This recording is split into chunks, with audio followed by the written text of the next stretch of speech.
Alrighty, what's up, everybody? FSC Trucking. Check it out. Look who's here. What's up, guys? Alrighty, so we're gonna set up my selfie stick box with a notch in it with our packing tape. While I wait for everybody to start getting in here. Then I'll put on the computer and I'll be able to read your guys' comments and so on. But yeah, here we go. Mathew's back home.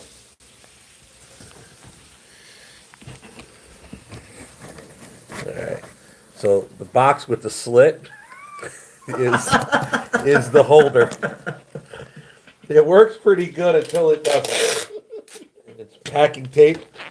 Tape the slit. That's so bad. It is. But it works marvelously. Perfect, see? That's so bad.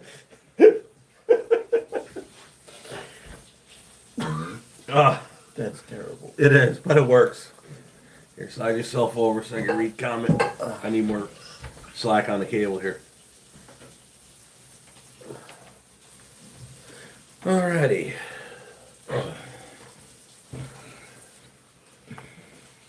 It's kind of an impromptu thing. I was going to edit video today, and then I said, well, let's do it live. Because we filmed a little bit today. We did. We did. Alrighty. Alrighty. Why don't you read the comments while I'm waiting on the computer to come up? Can you move your knee? I'm bad. Excellent. Better? Yeah. All right. Yeah, one other thing. I'm missing something, though. What? Drink. I'll go get it. I'm the bartender since I was how old? Alright, You I'll read. can look at the lot. You can look Alright, at it. I'll read comments here. Ground, right? No, a beer. Oh. Let's see here. David Morissette says, hi from Davison, Michigan. Beagle Man says yes. Michael Sinclair says Englewood, Texas. Greetings from Tampa, Florida. That's Jim W. TP1979 says, hey, Steve.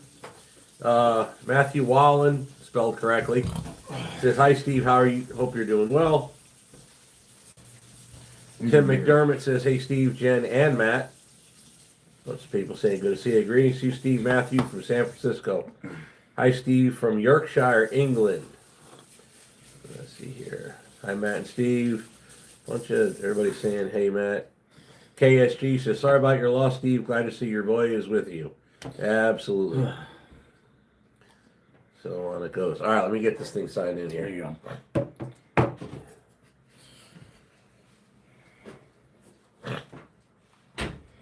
Well, turn the mouse on, it works better. Alrighty.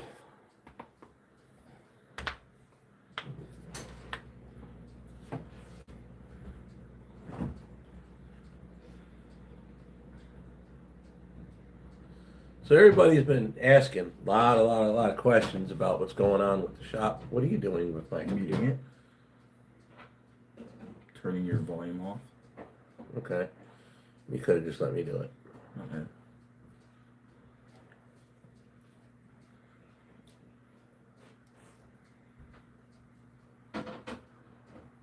Watch your knee, please. Alright, watching the ads. Anyway, everybody's been asking a lot of questions regarding what we're gonna, what the basic game plan is with the shop, Orwell, the business, all in all. And I've been telling them a bunch. I think I'm like every other YouTuber that ever was. Kids don't watch your channel. So if you've got a channel, your children ain't watching it. Me and my brother both. We love you. We've lived with you. We don't need to see. We don't need to see you on the internet either. Right.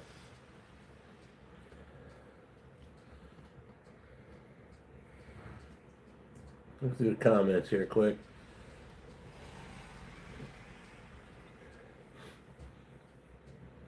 Anyways, so yeah, a lot of people have been asking about what the basic game plan is with the future here at FSC Trucking, between the YouTube channel, the shop, the trucking company, and so on and so forth.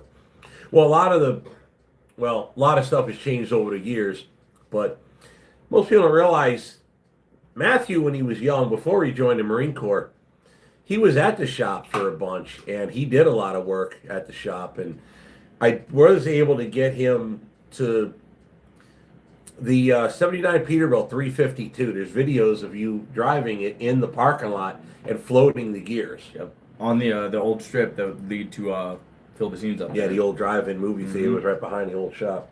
Sorry, guys, my eyes are watering. We've been doing a lot of yard work today, and allergies kicked up because working in an old hayfield. So that's why I'm a little nasally and my eyes have been watery. We just ate, so it is what it is. But yeah, so he got he got the bug, driving. One of the things he did in the Marine Corps was, well, you moved around fuel trucks. Well, yeah. So I was a 1391 boat fuel specialist. I just worked on a flight line. I wasn't a ground side unit. I was with the air wing. I did a lot of refueling with aircraft, whether hot pits or cold refueling. When I first got there, I did hot pits, which is when an aircraft is running. We have our underground tanks out there that we refuel aircraft with. But eventually, my section wanted to put me into our trucks department, essentially. So I went and got my air brakes license with them, my hazmat, and I would drive around our fuel trucks on and off the flight line to refuel all the aircraft we have.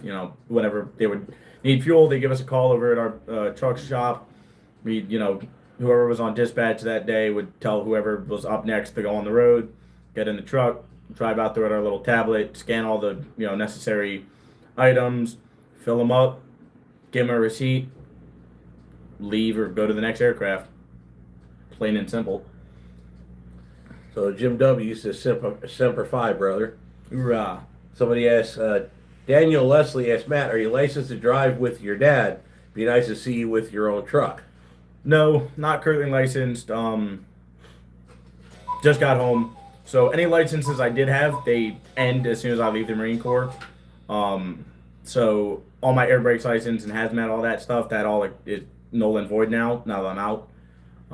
So no, I do not currently have my CDL or anything like that to be able to start driving at this moment. So he can't drive a semi as a civilian, but of course, one of the things we're right now, honestly, what I wanted to do, if many people haven't figured out, right before my mother passed away, we're actually planning on starting to work on Elaine in preparation of what was coming here. In fact, one of the guys that are getting on with the channel, which is Air Dog sent us two complete units, one for Black Dog and the other for Elaine. Okay. That was so we can go. Yeah, Semper Fortner. That's another. It's blue, so it's a mod. Oh. It's like 4 years already. Oh yeah. Yeah. Yeah, 4 years gone like that. Time went by. Boom. Yeah. He went like right after high school. I graduated high school in I think it was late May of 22 and August of 22, August 1st to the exact, out the door. I went think to it was earlier than that. Might have been, but it was earlier than that. It was late summer. Late summer I shipped out and got done, did my 4 years, and now I'm back. Because it was like fall. When the hell did we go to Glamis? Because you got out of boot, then we went to Glamis. We went to Glamis in October. Yeah, and you had gotten held back a little bit. A week. I got held back by a week. Yeah.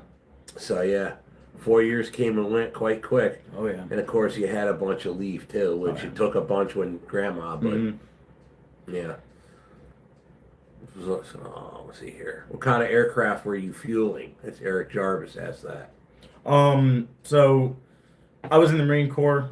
Obviously, it's public knowledge for anything you can look up, so I'm not going to get in trouble for saying anything. But on my base, I was with rotary wing only, so only helicopters and technically the Osprey, which is a hybrid of two.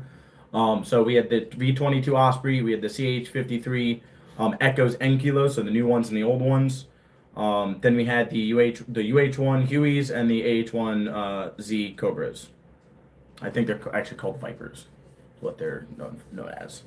So we had 4 aircraft, 1 attack helicopter, 1 utility, and then the big heavy lift 53, and then our well-known 22s, which there was a 5-month period where we absolutely did nothing because all 22s were grounded for a while.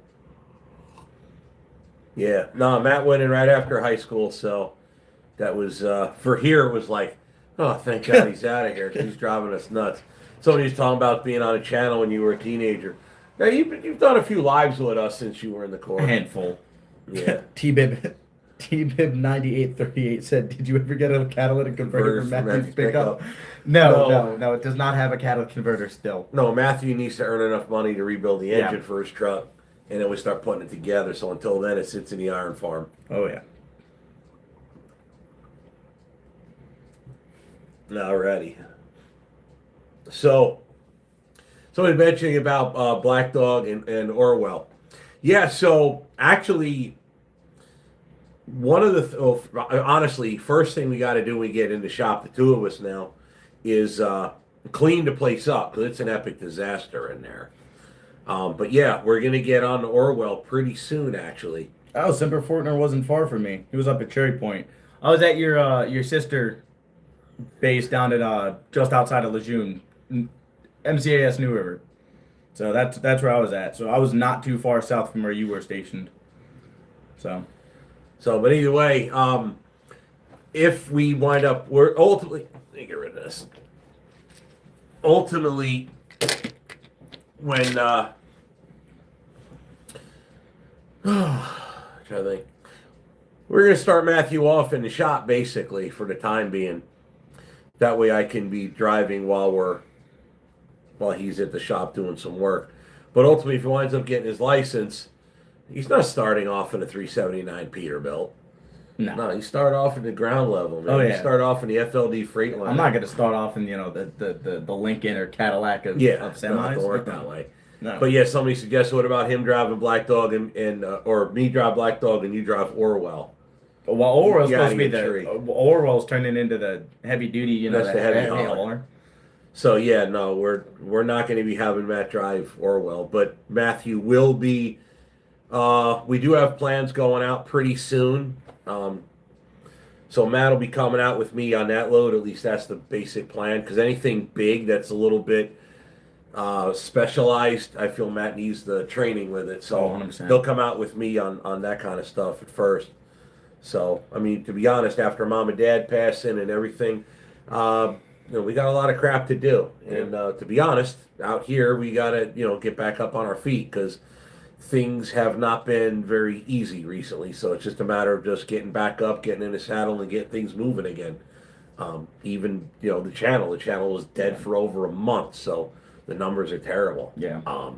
It's just a matter of just getting back moving. But we've been doing more. I think recently we've been taking care of a lot of forgotten stuff. Maybe not forgotten, but stuff that I needed to get to here at home.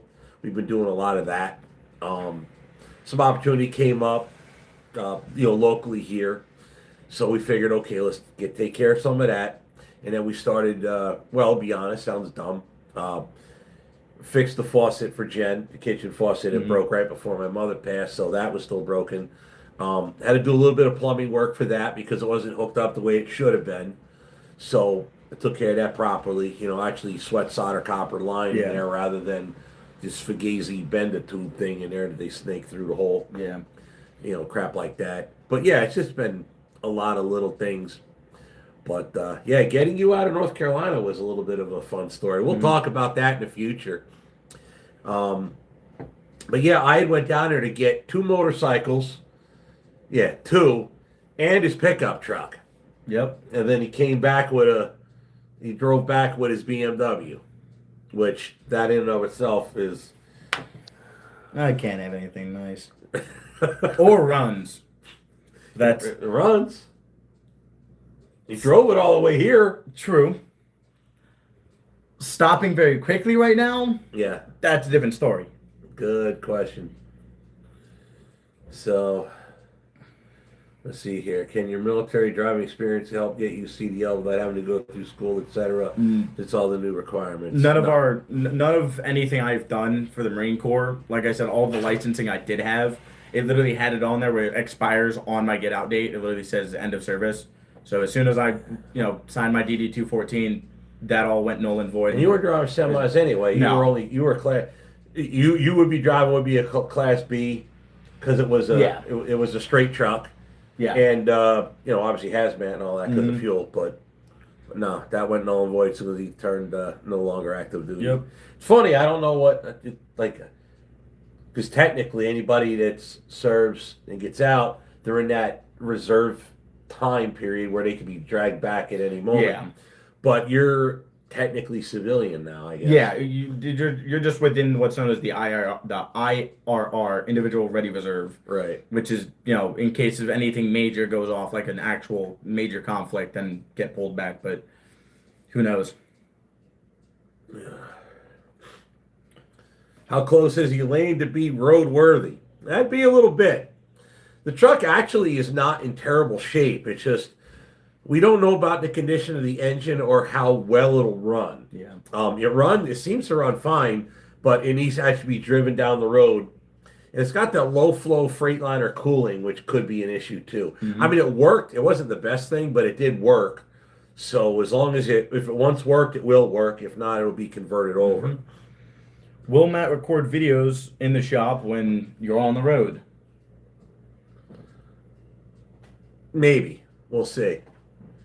Don't really have a rockstar solid idea. But I think we might do what we used to do, which is where, I leave Matt with a camera and I put together something that he did while I was away.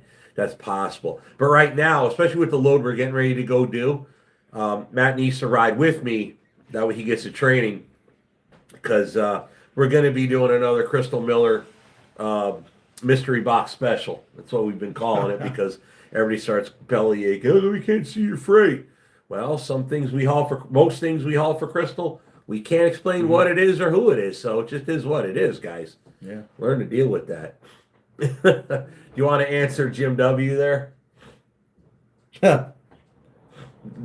Not existent right now. Yeah. That is yeah, no. Yeah. You got divorced. Yeah. Done. Oops. Yeah. Best way to sum it up. Oops. Now you see why I hired him. He owes me money. Hey, Steve. Hey, man. It's good to see you back. Oh, man. Will be FSC and Son on the door in the future? No. Actually, that actually became a conversation. Jim Noe goes, oops, sorry, brother. Hey, we're not. Anyways. Stuff happens. You live, you learn. Hey, I was guilty of the same. Bullets dodged in the end, Big time. I kept all mine, and I'm good to go. No payments, no nothing. I'm just free and clear. Yeah, well, it wasn't that long, to be honest, so that's fine. But anyway, what was I saying? Yeah, so the name. Yeah. So FSC Trucking is just a YouTube channel name, right? The company is actually FSC Trucking. And I didn't want to change it to FSC Trucking because I wanted it to be where either one of my sons or both can take over when I'm gone. So that way you don't have to worry about name change and any of that. Because share the name already. All you got to do is put in the work. The name is already on the door. The name's also in my name, Right. That's my point. Your name is already on the door. Exactly. So that way it works out. So Matt would have to start from the ground up to obtain his CDL. Yeah, pretty much. I feel like he would. First of all, insurance would be a lot better off on my end. Put him through a school, get him a CDL through something like Fox Valley Tech or something like that. That way he's actually like for real trained in how to actually do it. Not just this is what dad taught, this is what other friends taught him. Just actual go through school. He'll still get dad says to do it this way, and experience will teach him just in and of itself. But in the end, the overwhelming majority of the knowledge base would come from, going through the school. So it'll definitely help out a lot. So that's the basic plan as of right now. But to be honest, he could go to motor vehicle, I was going to say tomorrow, but Saturday. Well, technically tomorrow you could. Oh, yeah. Today was the holiday, not tomorrow.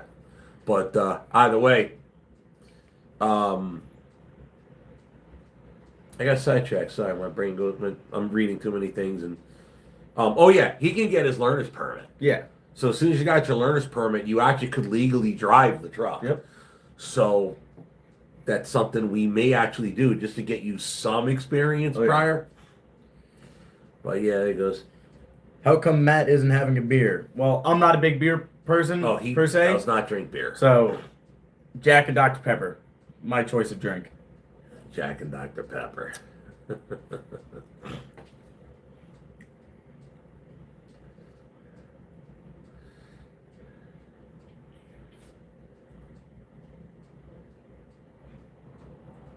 Good to see you, Matt and Steve. You're keeping your mom. Well, to be honest, the whole thing with my parents' house. So he asked about my mom and dad's house, are keeping it or selling it. So it was, long story short, my mother and father's house is on my sister's property.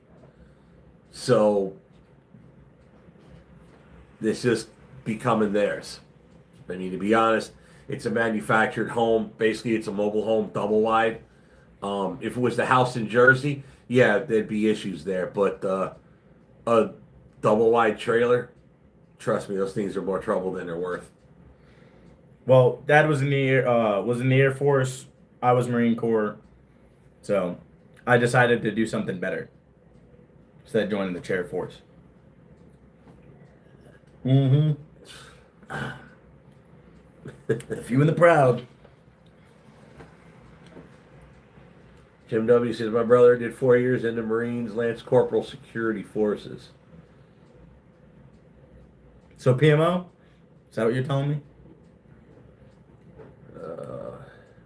The Pack Mule says, Matt, looking forward to seeing father and son kicking butt together. Absolutely. Well, last couple of days we've been putting in the work. Yeah. Believe me, we earned our dinner the last couple of days.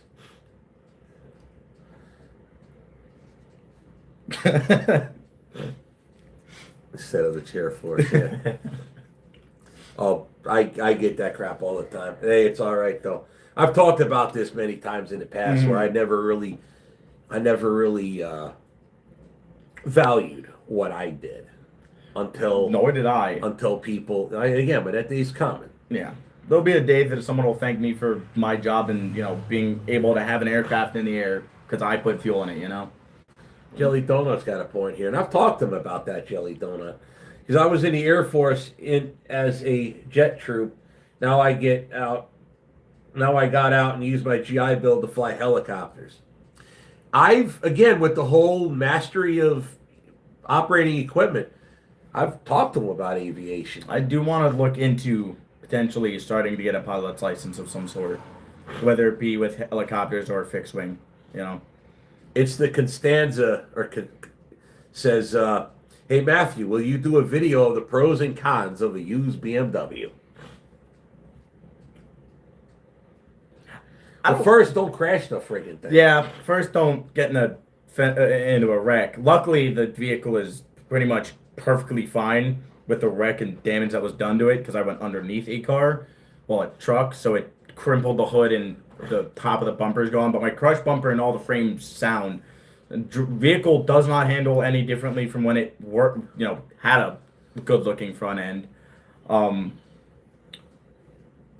Cons are, there are some small problems with it. The BMW had, I believe, about 144 some thousand on it. I think it was around 144,000 when I got it. We're gonna do some small work to it to get it fixed up and better. On the way home, going through Milwaukee, once I got to the north end of Milwaukee, I started noticing my brakes were stiff, which was my thinking, and automatically went to brake booster gone out, so I don't have brakes. But I was also got brakes. It's just you got to step on them. Correct. I was getting essentially I'd have to hit it like an F1 driver, where you got to really put some gusto into the brake to get it to stop. But I was also, anytime you were to give the vehicle any gusto or try to gas on it, it would give a drivetrain problem. And which we did some, we did some research for it, and turns out that this car uses a small vacuum pump on the back end of the passenger side head. Well, mention how we got there. How did we get to that point?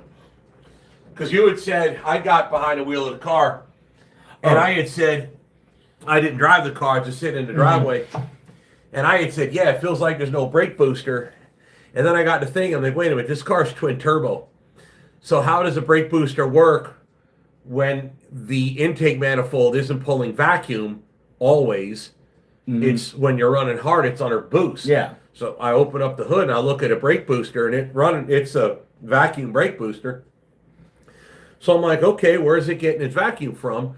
Because think about it, I have a 1-ton Chevy square body that it has what's called hydro boost. So if your power steering pump belt comes off, you'll lose power steering. You'll also lose power brake. It uses hydraulics to assist you in stepping on your brake. Because think about it, that truck could have been a diesel, which is also turbocharged. There's no vacuum to run this thing. So how did it work? So I was like, okay, how does this car generate vacuum? With a boosted engine, you can't always rely on vacuum. No, so we looked it up, and turns out it has a vacuum pump for that purpose. But another thing the vacuum pump also See is the comments utilized for. they already been talking about this. The brake boost, the vacuum pump is also used for setting off the wastegates for the turbos, which was causing the drivetrain malfunction. Anytime you go to give it any real snot, it would also kick because the wastegates aren't properly functioning, right? So we have to do a replacement for that vacuum pump, but also the vehicle, since we had a one of the ignition coils is gone out, so we have to, not out, it still runs, but sometimes you'll get a small misfire every so often, especially when you go to give it some gas. So we have to do that, and we're going to replace all the spark plugs at the same time while we do that. But for now, I'm going to use it during the summer. Once the winter hits, then I'll start taking it apart fully and fixing all the cosmetic and anything else we find along with it. Yeah, so what the car should get is plugs, ignition coil packs, and then while we have the whole top, not whole top end, but the intake plenum and all off, we'll get that vacuum pump taken off. So yeah, that's how we figured out how that works. Oh yeah. But yeah, so that was part of the deal with his car. So let's see, your guys going on and on about filming loads. Guys, it's just the way it is, okay? Listen, Crystal has her reasons, whether it's a customer or just Crystal, it doesn't matter. The woman that literally writes my check, okay, dictates how I handle her freight. That's that. So stop arguing about it. What happened I to could always just not film at all. Would everybody prefer that? You would. Yeah, it's less work on me. I don't have to hold the camera anymore. Mm-hmm. What happened to Matt's car back in the day? You got some hot rod. You guys were checking the timing, and the gas pedal got stuck under the floor mat. So that's the Datsun. It's in the Iron Farm. That's in the Iron Farm, also known as Shaka, because I bought it off my brother. And so it came from Hawaii, so I named it Shaka. I You have all my didn't buy that car. I didn't. Your brother gave it to you. Well, I had to pay for the shipping, the $700 to get it off the island. That is true. So I did pay buy for that. that. Was that was what Sean said. Yeah, you pay the shipping, it's yours. So technically, I bought it. Here you go. But that engine blew up in pieces. It's the 83? 83. 83 Datsun. Nissan, 83 Datsun 280ZX, which the car he's talking about, and it has had a 350 Chevy in it. Until it decided to go from a V8 to a V4 very fast. He windowed the 4 middle, so he windowed 3, 4, 5, and 6 cylinders. No, I didn't window all 4. I put windows in, I believe, 4 and 6. Where's the piston with the rod still on it? That's gonna be in the Is that in the garage car? somewhere. No, Oh. it's gonna be in the garage somewhere in one of my bags. Damn, he's got a wrist. We got a picture of it or No, something? I'll go find it. It's No. We're not. No? We are not digging up all the boxes for one piece. Not happening. It's not in a box. It's in a tote bag. We're not ripping into the garage for one thing. Yeah. We're Only still one of them. integrating. Reason is we're still integrating my parents' stuff, which is in my garage, into the house slowly. So in the mudroom here, we've got some furniture that Jen cleaned up that we've got to bring in the house because some of the stuff is a little dirty and needs to be cleaned up. What do you put on it? Pledge? Babe, what are you cleaning that with? Murphy's oil soap. Murphy's oil soap, I guess she's calling it. That's what it's called. Oh, for the furniture from Yeah, my dad's sure house. that's what it's called. Yeah, because my parents. So long story short, my parents' bedroom set is going to go in a spare bedroom here. So it hasn't been cared for. It's probably the wrong word to use, but it hasn't really been cleaned up and made to be nice. So yeah, so we're slowly migrating the garage into the mudroom to be cleaned and then brought in the house. There, this is what Jen's using. So this is actual wooden furniture. It's not like that, like crap from Walmart. This is stuff that they bought like when they got married, like literally 56 years ago. Yeah. So let's see here. Steve, you ever going to get back into cars? We're actually talking about bringing back Speed Shop channel. We'll put some of the stuff on the trucking channel, try to generate interest to it. I know you guys are interested in that kind of stuff as well, but I don't think we're going to do full-on videos on this channel. I think we're going to do Speed Shop channel as well. Except I'm not going to edit Speed Shop channel. It's my job. That's him. So I might just literally hand the Speed Shop channel over to Mathew. But we'll try to figure it out. But either way, we've got a lot of question, but we're well, let's be honest here. In my driveway here, we've got my 64 Impala. I always want to make that into a lowrider. We had to push my my square body Suburban outside that my dad bought brand new. That way we have room for Dad's furniture in the garage. Yep. You got the BMW. BMW. You got the Datsun. And you got this pile of crap 83. Ford pickup that we have really cool ideas as to what to do with this, which if we follow my plan, we'll probably break this truck in half. Literally. And then I wouldn't say break it, but I would not imagine if it doesn't do one of these and totally just I wouldn't be surprised if the frame snapped. That truck is also the Swiss cheese frame. We should definitely use the open trailer to tow it out there because it's probably coming back because use a forklift to put it back on the trailer. But you got some pretty badass plans for that truck. Then I got and then we're missing one. Then I got Mr. Beefy. Oh, Mr. Beefy.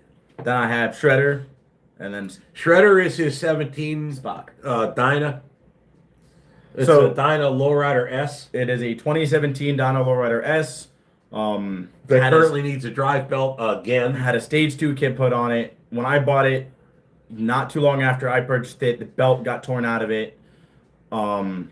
What I mean by that is the lugs on the belt got ripped off, so it went from having lugs to being a flat belt.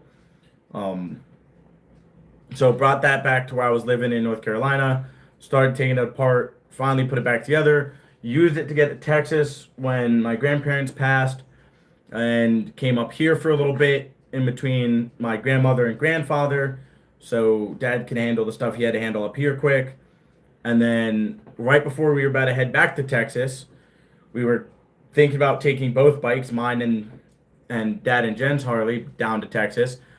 But coming back from the shooting range, belt number 2 went out. Started stripping the lugs out just like it did the first time. So we're unsure on what the exact So if anybody problem is.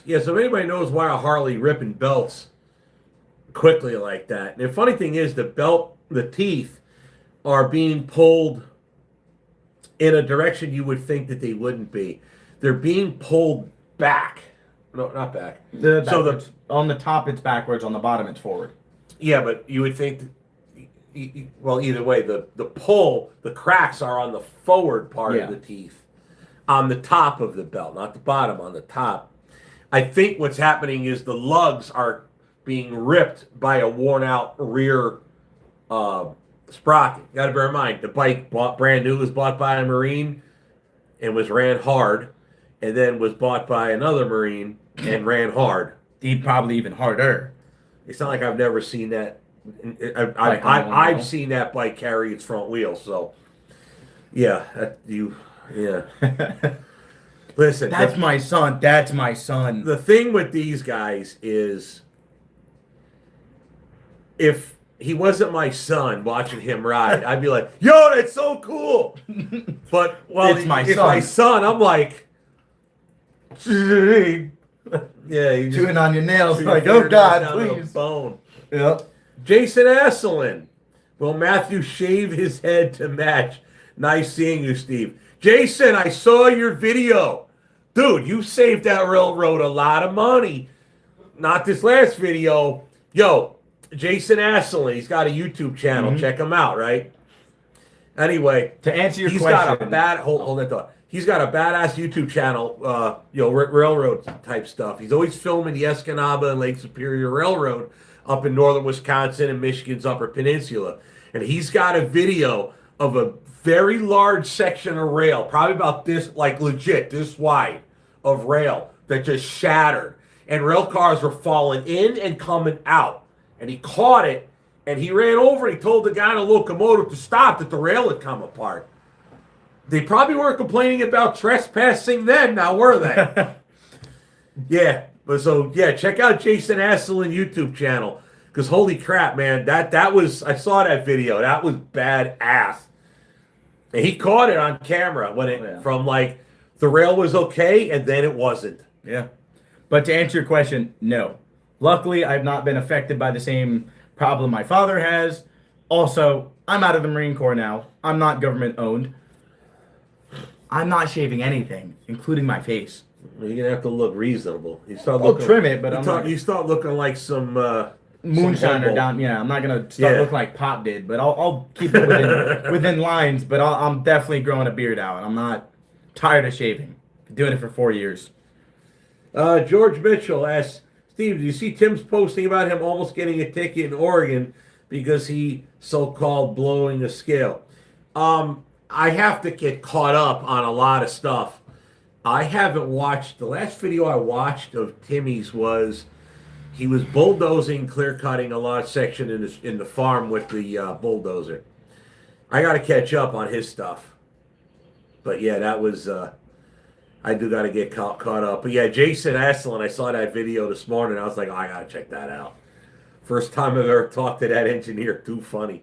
So, Tess the English Bulldog said chain swap belts suck. Yes, they do. Having to take apart that primary, pain in the ass. Oh my Doing God. a belt would make Dude. changing it to a chain would be so much easier. You just pop a master link and you slide a new chain in.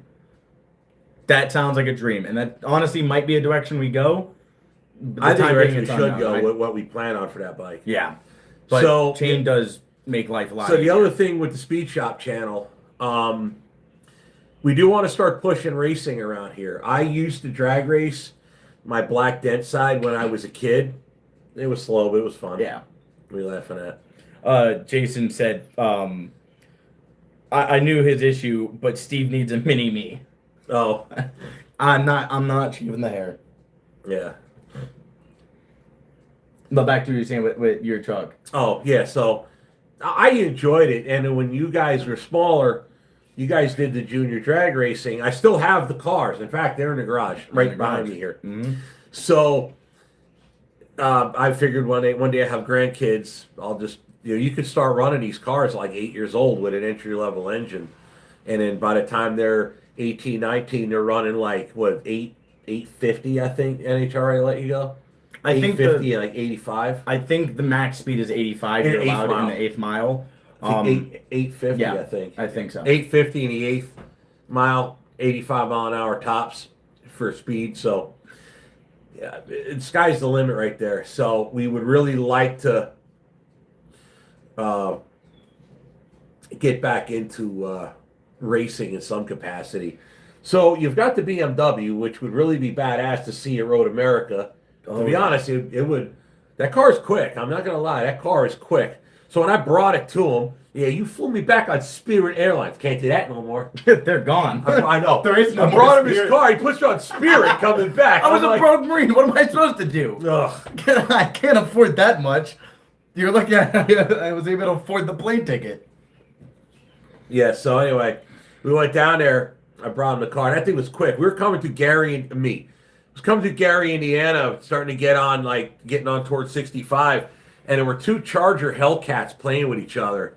And I started like, okay, you guys are going to go. I'll leave you a quarter mile ahead or so, and I'll just keep up with you. After a while, they figured that there was a car keeping up. They slowed down and saw what I was, i.e. not a cop. And then they started playing with me, and then I gave them a little bit. And typically how it happens, Yeah. people, they're like, oh, what is that keeping up? And then they're like, oh, it's another I've fun always car. done that on the bike. Like I'm running like 10. I'm running at 10. Oh, yeah. They can figure it out. So I'm running 10, typically where I run on the Yeah. bike, on the highway. And if something will pass me. Okay, well, I'll leave you stay about 1/8 to quarter mile ahead of me, and I'll just keep you along. Mm-hmm. By the time, if there's a cop, he'll see him. By the time you're already starting to get moving, here I come. Mm-hmm. So I get away with it. The other guy don't. Yeah. So that's what I figured. And the Hellcats were like, "Oh, is that a cop we just woke up?" Then he saw it was a BMW. Like, I ain't no cop. I had a similar thing happen. Which one? I already had your car. Was it sport mode, race mode, or whatever? Sport mode. So that car, and you sport put it in mode. sport mode, it changes the transmission completely.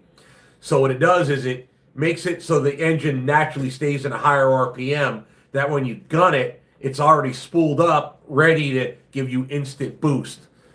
Man, that car is quick. Yes, it is. So I'd like to see that car on a track, either drag racing or at Road America, do a road course or something. You've got the Datsun, we could put another small block in it, which I don't know, do we just get a Chevy Performance, crate motor, put it in, or run one of, I have a couple of junk 350s. I say we keep throwing junk I mean, car 350s in it. I got one. That's more content. I got one that came out of a fuel injected Suburban. Yeah. That you could literally just drop it in, throw a different intake and a carburetor on it, and if it blows up, oh well. Content though. Yeah, but that's the point. That's what I want to try to do. Here I am says, yeah, but we missed the Suburban. You really? Yeah. Ugh. Tell me about it. You mother effer. She hit a tree at 50. Not me. She's the one that put the giant dent in the front. I miss my Suburban too. That truck did its job. The truck did its job. It didn't. So Test the English Bulldog says chain swap belts suck. Yeah. Well, yeah, the job is terrible. It's a massive job. The amount of bike you have to take apart to do a belt's insane. Your videos have come a long way from the early days. I started watching FSC Trucking videos, take my mind off a nasty divorce from an adulterating now ex-wife. That's T-Bib. Tim Iverson, welcome home, Matt. Semper Fortner says he did at that. Not sure what you're talking about there. Another one. Why can't you show loads? Next. Someone was like, I'm sorry, but I know you've heard the same question. Like, yeah. Oh, that's right, that one already. About Tim's ticket, yeah.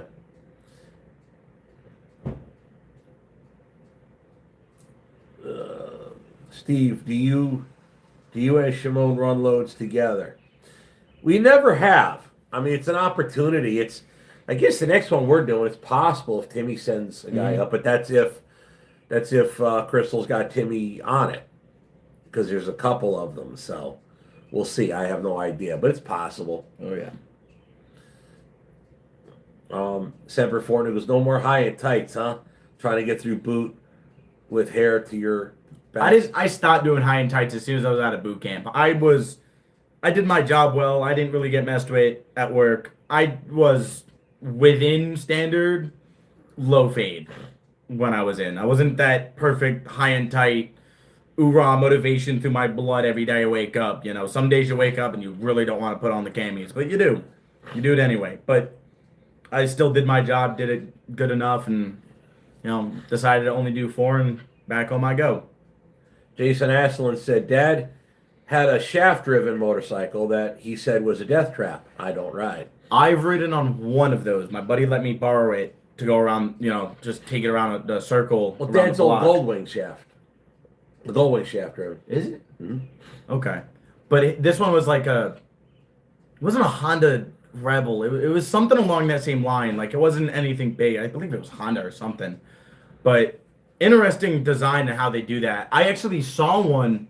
I actually saw he passed me. I believe I was in Indiana when he passed me, but there was a shaft-driven motorcycle that passed me in Indiana. Let's see here. Josh at Trucking Adventures is here, talking about you always stay behind a rabbit. I'm not sure what you're talking about. They're using the term. We call what you guys are saying rabbits because I've been seeing in the chat. You guys are talking about it. We don't call them rabbits. We call them bear bait, right? Oh, Same thing. They're referring to them as rabbits. We call them bear bait. That's what we've always called them. You know, since I was growing up as a kid, and Dad always explaining these things. I've always known as a vehicle going faster than you that you keep up with a decent way back. We call them bear bait because Cop's a bear, and he's baiting for us while we sit in the back going just as fast. But by the time he pulls out to pull that guy over, I'm on the brakes, so I drive past him doing the speed limit.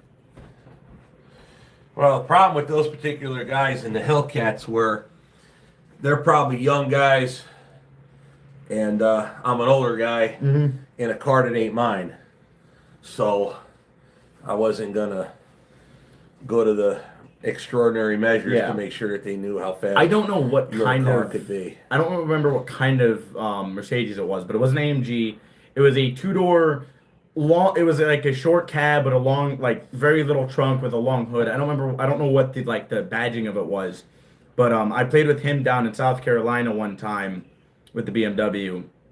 We were having some fun in traffic. We were keeping up with each other.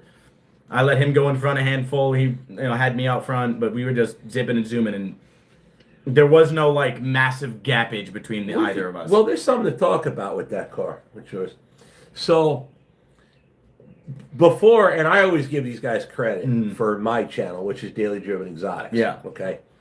So if anybody follows Daily Driven Exotics, when I started watching them, Damon had what was called the Tire Slayer. That was a Lamborghini Huracan. I forget the year. Not relevant to the year, but it was a 580-2, meaning 580 horsepower, the 5.7 liter V10 Lamborghini. So a rear engine car. I think they're rear engine. I think so. They're either rears or mids. Oh crap! I think they're actually mid-engine because the transmission I think is behind the engine. Pretty sure they're mid-engine. Anyway, 5.7 liter V10, but they're two-wheel drive. Now, other guys that had YouTube channels with similar cars have the 610-4, 610 horsepower, but -4 meaning they're all-wheel drive. Jen's Mercedes, it's a 3.8, I think, liter naturally aspirated V6. And it's what Mercedes calls 4MATIC, meaning it's all-wheel drive. There is a unique handling characteristic that's very different with that car. So if you're playing with that car in the snow, it's very hard to get it to drift and do donuts with it. In the rain, if you're in a hurry and want to get going, it just goes. So there's a big difference in the handling characteristics between an all-wheel drive and a rear-wheel drive car when it comes to the track. Oh yeah. Whether you're kind of drifting around or whether the front end's pulling you around. So your car, the Beamer, is all-wheel drive, or they call it V-drive, I think. X-drive. They refer to it as the X-drive. Right. So mid-engine. It is a mid-engine car. That's what I thought. But anyway, you're going to find that your car, when you're on a track with it, will handle a lot different than what you think it would. Yeah. Because it's all-wheel drive. Yeah.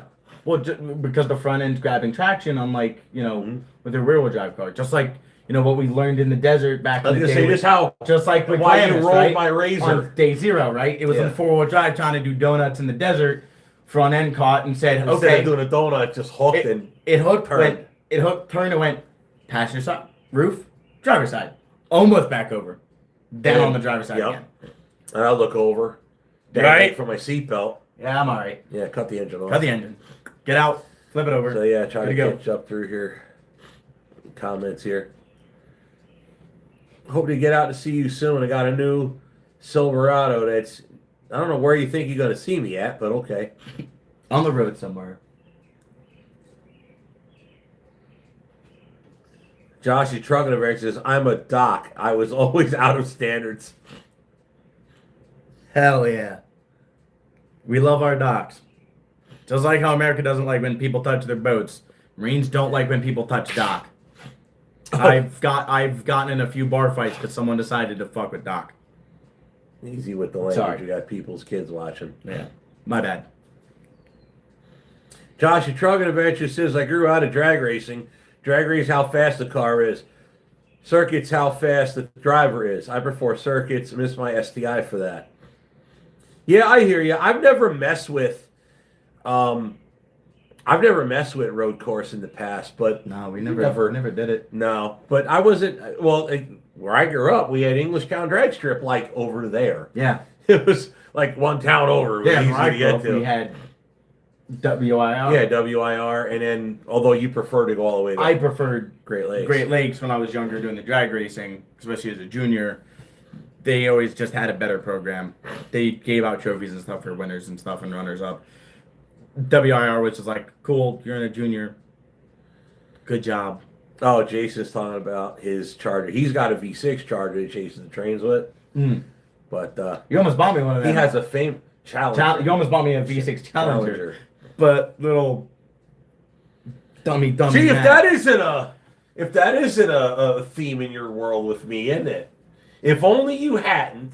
Yeah. Yeah. If only You I getting- had been better. Yeah. Well, you figured out. Hey, listen. The last 2 years ish, you learned a lot. Oh yeah.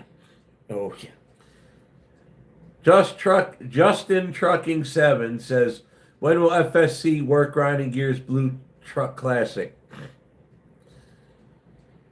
Well, it's a good thing I'm not working on a truck with the skill of this writing. You can't make fun of him if they're trying to be nice. I don't know if Who he's knows trying- if he, I don't know if he's how trying do- to be nice. How do you know he's in the U.S.? It don't matter either way. His name is also his name is also a ringer off of Just Truck and a friend of mine. But anyway, listen, I got to get back into shop and just work on stuff in general. So yeah, that's a thing. Yeah, for lack of a better term, just simply priorities. And with mom and dad passing, listen, everything for like a month got put on hold, and that created an even longer lag because YouTube, well, didn't make a single video during that time and didn't haul a single load during that time. So yeah, stuff got tight. What am I gonna tell you?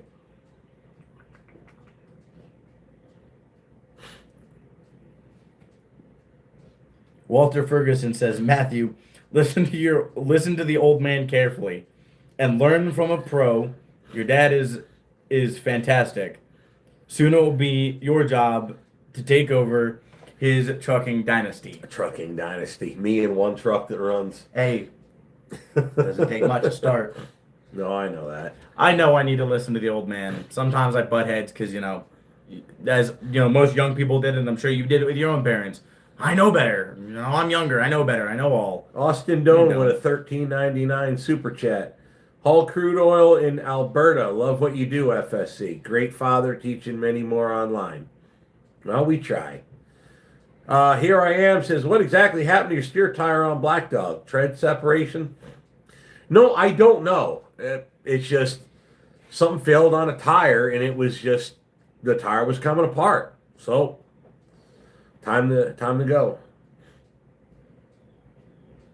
Let's see here. Mole Man's Train says, what's up, brother Steve and Mathew? How you guys doing? We're getting through. Oh, yeah.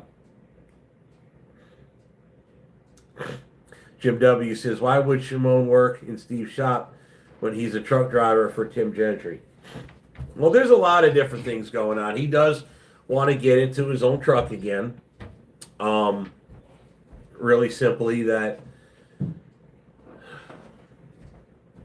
he was struggling with Landstar, and the clutch going out was the last straw for him. So we brought his truck here, and we're going to do the clutch for him, get it going again.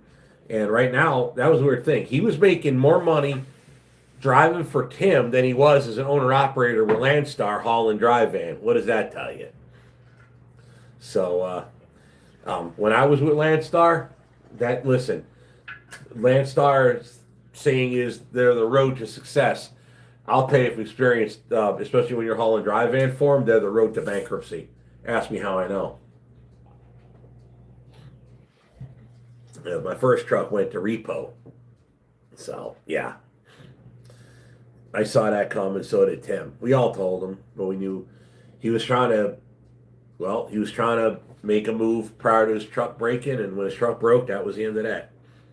So we'll get to it. It's just a matter of time. That's all it is. Just time. But you got to bear in mind, I've been here by myself, absolutely by myself, for quite a while now. So, stubbed your toe? Yeah. That stinks. Oh.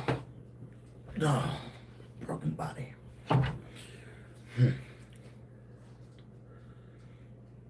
Let's see here, Steve. I can't wait to see you making truck noises, acting like you're driving Lazarus again. Oh, that was funny. Wait, what? I don't watch from an older video. That was an older video. We're trying to like demonstrate where the seat was compared to the frame. Oh. And when Chris worked here, he handed me a steering wheel. So I was making truck noise like I was driving the truck, sitting in a folding chair next to the frame. Flintstone in it, using your feet to go. Oh, it was absolutely funny.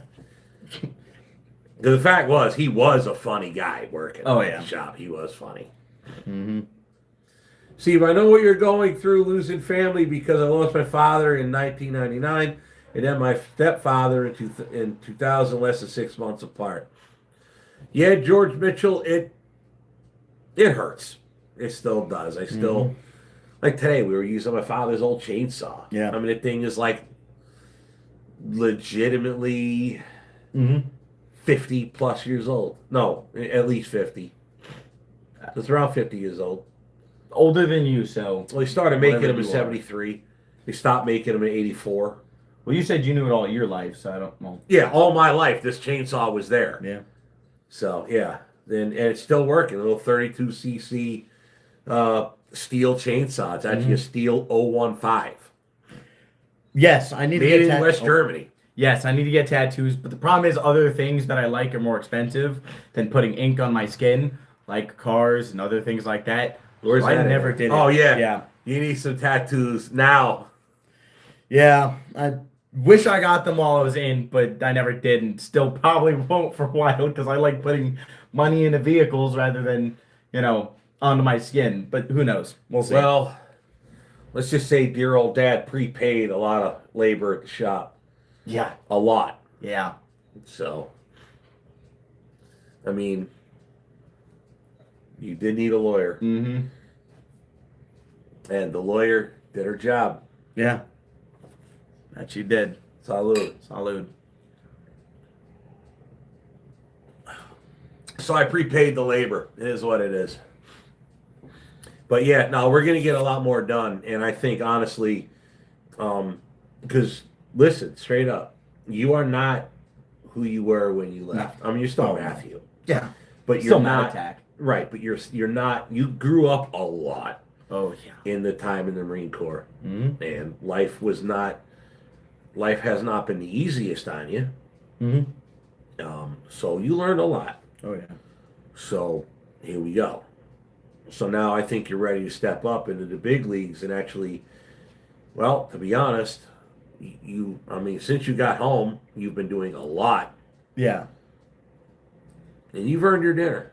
Each and every day, yeah. you've earned your dinner. Oh yeah. So that's what I'm saying. So you're doing what you should be doing. The last live you did you have the vacuum? Use the vacuum and a hair clip to hold the phone?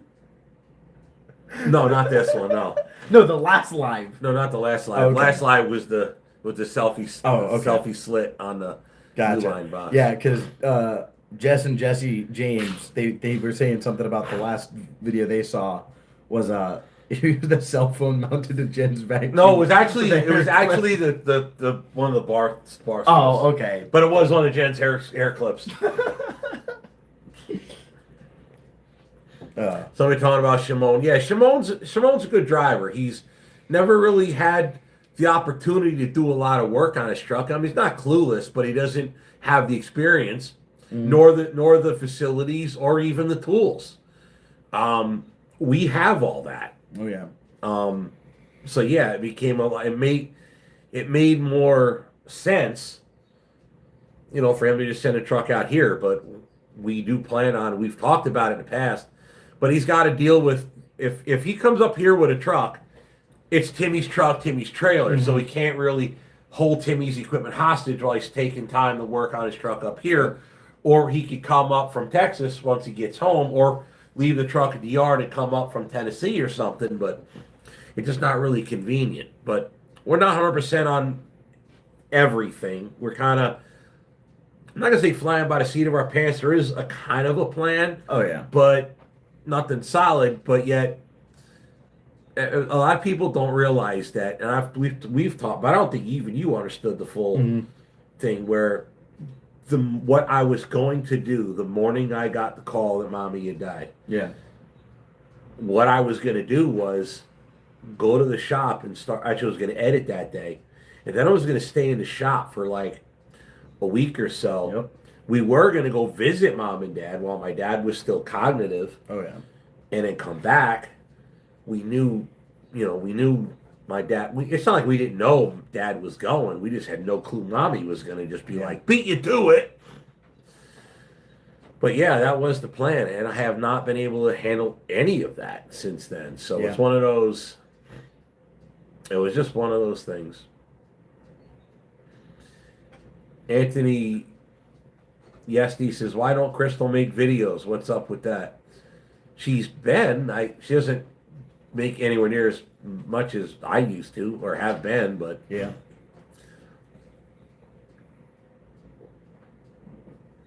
Here's Jim W. Crystal makes videos all the time. She runs a multi-million-dollar trucking business. She can't be on YouTube 24/7. Yeah, that's true. Maybe that's where we're wrong. We need to just quit YouTube. Neil McIntosh says, will you teach the video stuff to Matt? No one comes close to you, Steve. Well, I don't know about all that, but It's a diehard fan right there. Bill Holbert says, I still remember the smokestack fire on Elaine. That was almost really bad. Yeah, it's hard to forget that. Yeah.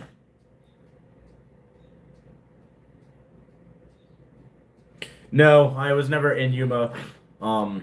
Stayed my entire career after I graduated the schoolhouse in North Carolina. So I never got to go anywhere, even though I asked for it. But we were always told, we're low manned. We can't send anyone. Can't send anyone. Can't send anyone. Anytime any other of our sister units would go out to like Yuma or what is it? I can't remember the acronym for the two exercises that are done. But I never got to go on any of them. I stayed in North Carolina on New River the entire time. I knew guys that are in Yuma that went to the schoolhouse with me, but never been out there myself now. Here I am, says Steve, your third axle for your trailer is making its money back fast. Yes, it has been an absolute help.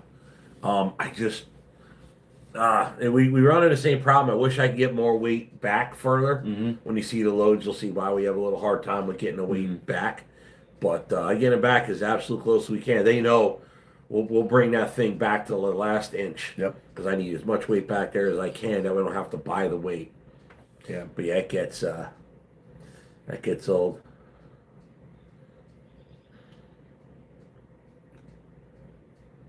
So yeah, going back to the comments.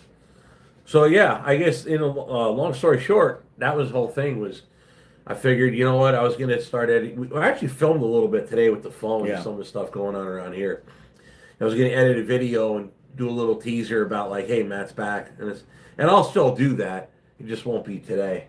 Yeah. So I'll probably edit.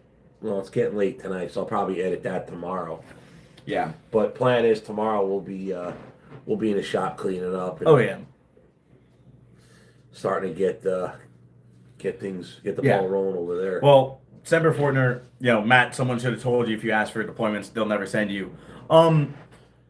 Where I worked, we used the FAP program a lot, so a lot of my shop was, primarily FAPs from other units, and they would get called back to go on deployments, and like a handful of times they'd be like, hey, they would say that they needed, like, hey, we need extra hands. Can you spare someone? And I would always volunteer to do it. But then last minute, they would always go, no, we don't need the extra people. Actually, see ya. We're gonna take our 5 guys, and you're not gonna get it back for like 4 months, which would leave us short-staffed. Which was a massive annoyance all the time.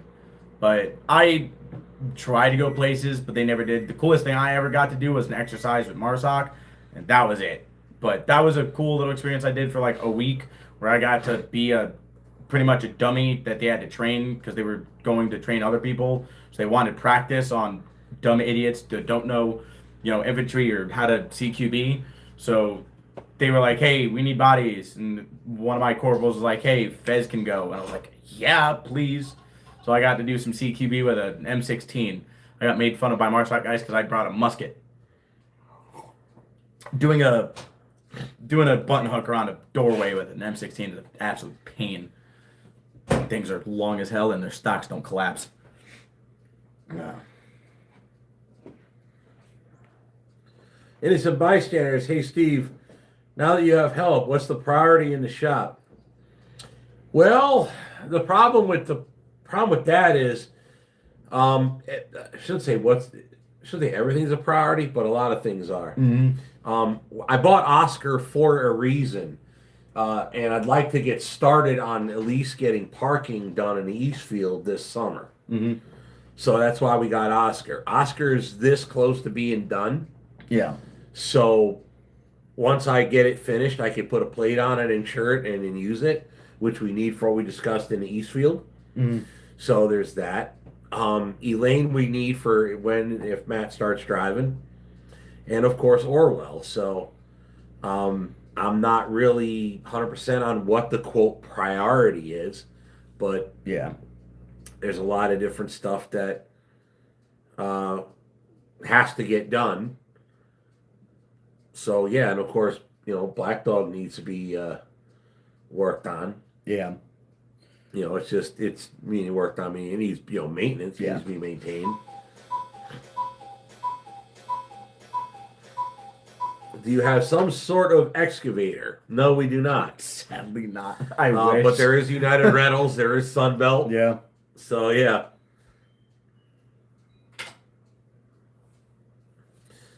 Neil McIntosh says you will need a load of wood for blue trailer bed when Mathew gets Elaine ready to work.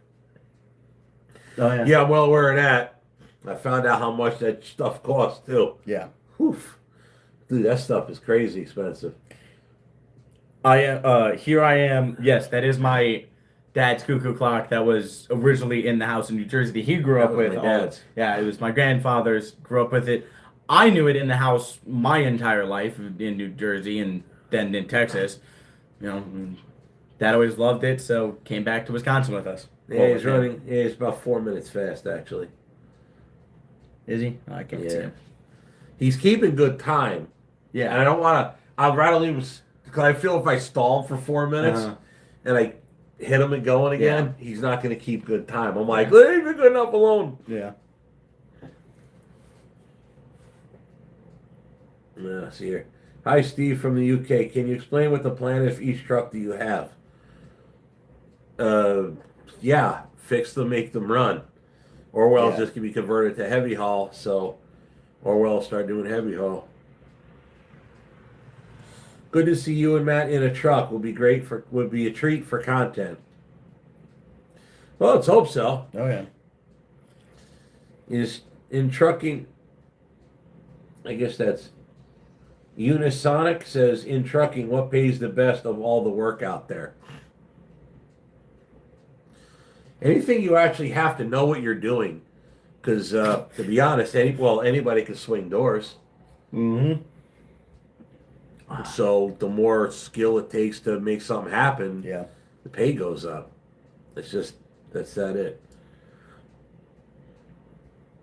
Neil McIntosh says, you have your CDL, Matt? Nope, not yet. Josh at Truck Adventure says, yep, anything that's a niche. Absolutely. Yeah.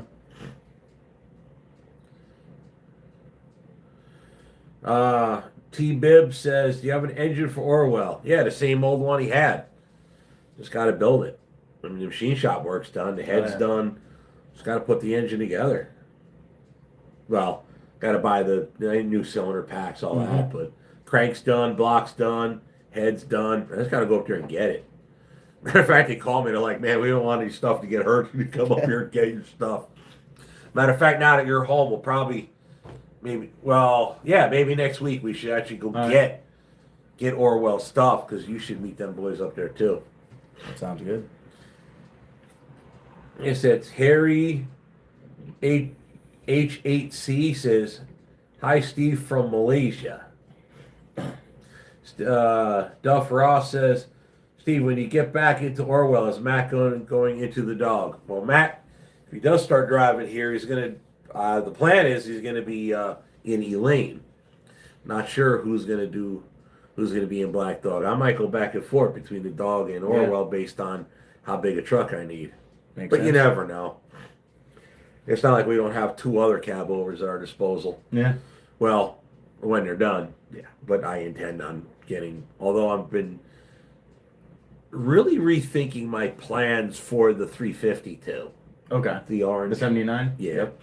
I'm rethinking my plans with that.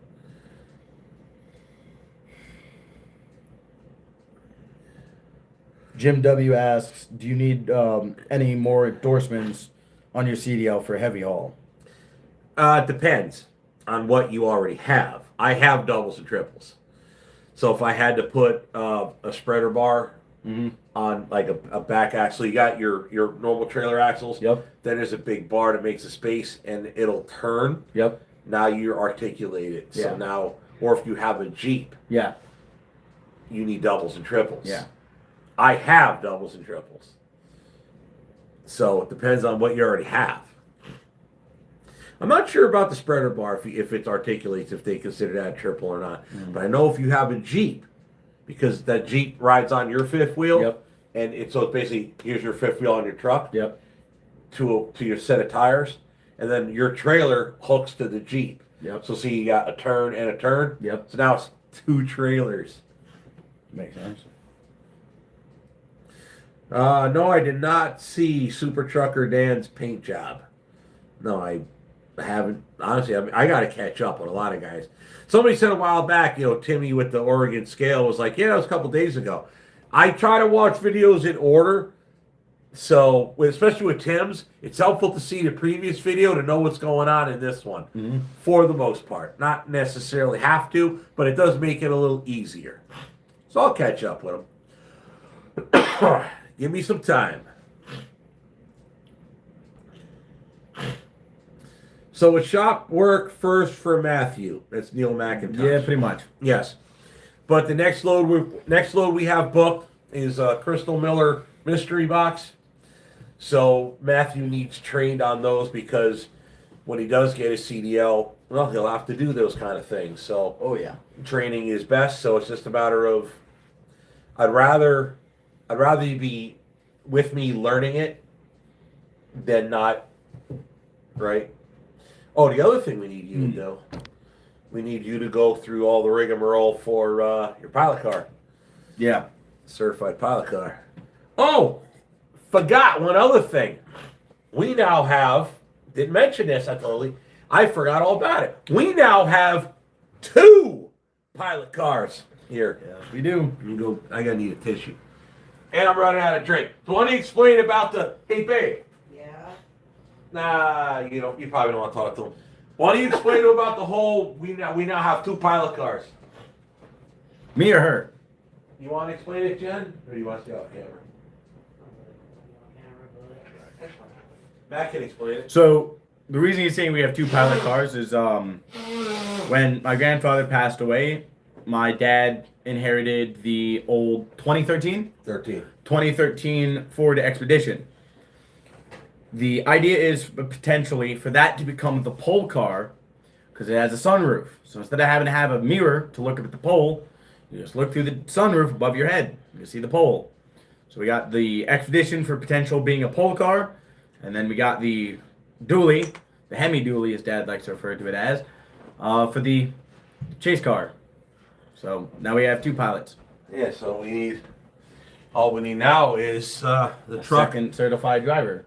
All we need now is a truck that does heavy haul, so to where we do need a pole and a chase. Oh wait, we're already building one. Yeah, Look at that. It's all So- coming together. exactly.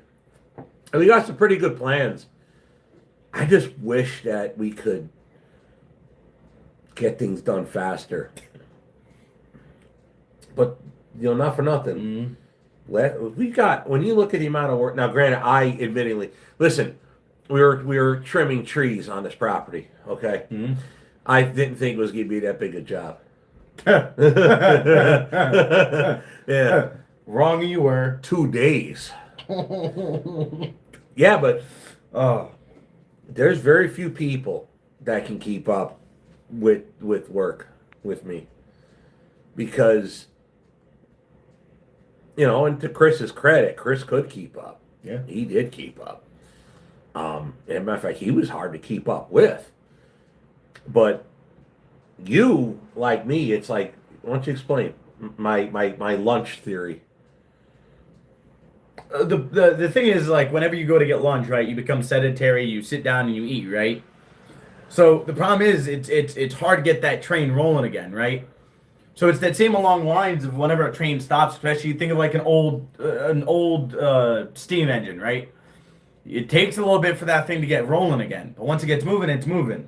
The problem is, once you're stopped, getting it going again is sometimes just a little bit harder than you think it's gonna be. You're not fresh. No, you're already tired. Just sit down, so your body starts to get sore while you're sitting down and eating, and then you're going back outside to work again. And So trimming that trees. Second trip, you're just.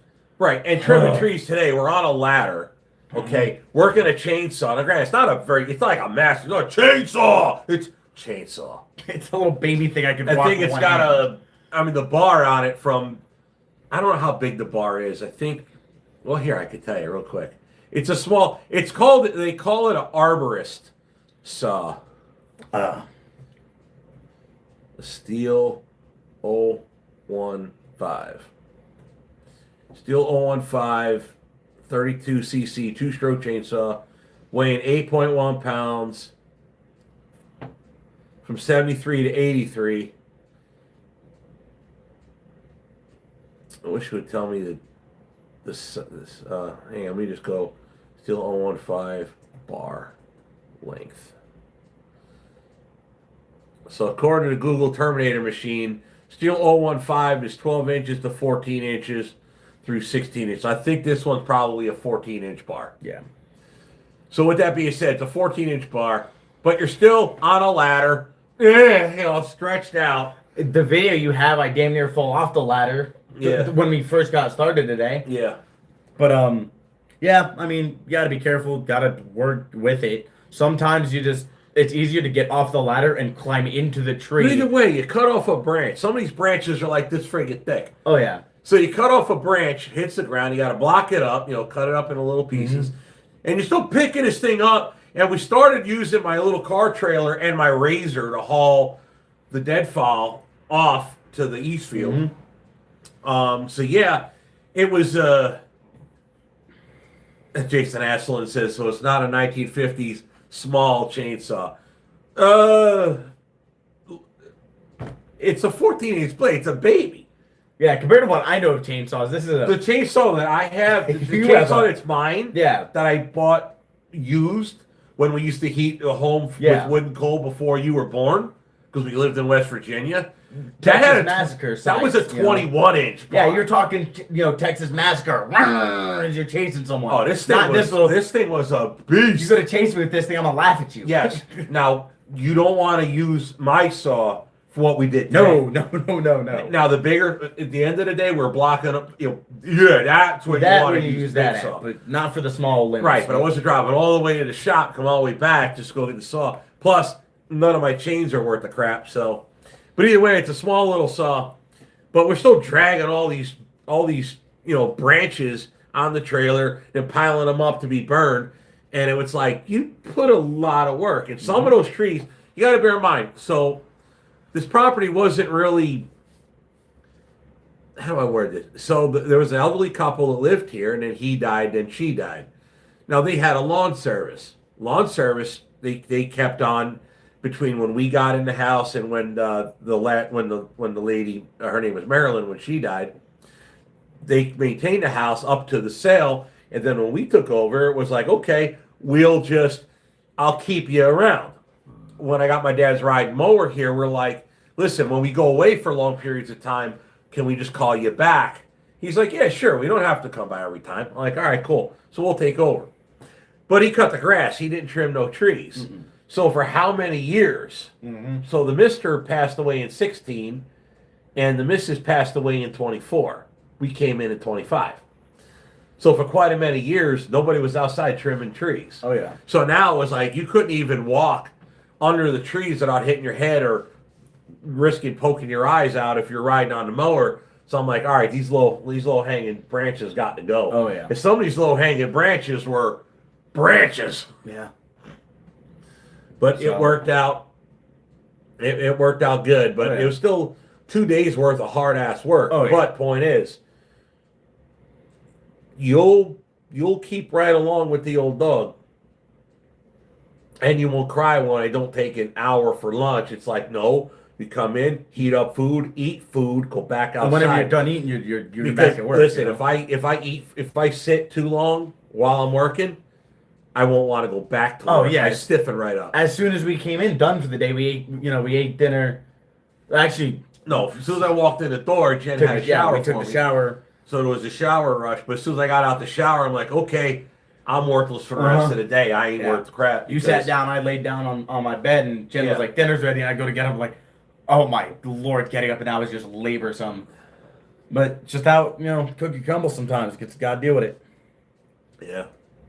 It's got to John Doug One says, careful trimming trees. Branches could push you off a ladder. Yeah. Well, actually, what they typically do is they push the ladder out from under you. Yeah.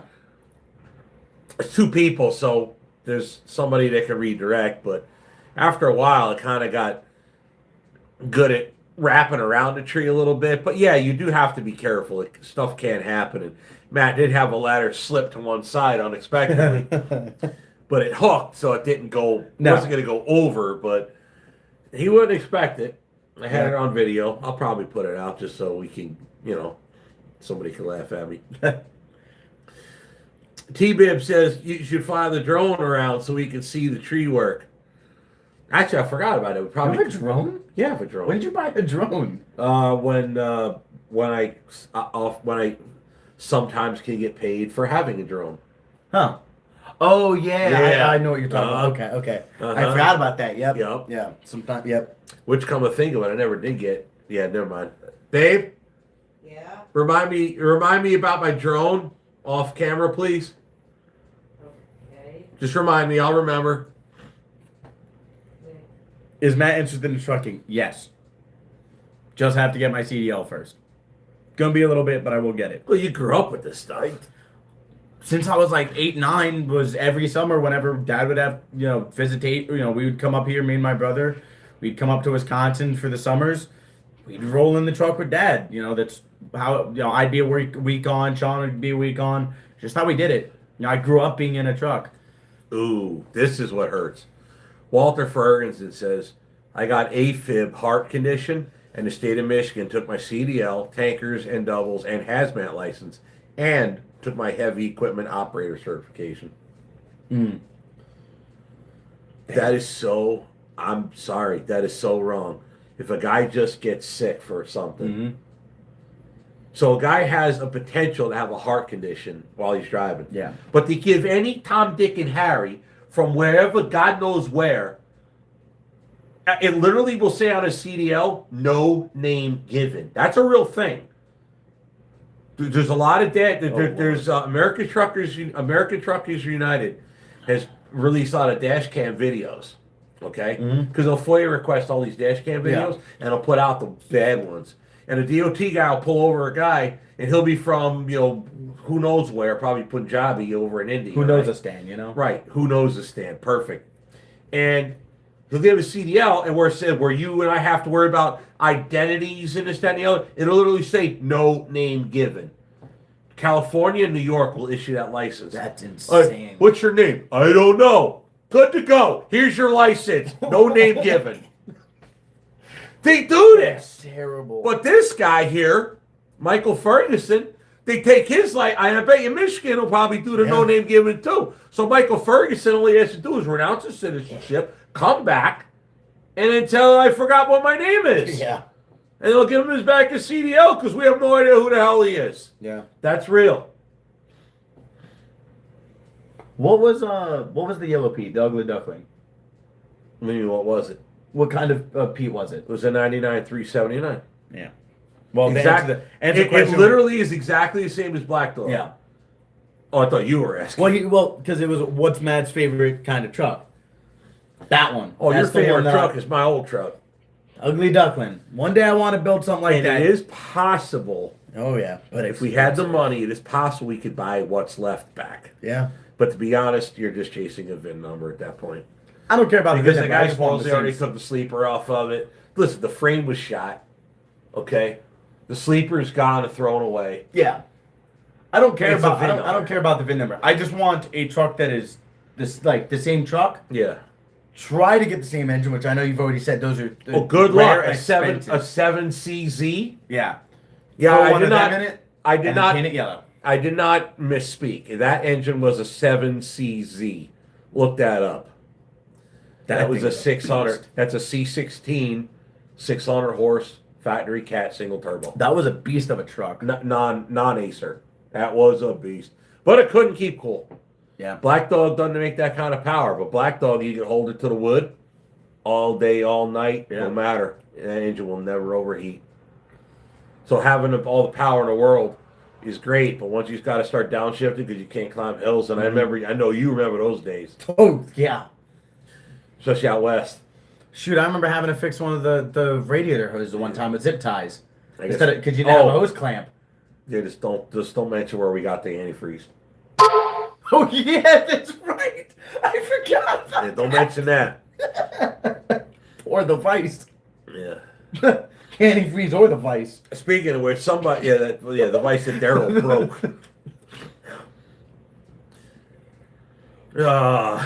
Those are some memories, though. Yo, Oh. Mama's house says, "Hey Matt, is your dad Vin Diesel?" Yeah, only if Vin Diesel was fat, overweight, and sounded like Tony Soprano. I used to cry watching movies, though. Remember that? Somebody wrote, T-Bib goes, "Who knows this Stan?" Good one. Yeah. Oh man. Shoot, I remember which Fast and Furious movie it was that growing up that Vin Diesel almost died in. I started crying because my brain always, looking at you, you're always my Vin Diesel. So I was like, no, Vin Diesel can't die. I was like No. that with Grogu, with the Mandalorian and Grogu. Yeah. Oh man, hey, look, I enjoyed that movie. Me and Jen literally were sitting in a movie theater, absolutely by ourselves.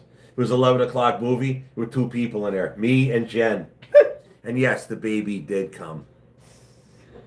CN Rail Fan 82 says, "How old were you when you started driving a truck, and what got you interested in trucking?" CN Rail Fan 82. I wonder where, dude. Like, where are you from? Are you up in Canada, or are you from down here? Because we saw a unique Canadian National Rail. I was gonna say he had the train. company car on him. No, that was. I thought it was. I thought it was a company. Oh. No, what No. what that was? It was an old pasture car and a box car. Mm-hmm. That's for checking rails. Oh. I don't okay. know exactly what it does, but it's like Canada. it checks your. Yeah, but No. he's from yeah. Canada. Oh, okay. He answered I your was curious question. about that. So yeah, so it's Canadian National right next to us. That's what our neighbor literally is Canadian National. Yeah. On the east side of the But property. how old were you and what got you interested in trucking? Oh Lord. Oh, trucking? Yeah. How old were you when you started Yeah, driving yeah. trucks, and what got you interested in trucking? Sorry, my mind went to trains. But yeah, no, that trains is a good story too. But no, I was like 9 or 10, and I had my mom's cousin's husband bought the first year of Peterbilt 379. I think 87. Don't quote me on that. I'm not sure, but I remember it was the first year of 379. It had a big Cam Cummins in it. Yeah. And Mom took me for a ride in the Datsun to go look at it, and he wouldn't take me for a ride. Yeah. Damn son of a gun. But anyway, first time I saw one like up close, and like my mom's cousin's husband owned one. Linda. Remember Linda? Not really. You don't remember Linda? No. You met Linda. Sure, but I don't remember her. Yeah, whatever. I barely remember Aunt Anna. Well, she'll be up here on the 4th. But anyway, Linda. Linda's husband Sam owned that truck, and I thought it was real cool. And after that, I always wanted one just like it. But even before that, we used to ride up and down. My mother used to take me to New York when I first started. When alopecia hit me at first, my mother used to take me into Manhattan to see a doctor that was able to grow some hair, and we used to ride up and down the New Jersey Turnpike. It's split between regular car lanes and truck lanes. So we would ride in the truck lane so I could see the trucks up close. And I just think it was real cool. We're riding around in a 79 Datsun B210. And the damn car is no taller than the tires on the trucks next to us, right? And I always thought that was real cool, just seeing them up close. But then when my mom's cousin, when her husband bought that truck, it was brand new. Mm-hmm. He wrecked that truck. He rolled it. Oh. And I think his brother bought it off him years later. But yeah, that was a whole bad deal with him and that wreck. Mm-hmm. Feel bad. I don't want to talk bad about him, but especially since neither one of them are here. Oh yeah. But yeah, they all passed. But yeah, I guess that's kind of how it. That's why I had the love for trucks, man. I had no clue what the trucking business was like, though. Nobody explained that one to me. Yeah. But you didn't start driving until after Sean was born. Well, when Sean was born, I was 20. Yeah. So Sean was born, and then 2 months later, I turned 21. Yeah. So 2 months. Yeah. So yeah, for 2 years, 2 months, I couldn't legally get an interstate license anyway. So as soon as I could, I did. Didn't you say like you started in like the early 2000? I started the year your brother was born. Oh, okay. I thought it was after Sean. No, I started the same year he was born. So 1998. I wasn't trying to put that out, but okay. Oh. Oops. Oh, see here. Oh, Big Boy. Was up Big in Boy New- is doing coast to coast. He is. Big Boy, last I saw, was in Scranton. Yeah, he just By the way, it's the first time it's been out there since it was built. yeah. Carl Ben J said we just had Big Boy number 4014 go through upstate New York. Yeah, you remember seeing that. Mm-hmm. And we got You a and face Zurich? pictures. Yeah, I somehow don't or know to another. be cool, and then I get You wind up in North Carolina dealing with fuel. the same state, just south of you where you were at. Yeah. You were in Seymour Johnson. I'm at New River. Yeah. The same state, both aviation fuel, neither one could get an A&P. See, What are the odds? I signed an engineering contract like an idiot. You know, just how most Marines do. You sign a blank contract. Mine wasn't fully blank. It was just a 13XX, so anything within the 13 field, which was engineering. See, my brain was thinking, oh, like welding and stuff like that. You know, engineering. Apparently, bulk fuel's in there. To me, in my personal belief, it should be within the logistics field, but because we deal with enough of having to put together hoses and the pipes and stuff like that, that we're classified under engineering. So I got stuck with 1391 bulk fuel specialist. You come this close to being put wherever the hell they found room for you. Yeah, pretty much. Because me and Jen, hey, straight up. Yeah. I I called could have been your, a food service. I talked to your recruiter. You were that bad. Because you had me so friggin' like mad at you. Your recruiter was like, I know he's hard, but if you could keep a hold of him for 2 more weeks, Yeah. we can get him in his MOS that he wants, rather than just wherever the hell he lands. And I'm like, yo, if you don't get this dude out of my house, I didn't get the MOS I wanted. I got the MOS field I wanted. You get the point, Yeah. though. But you know how recruiters can be. But I like Lopez your didn't lie to recruiters. me. He told me straight up, you're signing a 13 blank contract. Whatever they need you in engineering, Honest- they're gonna shove you in. Very honest recruiter. I One of those. I still keep in touch with him. I'd call him every so often. You know, while I was in. Yeah, I'd let him know. And you talk to me once he finished, you know, I bet green his duty. I bet his bike runs. He's out in the islands right now with it. He's having fun. Where? Hawaii. With the bike. He's having fun out in Hawaii with the damn thing. He's not here no more? No, he's He's recruiting duty is 3 years. Oh, so Recruiting duty he's... is 3 years. Oh, so he ain't here no more? No, he left in about 3, because he started recruiting right before he was brand new to Appleton when I got there. Yeah. As a police. But he's still a Marine? Yeah. Of course. I don't know. He's a staff sergeant now, but he's out in He was Hawaii. a staff sergeant when we knew him. No, he was a sergeant. It was Sergeant Lopez. Oh. Now he's Staff Sergeant Lopez. But and good luck looking him up, because you know how many Lopez's there are on the Marine Corps? Good luck, have fun. You'll find thousands. Same thing with Rodriguez and any other common name. You owe him big. Oh yeah. You owe him big. But he's having fun out in Hawaii. He's married too. Yeah, he got married. No crap. Yeah, he got married. Girl from here?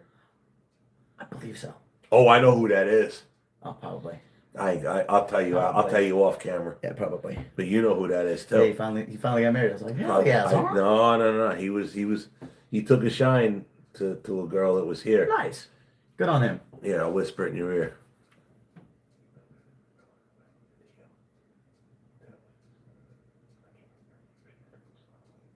No, not her. No. Not with her.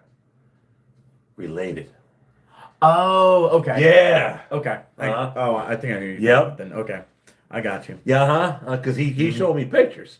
I was like, holy crap, Yeah. really? Mm-hmm. Yeah. No, I know. If that's who it is. I know the last names he probably changed from too. Yeah. Yeah, you know who I'm talking about. If that's the one, I'm willing to bet you. Yeah, you owe him big, because he kept me off you. Because I was ready to, when you finally left the Marine Corps, between me and Jen, Hallelujah! please. We were Thank the Lord, the kid's gone. we would have sent you with like the Sandman or something. It didn't matter. You were gonna join the Russian fleet or something. We were like, get out of here. Send him to the French Legion or something. Get him Exactly. Doesn't Iran need a good soldier? Yeah, no. I'm You're good. at the point we're ready to get you out of here, no matter what. Yeah.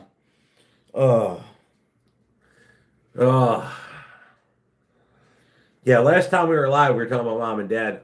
I was looking at the track for the big boy. Big boy will not be going on the track. I would have figured out a way, time-wise, if big boy was going to be on the track where my father knew was Slabboss Hill. Well, we'd have been there. No, he's going to be east of 81 at that point, that far south. In fact, it was in Steamtown. Okay. Because there's another big boy in Steamtown. Yeah. We never been up there. We should. No. Green Bay, there's one up here too. Really? I think 4017. I think's up here. Nice. Oh, I think you're right. I remember that's up here in Green Yep. Bay. Yep. But yeah, it's gonna go down to Philly and then come back up through Horseshoe Curve. I saw a little bit. Jason's gonna go see him in Horseshoe Curve. Heck yeah. I think that was a cool. I have a poster. Do you still have that poster? Oh yeah, he goes. I'm going to Altoona to catch Big Boy in about 2 weeks. No, that poster hangs above your computer, don't it? What? The Big Boy poster. No, that's not Where Big is that Boy. one? That's a 611. Where? It used to hang in the computer room. In your old bedroom. Yeah. Oh yeah. I thought that was a. Big Yeah. boy. No, we have it. We just never I hung thought, it back I thought up. that was a Big Boy that we. No, that's 611. Oh, I remember. Yeah. I don't. Where did we buy that from? Where were we? No, that one was from Pennsylvania. That poster. That train came to visit the Lancaster Railroad Museum. That's where we got that poster, because that train came through the museum. Ham. No, the poster is the 611. Yeah. From Strasbourg. That's what I'm saying. Yeah. Yeah. That's what I meant. Because we didn't expect Yep. it to be there, and we were by there, so we took a ride. Oh yeah. So yeah, they're talking about the big boy here. I got a couple of clips of the 4014 going across Indiana. Caught him in Valparaiso and Knox. Dude, that's an impressive train. Oh. It is very impressive. When 2017? Or was it 2018? Oh, when no, we bought it was- Orwell? We bought Orwell in 18, had him on the road at 19, pre-COVID. Because you were fixing him in 18. 18 to 19. 18 into 19. And then right, because in the 19 we rebuilt the engine during COVID. And that's where your carpal tunnel came from, was with rebuilding that No, engine. carpal tunnel was for a long time before that, but yes, it hurt bad. Mm-hmm. Oh, Jason goes, not horseshoe, but Altoona in general. Those who catch it at the curve will not see it again that day. I'll be there I'll be after the curve chasing it for 4 days. I don't know the cutoff. I'm talking about Yeah, Jason I was Asselin reading with Railroad. Him and I tell you what though, it's not like I one guy really wanted. It sounds dumb. I always like the guy's videos. Like Jason's got awesome videos, but there's one other guy that does railroad videos that every now and again I'll do the whole. I know what you're. I don't know the channel. But name, wait, there's more. Yeah. Of course, there always is. Yeah. Old Jawtooth. I'd love to meet Jawtooth. He just comes across like just a cool dude to hang with. I'd love to meet Jawtooth. I bet he's got to be all over Big Boy when it comes to Ohio. Jason Asselin, Jawtooth. Yep. Semper Fortner, Jawtooth. That's right. But I don't know what the age cutoff for joining the military is. I think it's like 29. I believe is the cutoff. There are ways to join past that. I believe you can get a waiver for up to 35. I believe it's like you have to get a waiver, but you have to be like the most physically fit ever in order to get that waiver, like past 29. You have to be like a triathlon, pro athlete to get one of those waivers for as of now. If it got bad, listen. If it gets bad enough, if it got bad enough, they'd take me back. I was gonna say they putting you behind a wrench, Hey, we need this JLTV fixed up now. Hey, All right. I've said many times, I'm born free, I'll die free. Oh yeah. If they need a bullet sponge, I'm here. If they need a wrench, I'm here too. If it got that bad, when they're looking at people like me, well, you damn right I come back. And there ain't anybody I don't know. Yeah. Well, that wouldn't say the same. Oh yeah. Well, Semper Fortner says the cutoff back then when he was in, but that was 29 years ago, was 26 and a waiver up to 32. Yeah. I think they did raise it to 20. I think they did raise it to like 29 and 35. I think what they changed it up to, but I could be wrong. Obviously, I was 17 when I signed on the dotted line and 18 when I shipped. So. Jason's got me here. He goes, I see you, DPU. The name escapes me. Damn it. He's out in New York. I can't think of the guy's freaking name. The guy that does ICU DPU. There's another YouTuber. It's out of New York. I can't remember his freaking name. What's the damn name of the channel? Son of a bitch. He's got some badass videos too. But I can't think of his stupid name right now. Damn it. He messaged earlier, he said, yeah, Jawtooth. He has hung out a few times. They've done a few collabs together. Wide World of Trains, there it is. Yep.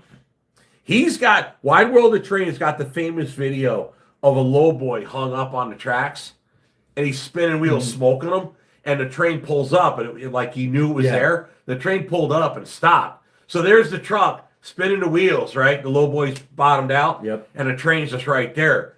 It's a very famous video. My bad, I didn't realize that you were a female. My apologies.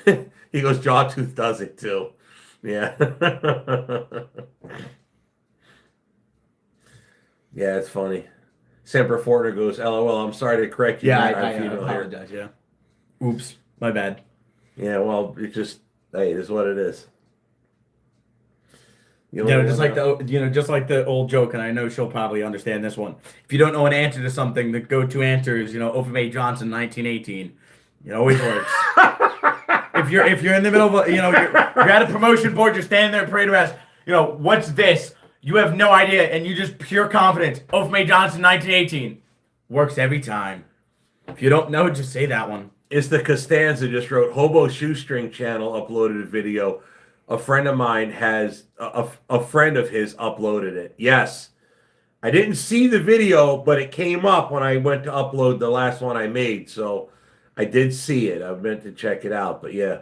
I think you told me about that when Hobo Shoestring? No, tell Matt about the last time we met. The cops came.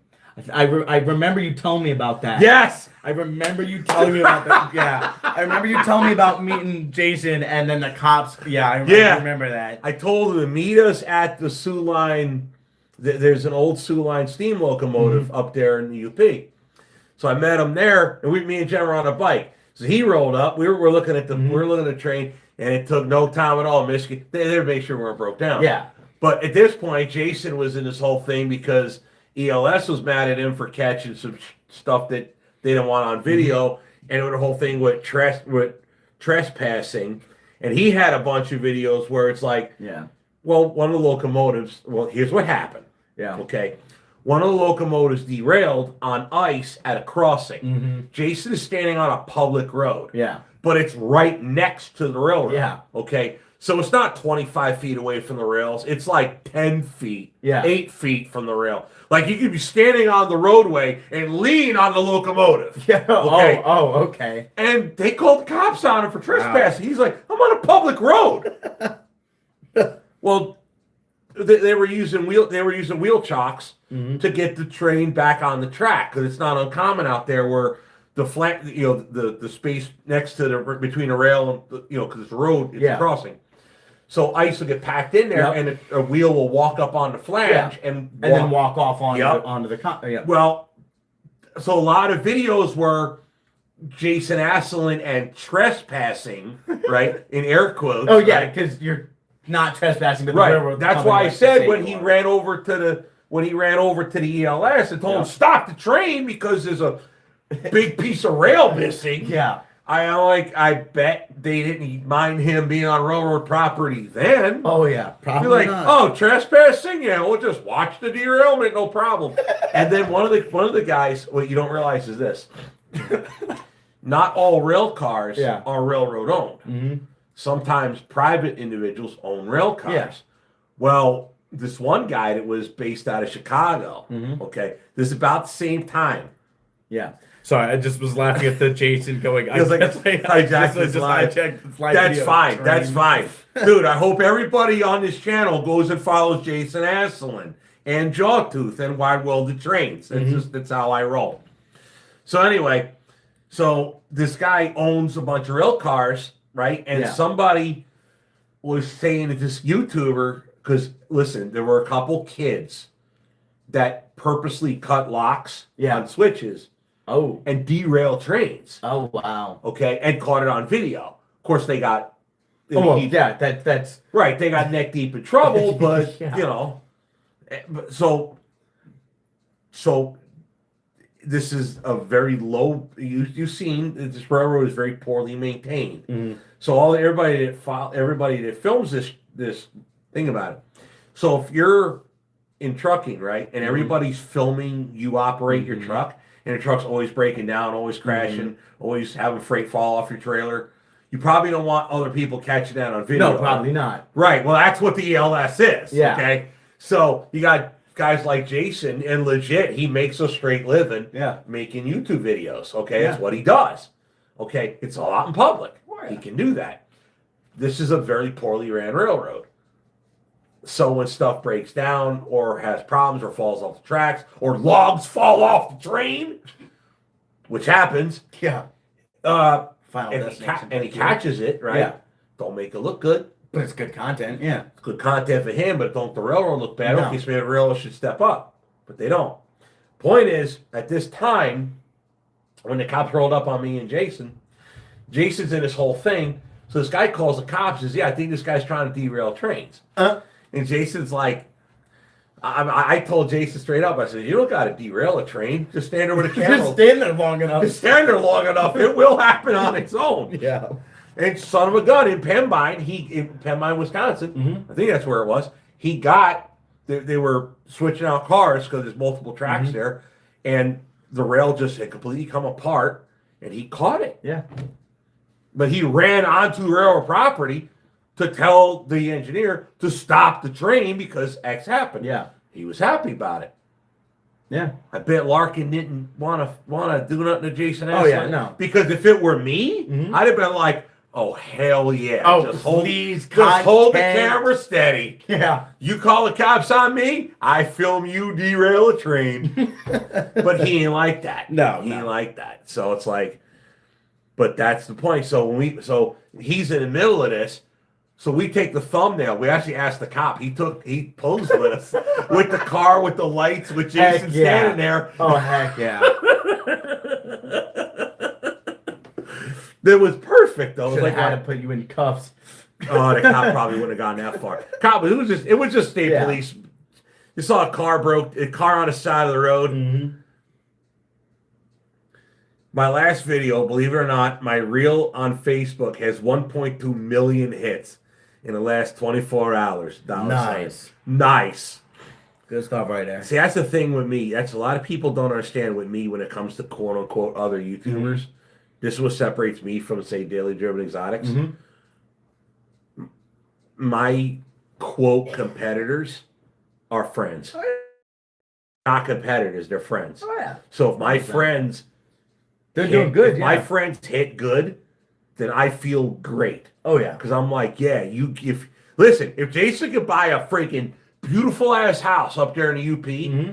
because he caught some badass video, Let it happen. Oh, yeah. more power to him, Oh, please. 100%. Absolutely. 100%. That's the thing with like me and Timmy. We never looked at each other as like competitors No. or Dominique or Crystal or any of that. Mhm. Like, no. Rising tide rises all ships. Oh, yeah. But yeah, no, I never looked at it like that. But yeah, he was in that whole, and he, of course, typical him like me. So the guy calls the cops saying, Jason Essel's trying to derail trains. What does Jason do? FOIA request to 911. Dude's in Chicago. Oh, of course. Yeah, dude's in Chicago, and the guy's like, I never seen him actually do anything. But yeah, I don't need this. But yeah, the guy just films trains. But okay, so you literally call 911 on a guy that is standing in public. So when he films in Pembine, he's across the street. Yeah. In a public parking area. Yep. He's not even close to railroad property. He's got so he's got to zoom in tight Oh, to yeah. get anything going on over there. But they interchange with Canadian National. Yeah. Right there at Pembine. Chasing up like girls and trees. In my case, they bring me Boxcars of cash. Oh, That's man, funny. dude, that's cool. Matter of fact, I was thinking, Make that a sticker. My girls and trees, but in my case, you can bring me I've been in and out of it. Whatever happened with the deadline, Jason, with that, where all the, oh, wow, look, we dropped like 150 people. I guess we're talking about trains too much. Oh, well. What were we at? Whatever happened to the deadline over there at where they lined up a lot of the older locomotives Yeah. at the ELS yard? They have a roundhouse out Mhm. there. And they got all kind of like old locomotives out there. It's basically the iron farm on rails. Mhm. Like me, if I ran a railroad, that's what. That's what your railroad would be. Would be a bunch of old rusted boxcars sitting in a railroad yard. Oh. But yeah, they brought a lot of guys talking about for a while buying a section of railroad. There was a point in time where you were I'm still you were seriously thinking thinking. about buying a section of railroad. I'm still seriously thinking about it. Yeah. Well, we have the line right next to us Mhm. here. There is enough property. I don't know what it would cost, but I've considered. I don't want to say too much, but I've considered doing a truck train transload operation with this Yeah. property. Do a split off and then If you put a switch or turn off or Yeah. turn out, if you put a turnout in the right spot, it'd be a tight turn. But I bet you could park a line of flatbed cars Mhm. right behind the house, Oh yeah. right against that property line. Yeah. But then again, it's not like I haven't been looking Yeah. at other property next to rail lines. Me and Jen know where there's one right now. Yeah. Got a spur already set up to it. I remember we were looking at that a while ago. It's still there. Yeah. Still there. Just the town won't sell it, they'll lease it.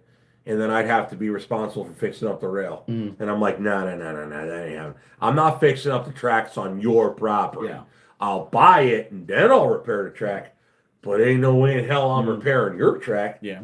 We're like, well, we can't sell it, but we can lease it. And I'm like, well, you could just hold on to it for another years and just let the bush grow through the rails, because I guarantee you by now every tie would need to be replaced. Yeah. Just because it's all overgrown. You wouldn't even see it. If you literally looked at that from satellite, you wouldn't even know there was a track there. That's how deep it is. This would make East Terminal Railway something like he did. Yeah. But this would make East Terminal Railway look like a class 1. Oh yeah. To answer your question, Lords, I have no idea. I'm not a recruiter. I don't know. Hang on. Jason answered. He goes, scrapping all the Baldwins, they need cash. The line from Stiles to Green Bay has been shut down for 4 months after the flooding in the spring. Still? They never repaired it yet? Holy crap, man. That's a death nail then. But to answer your question, I have no idea what the cutoff for all the branches are. I just believe that's the Marine Corps one. I don't know if other branches are the same or if that's all of armed forces. I just know the Marine Corps, I'm pretty sure, is 29 and 35 for a waiver. But that's all I'm aware of. Jason Astlin also says, thanks, Michael Adams. Stop filming and ran to stop them. Stop caring about filming at that point. Had I just filmed, I bet I made thousands. But that's not right. Fair enough. Hey, you're a better man than me. Oh no! Listen, the owner, Matt, the owner of that railroad knows him, and has been a problem. Listen, understandingly, Larkin doesn't like his railroad being filmed. Yeah. It's a pile of shit. Sorry, but it is. Yeah. Okay, and they've been a problem for him and other people that film the railroad. So, if you're me, right? If you're going to be that guy, well, you know me. I'm a pig. I like to play in the mud. Oh yeah. You know. Yeah. Other guys are just we better. like to tread on dangerous spots. Yeah. Listen, other guys are just better than me. You know. Oh yeah. Oh, there he goes. All freight is being transferred in Pembine. Okay, that makes sense how they're surviving then.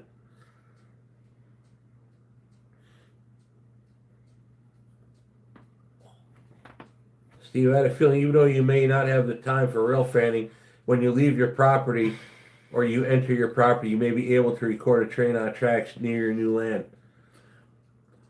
I mean, I actually did. Theoretically, you could set a pole up in the east field with a camera on it, and if you catch anything good, you throw it on. I the have video. footage. I thought I put. Maybe I didn't. I thought I put footage of one of the trains going by here. I do know the line next to me. It's a 20-mile-an-hour limit. They're not allowed to go no faster than 20 mile an hour. Oh, Mylan Lortz. I'm sorry. I seen him earlier. I forgot to say anything. Mylan Lortz and me went to school. Oh. He went to school in high school. He was the one asking about the military. Yeah. The cutoff earlier. Yeah, he lives out by Philly area now. Oh, nice.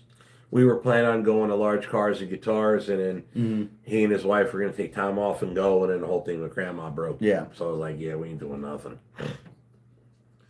But yeah, that's the other thing too. We need to start doing more truck shows. So yeah, you should be with us going to more shows and stuff. Oh yeah.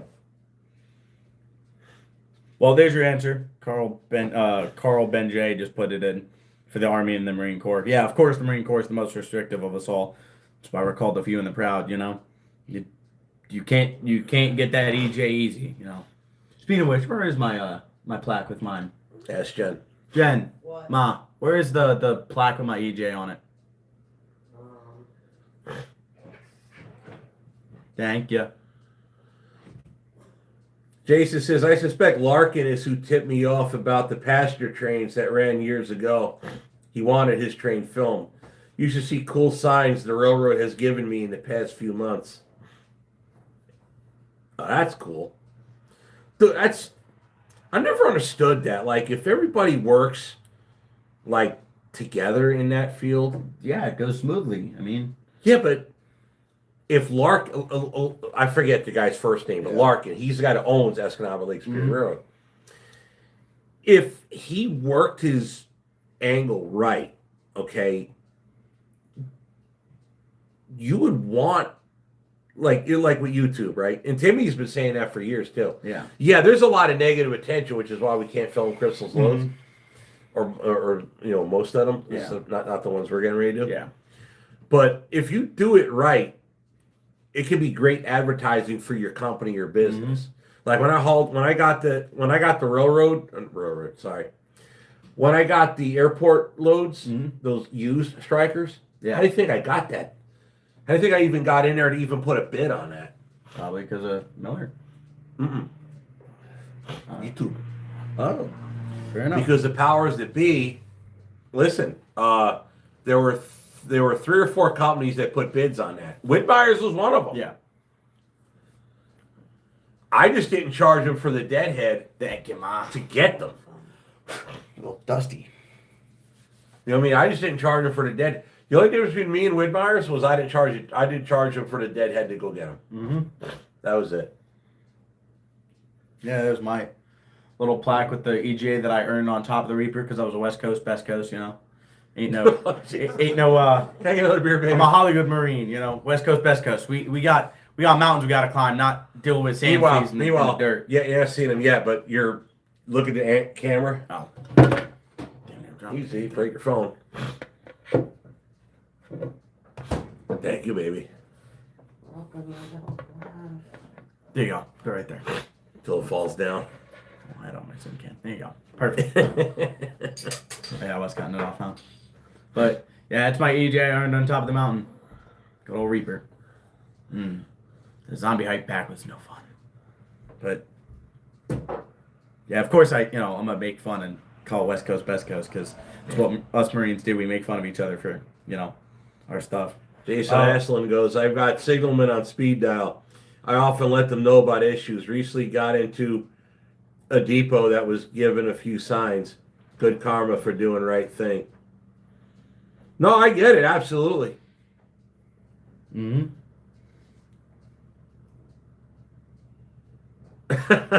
Jason goes, hey Steve, where's your 100,000 plaque? Should be behind you on the wall.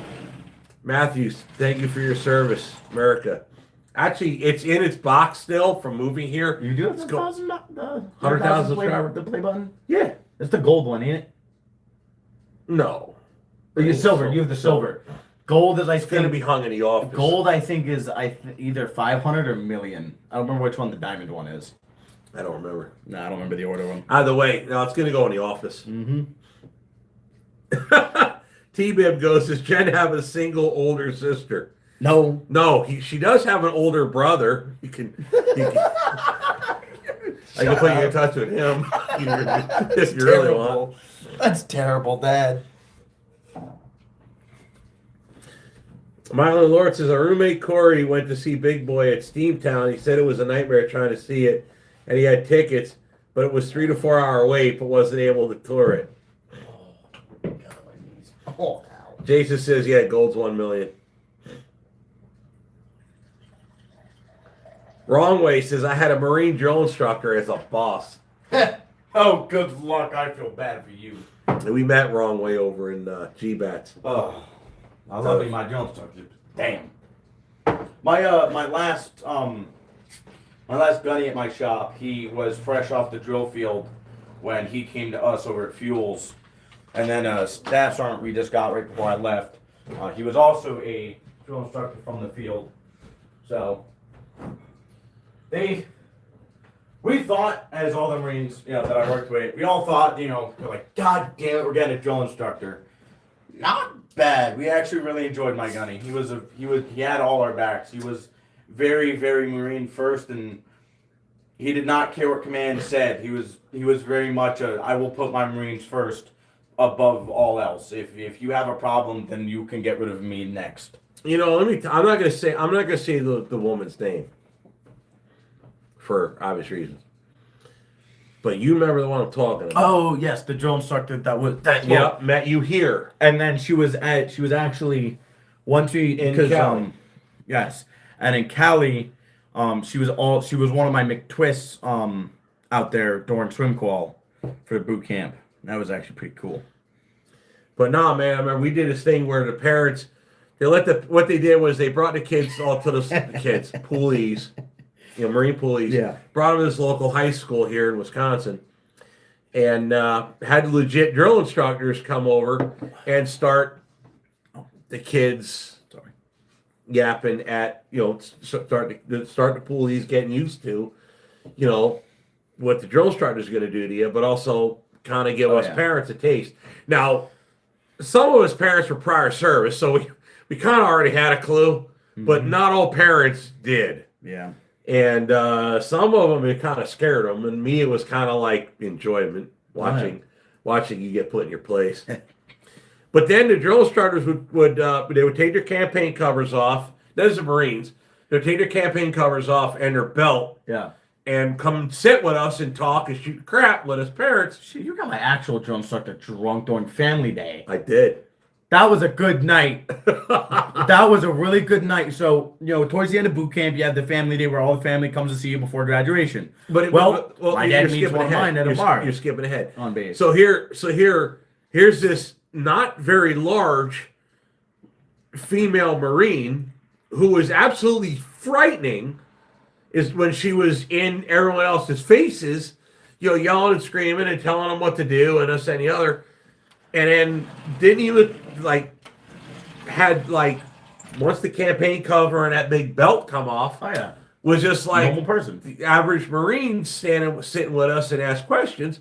And I asked the female Marine drill instructor. I just don't want to say her name. I know what her name is. Yeah. Actually, I don't know what her first name is. I know what her last name I remember the last name. Well, of course, it's it's all over our it sits right. Yeah. But I remember her very well. And I asked her, I says, out of curiosity, what made you want to be a drill instructor? And she asked me, she said, are you prior service? I said, yes. She said, do you remember your drill instructor? Well, we had TIs in the Air Force, but training instructor in the Air Force. They all have their own names depending on the branch. But I said, yes, I do. And her answer was, that's why I wanted to be a drill instructor. Because my Marines will remember me for the rest of their lives. Mm-hmm. All mine. I wanted to be inspirational in their life for the rest of their lives.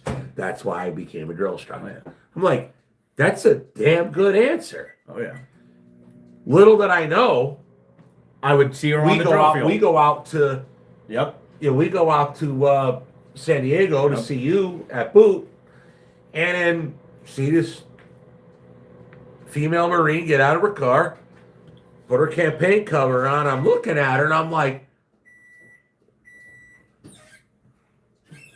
You look familiar. that is her. Yeah. So yes, so I walked up. I said, excuse me. I said, will you buy? And her name is not uncommon. Yeah. So when she turned around and looked at me, of course, I read her name, and I'm like, were you at Appleton, in Wisconsin, not that long ago? She said, yes, I was. She go, I says, yeah, I remember you. I thought I recognized you. She said, yeah, I remember you too. Yep. I'm very recognizable. Funny thing was, she was one of my McTwists during our swim qual. Yep. So I remember her because obviously I didn't talk to her at all. I was like, hey, I remember you. No, it was more of a, yes, ma'am. It was one of those type things. So it wasn't like, hey, I remember you from Appleton. It was a, yes, ma'am, and I jump in the pool. There was no small talk. It was a yes, ma'am, and I did whatever the hell I was told. with Dad and Jen, it's small talk. Yeah. For you, it's I am. Exactly. But but it was just the amazing thing. But I remember my TI. I got lucky in the Air Force. What I mean by that is my TI was a master sergeant. Okay. Yep. Usually they're not ranked that high, but I got a master sergeant. So and he was phenomenal. He was tough. Back to the story that I was telling. This was one of the scarier of my 3 drill instructors. During the family day, you're in your dress blue Charlies which is I believe it was Charlie's because it was before we weren't long sleeve yet. It's the Alpha Bravos. No, we were in Deltas. Yeah, we were in just blue Deltas. So short sleeve blue pants for Family Day. And well, we went to the bowling alley on MCRD San Diego, and dad was drinking, and one of my drill instructors were there. And this was my what we referred to as our knowledge hat.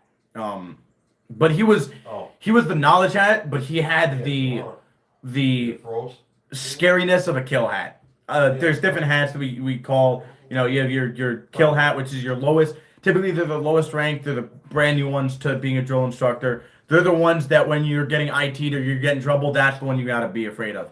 Then you have your knowledge hat, which is the one that knows a lot more about like the uniform codes, and like he knows all of that stuff, and he's the one that teaches you a lot more. Then you have your drill hat. He's the guy that primarily focuses on drill, teaches you how to do the proper drill. Then you have your senior, right? But while we were at the bowling alley, Dad was drinking and started buying my drill instructor drinks. And they were shooting the shit. And I'm just sitting there, blah, blah, blah. And eventually we had to go back to the squad bay. It started with, I gotta have at least one with Yeah, him. it started with I gotta at least have one drink with my son's drill instructor, you know? So Dad has the drink with them, they're talking, drinking more, Somewhere I saw the picture of us. Oh, yes, you do. In front of the bowling alley, yeah. No, I'm pretty sure I'm pretty sure. Then. No, I'm pretty sure I put it in one of my Fair portables. enough. Well, I'd have to find it, but I'm pretty sure I still have it. by the end of the night, when us Marines had to go back to the squad bay, my drill instructor was a little bit drunk. So we go back to squad bay, and, at this point we're Marines, we've earned the title, we've gotten our EGA, so it's no longer yes sir, no sir, it's now we're calling our drill instructors by rank, right? So it's staff sergeant.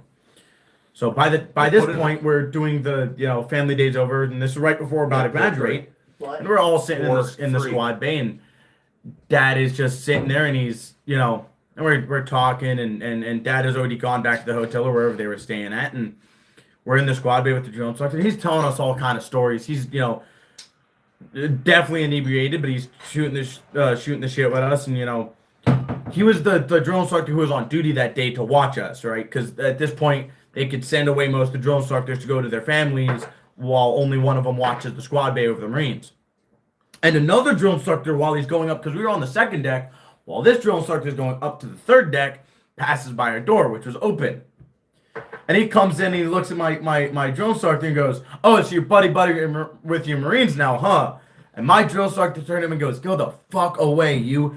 Go up to your own deck and do it your own." And he kind of goes off on him, but he's also being tactful about it almost. And it was just a funny experience for all of us we're sitting crisscross applesauce on the floor, and we're just watching this happen. We're like, yeah. And I'm sitting in my head, I'm like, this is all because my dad decided to get him drunk. We're getting all the cool stories because he was also a machine gunner. He was an infantry machine gunner. So he had all kind of stories he was telling us that day. Just because a lot of grandparents watch this channel with their grandchildren, trying to keep the language down. Listen, in on the street, okay? My apologies. I curse like a drunken sailor. I Okay? am trying It's to hold it nonstop back. out of me. But on a channel, I back it off because I've met a lot of people that watch the channel with their grandchildren and so on. So I try to keep them quiet with that. But I mean, at this point, we're hours deep. I don't think it's really too big a deal. But just I'm not gonna yell at you. But I don't know. Jen's got a treat coming. I see. When I was going through to look at what you were saying, Semper Fortner. When I was in there was only one company on the West Coast that was all females. There were no mixed companies at the time, and that was Gulf. When I went through, it was Gulf company was only females. It was the only company that was females. When I was leaving, they started reinstituting the mixed platoons and companies where females and males were in the same companies. That was when I was leaving. Oh, that's got to be an absolute catastrophic mistake. It was a catastrophic mistake in NCT. The amount of things that I know happened in foxholes during our, when we were up on the mountain on the Alpha Shelf and in foxholes, the amount of stuff that I know that happened at night. Finish your story. I'll tell you my story. But, well, that's the end of it. I mean, we got the stories of him, telling stories of him being a machine gunner out in, Afghanistan and doing all his stuff out there. But we got some pretty cool stories, and he had to yell at another drill instructor for not minding his own business, which was kind of funny. But yeah, it was a really cool experience, and then graduated boot camp and went off to the desert with Dad, with Sean, and had some fun out there. And then Dad dropped me off at MCT, which was kind of funny, because instead of, taking, because most people, they fly back home or do something like that. But no, Dad drives me with the truck, go to MCT. Funny thing was, the gate that we go through to go to MCT, Oh, Dad that's was a like, story in of itself. Dad goes, wait a minute, you've been here, I don't even know how many times, unloading equipment to this base. Well, there's we a used to story go through behind this that. gate. Here. Funny thing was, I went through that gate as a non-Marine, as a kid. I went through that gate one last time as a Marine. So this is Old Smoky root beer. Ooh. Gotta wait for Jen I've had this Hatchers. before. Yeah, well, this is straight out the freeze. No more grind? Huh? No more grind? Good luck finding grind. Damn. Bino can find it, but Salud. Solid. Well, that's good. A good one if you like So- this. Not My Father's root beer. It's pretty much like a Jack Daniels, but it's like a Okay. root beer mix. Here, babe. It comes in a beer bottle. Pretty good. No sense in having them right here. So the funny story that I have, kind of. So I went in 95. Yep. Okay, so there was no even thought process of intermixing males and females, and I was Air Force. I hate to say it, but it's one of those things where it kind of. Listen, I don't regret. Well, how do I word this properly? these donors. I don't have a lot of regrets in life, but I do have a few. There are a handful of times where I wonder what would have been. Yeah. So I guess we could talk about that first. So why'd I go into the Air Force? You ever wonder why? But Grandpa was in the Air Grandpa- Force. You followed behind My him. father. Yeah. My father was in the Air Force. And I heard a lot about my father. Matter of fact, I have his old fatigues, they called them in the day. I have his old fatigues, and matter of fact, it's in the spare bedroom. Okay. The old fatigues. Neither one of us could fit in it. As skinny, as small as your grandfather got as he got sick, he still couldn't fit in the damn things. I still have my old BDUs. Couldn't fit in them now either. But I went in the Air Force. My father was in the Air Force, and I never once in a million years thought I would ever be anything close to being a Marine at that time.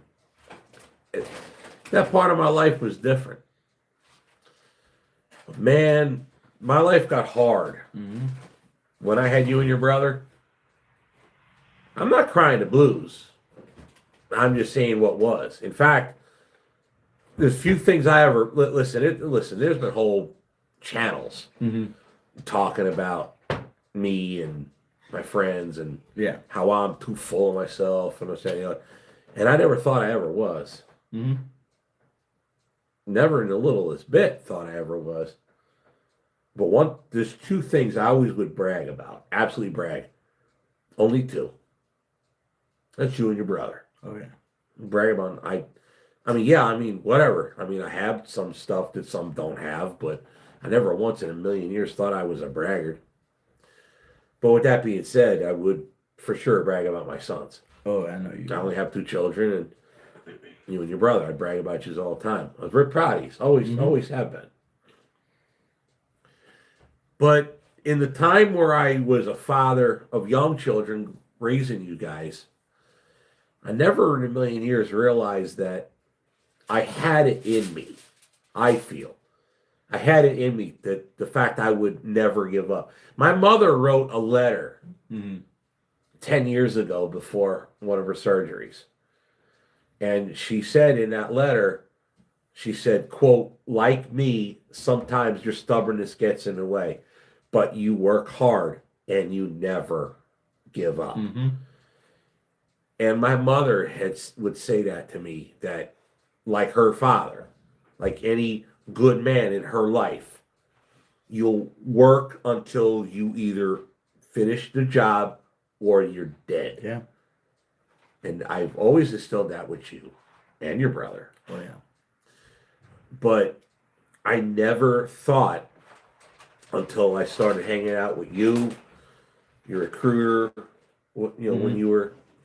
Remember, I was in, and a lot of people don't realize that. Who was right next to you when you were a poolee going to the gym? You were right there every time. I was right next to you. It was me, your recruiter, a couple other poolies. Mm-hmm. And we were at the gym at 5. You were the only parent that Oh, yeah. showed up there. We went to Milwaukee. I was the only parent. Mhm. I remember meeting a sergeant major down there, and I was like, He rode in on a Harley. huh? He rode in He on a showed up Harley. on a Harley Davidson, big old road glide. And I'm like, and he's like, well, where's your, like, he's like, how come you're like the only, he was asking me, they're like, how come you're the only parent here? And I'm like, I don't think most parents understand that this is available. They're like, no, you don't understand. Most parents are not involved in this. And I'm like, how would you not be? Yeah. So it was like, I remember that. I remember talking with specifically the sergeant major down there. I wish I remembered his name. Cool dude. Oh yeah. I mean, if I met him he's the kind of guy, if I met him at a bar, we damn sure would be drinking some Oh drinks. yeah. We'd be hanging out and trying to figure out how the hell to get our Harleys home. You know what I mean? Yeah. But I mean, that was the kind of guy he was. just like what you going to the Air Force because of Grandpa. Originally, I was gonna go to the Navy. Well, you had plans. and then Sean was like, "Nah, you would fit better in the Marines." Yeah, I remember I thought that was a That joke. you thought that was a joke, and then Turned out to be real. 4 years later, look at me now. Uh-huh. Facts. Oh yeah. But I mean, I don't regret joining the Air Force, don't get me wrong. Oh yeah. I felt like I did now that I've met some guys that fought in combat Mm-hmm. that called in air cover under my aircraft. Yeah. I find value as an older. I mean, I'm closing on 50 years old, but now I find value in my service. I mean, there'll come a day where something like that'll happen. I mean, I know my service was useful. On New River, we had the 2 training squadrons, so I was, vital in the training of Marines, and so they were able to do the job whenever they're called upon. There were a few cool moments, doing that. I've got to do some cool things, see some cool aircraft. Sadly, I never got to ride in any of them. Wish I did, but never got the The Air option. Force held into those. What the hell did they call them? We call them moto flights. Something else something like a motivational flight. Yeah, kind of we, thing. we called them moto flights. I never got to take part in any of them, sadly. Problem is, it's just the spots fill very quickly, and so it's just you're lucky if you get to be one of the few that get to go on there. But I never did. But once I started looking into the Marine Corps after we got back from Hawaii, I thought I always thought they were just badass. Just looking at the the fact that few and the proud, that it was just a bragging point. You were something along. You were such a small community. Because the Marines only have, last I looked up, it was like 170,000 active duty. The Army has almost 500,000 active duty. The Marine Corps the military all in all is about 1% of the U.S. population. The Marine Corps is 1% of that 1%. Like that's something I always thought was just See, I still that's think something I enjoyed, being able to brag that I was, I made it. I was one of those, I still think at my age, back then, I could have been a Marine. Mm-hmm. I don't know, guess nostalgic, kind of this stupid crappy thing about when it doesn't even matter. But what would life had been had I chose Marine Corps rather than Air Force? Yeah. What would today be for me? Who knows? Who knows? Right. So I'm saying it's Could have like one been of a those, career, who knows? you never know, but it doesn't matter. No. You just wonder. Mm-hmm. But I take pride in my sons and what they've done. Oh yeah. You included. But yeah, so that's the future. That's the thing. But no, So back to the funny story with the Air Force. So the Air Force, when in boot, you would have to pull what they call dorm guard every so often. I don't remember the Fire watch for us. basically the same thing. Yeah. Which is, to be honest, there's no point in it. Once you're in the fleet, we call it duty, but Right. It's just getting you used to that kind of thing. yeah. But in reality, it had no purpose other than getting used to. Well, in the Marines, there is a purpose. During the Korean War, the Firewatch wasn't as big of a thing until after that, and this is something they teach. Firewatch became a big Jason thing. goes, had to step away for a minute. Weren't we talking trains? Oh, just kidding. Glad to catch the live stream tonight. Always happy to see any dad united with his son. Salute. Like, we'll probably get back to trains eventually. Oh, eventually we'll get in that scroll again. But Firewatch became a big thing after the Korean War because there was I don't remember what exactly it was, but I remember the small details. But there was a group I think it was a platoon of Marines. They were sent out, towards the front line, and well, they didn't have anyone watching as sternly, and they got caught up and were murdered in their sleep. A lot of them were killed in their sleep. And so after that, Firewatch became a really big, we're going to do an hourly rotation where someone's going to be up, at least 2 people, in order to keep watch of everyone while we're sleeping. And it was a big thing from then on because of the fact that they were slaughtered in their sleep. Well, there were some things that we had to do where everybody in the flight had to go. We call them flights. You go in platoons. Everybody in the flight had to go. Everybody. So who's standing dorm guard? Yep. Somebody from another flight. Mm-hmm. Well, that happened to me where I had to go stand dorm guard for another We had flight. to do that occasionally. Yep. That was another part of the building. Mm-hmm. Okay. Same thing. Sometimes you had to stand fire watch because we also do gear watch because if you left the rifles in the squad bay, someone still had to sit there and wait with the to watch the rifles and stuff, to watch the gear, because all Marines know gear drift is another Marine's gift. Still a thing in the Marine in boot camp. Someone leaves something that Well, mine. yeah. Steal, great acronym. Strategically transfer equipment to alternate location. STEAL. I didn't steal it. I just transferred it. So, Or also known as tactically so I'm acquiring. standing dorm guard. Now, bear in mind, this is like week 5 for us, okay? Oh, I know the Of story week you're 6. Oh, yeah, you've heard this. I have a very So I similar get story. into this dorm, and it's like it's not that hard. You stand at the little podium there, which is bolted to the wall with a speaker, and you're supposed to study in your book, right?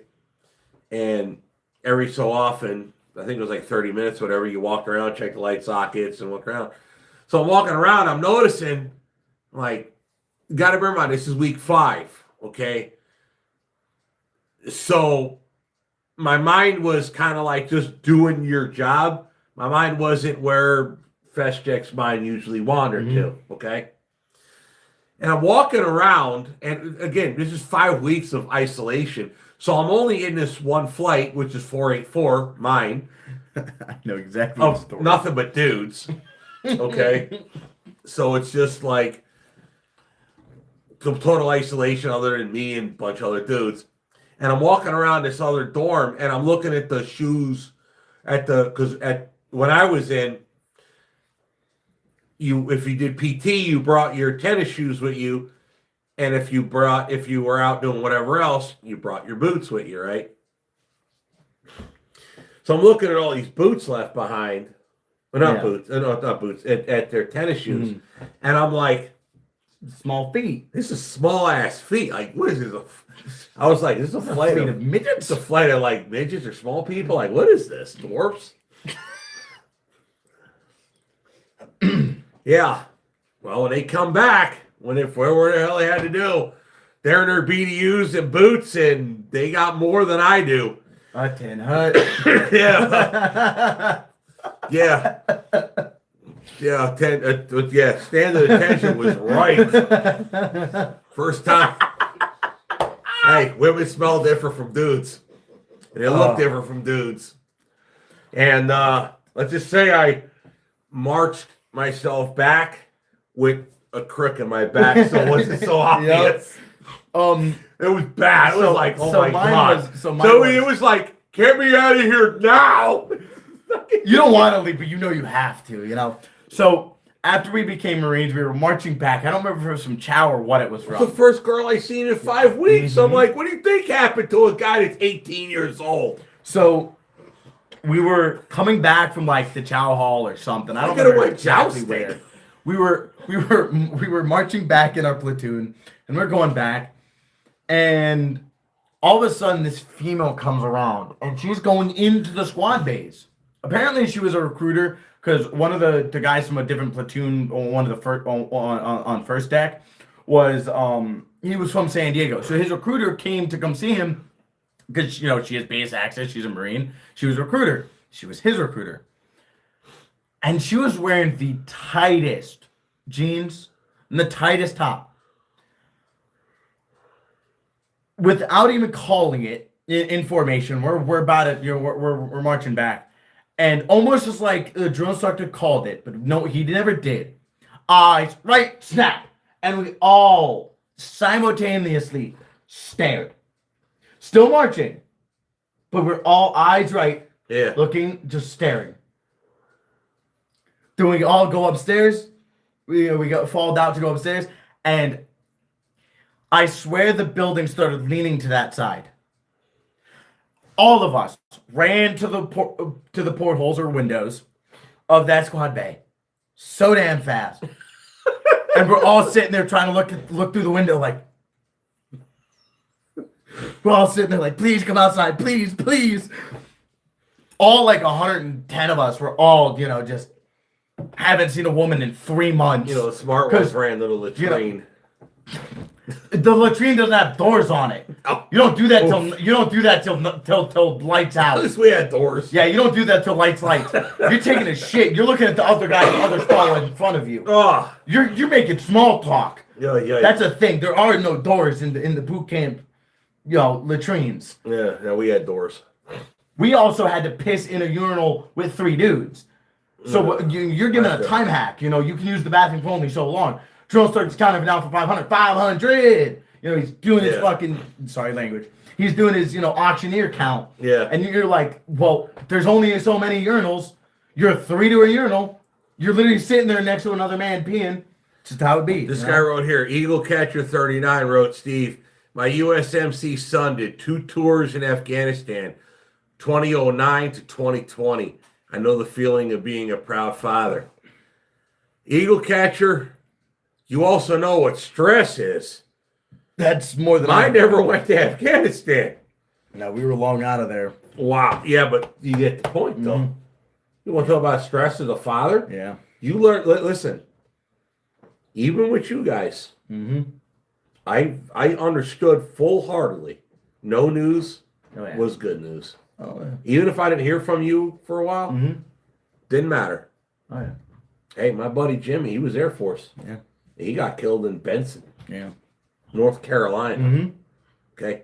No news is good news. Yeah. If no one's rapping at the door in the morning, I guess I'm having an okay day. That's true. That was my attitude. So this guy, his kid was in Afghanistan. That's more than I ever did. 2 tours. Yeah, that's... You know what stress is. Yeah. There's a lot of... I can imagine. I don't even... Like, I knew a lot of people that were there, my gunnies and higher, a lot of them were in during that time. They were out there in Afghanistan and stuff like that. Like, I've only ever heard stories, I've seen some funny pictures, Everyone always talks about the seriousness of it, but at the same time, all the Marines, there was a lot of fun that happened in during that day and age, where it was, just some dumb things that went on. But, it's just, Marines do as Marines do, There's a reason why we're, a lot of branches don't like having us around. I don't remember what air base it was, but, we did, a bunch of Marines were doing some joint training with the Air Force. And do you know what the Marines did? they went out and tackled a bunch of deer and tied glow belts around them and let them go. So the PMO for the Air Force would drive around base and see a glow belt run through the woods, and they would start calling it in. Turns out there were like 5 or 6 deers with glow belts wrapped around them because a bunch of Marines decided at one point it'd be funny to tackle a bunch of deer, put glow belts on them, and let them loose. So the police of the base would think that there's people running through the field, the tree lines, and be like, what is going on? There's a reason why the Marines are known as doing the dumb shit. You know, There's the problem with I've said this with you. I've said this to you many times. The problem is with Marines is what makes a good Marine also makes him a non-compliant Marine. Yeah. Well, another thing, right? We're like a lot of the newer regulations against like hazing and stuff, right? Oh God. A big thing that that I still do this, and a lot of people in my unit still did, but it's considered hazing. Yeah, when you get luck. promoted and you get your These people have never been on a submarine either. yeah, that's a whole nother one. But whenever you get promoted, right, you take the frogs off your chevrons, and the people who come up to promote you, they take your chevrons off and they put the new ones in. You don't put the frogs in for 24 hours is the rule. During that 24-hour period, someone can walk up to you and smack the 2 pins into you. Yep. You get what's known as a snake bite. You'll get a bunch of different two close together holes put into you, and you'll start to bleed into your skivvy shirt, right? That's considered hazing nowadays. Another thing is like when you become an NCO, and you earn your blood stripe. A lot of times, what people, a big thing, it's a tradition, is you grab someone and you need the absolute hell out of their side of their leg because they earned their blood stripe. You got to make them hurt because they earned it, right? But that's considered hazing now, and that's some people say it's hazing. Some people are like, nah, that's tradition. That's what Marines do. We do things that other branches would look at and go, what in the hell are you doing? But to us Marines, it's like, nah, bring it.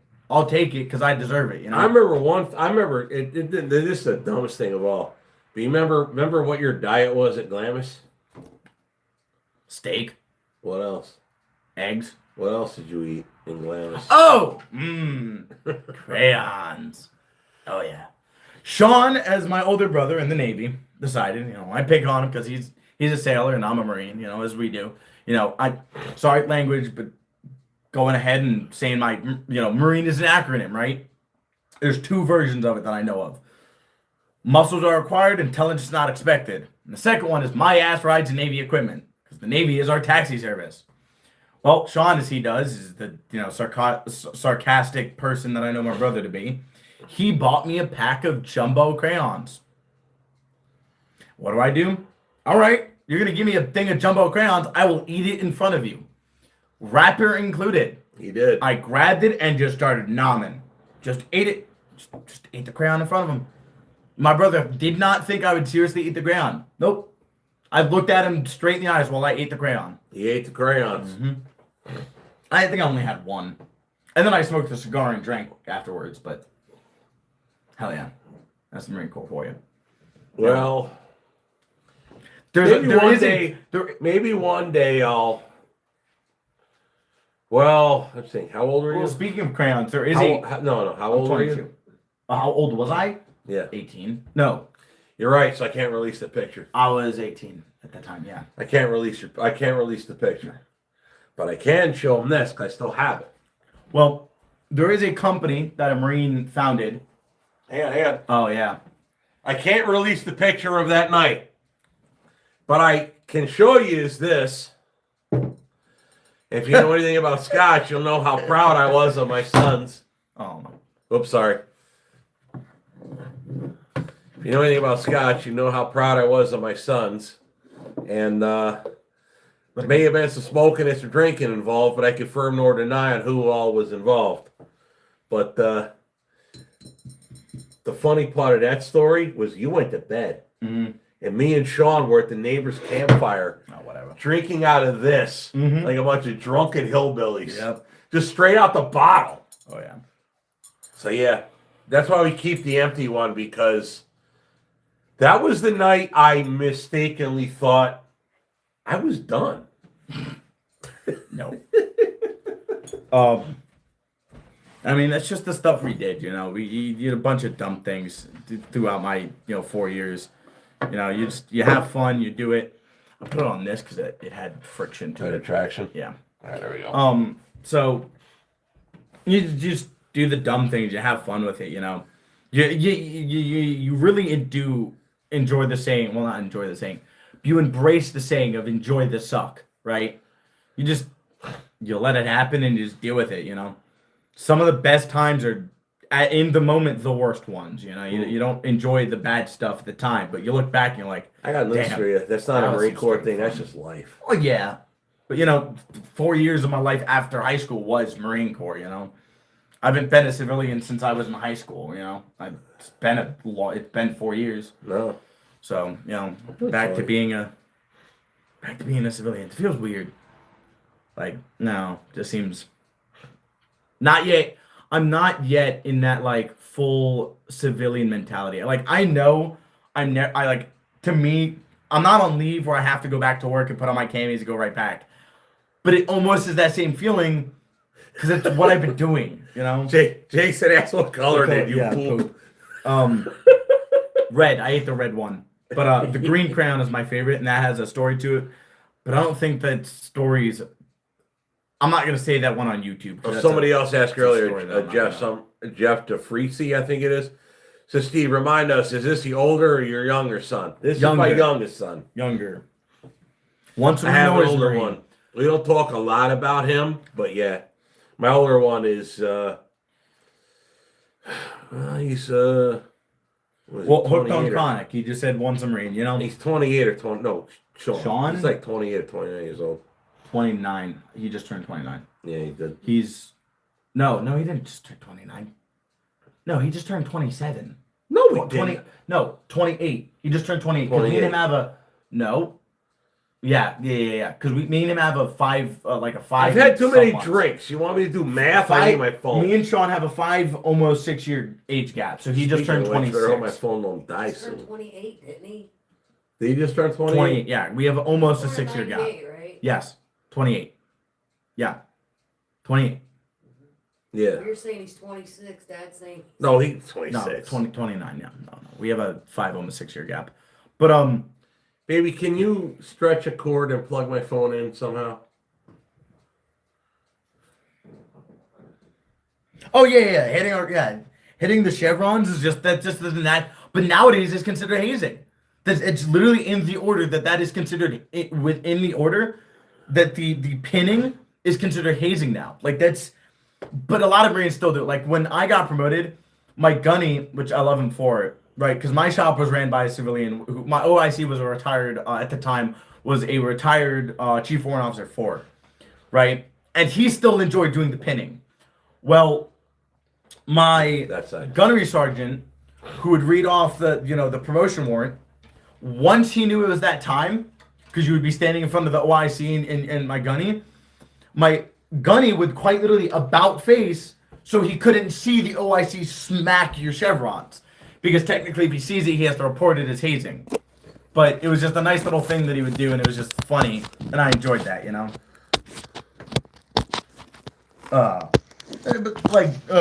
Hooked on chronic, once a Marine, always Marine, That's something I always, thought was cool and the reason I joined, right? Is, in the Navy, you're called a sailor. Thank you. In the Air Force, you're an airman.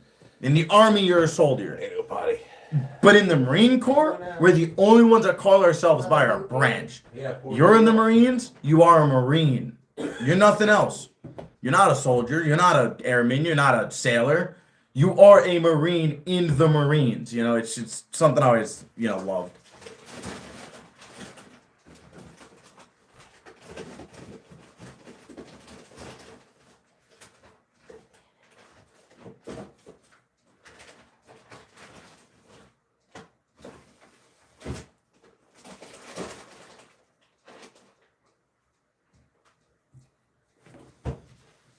Also, as a Marine, it just becomes a personality trait.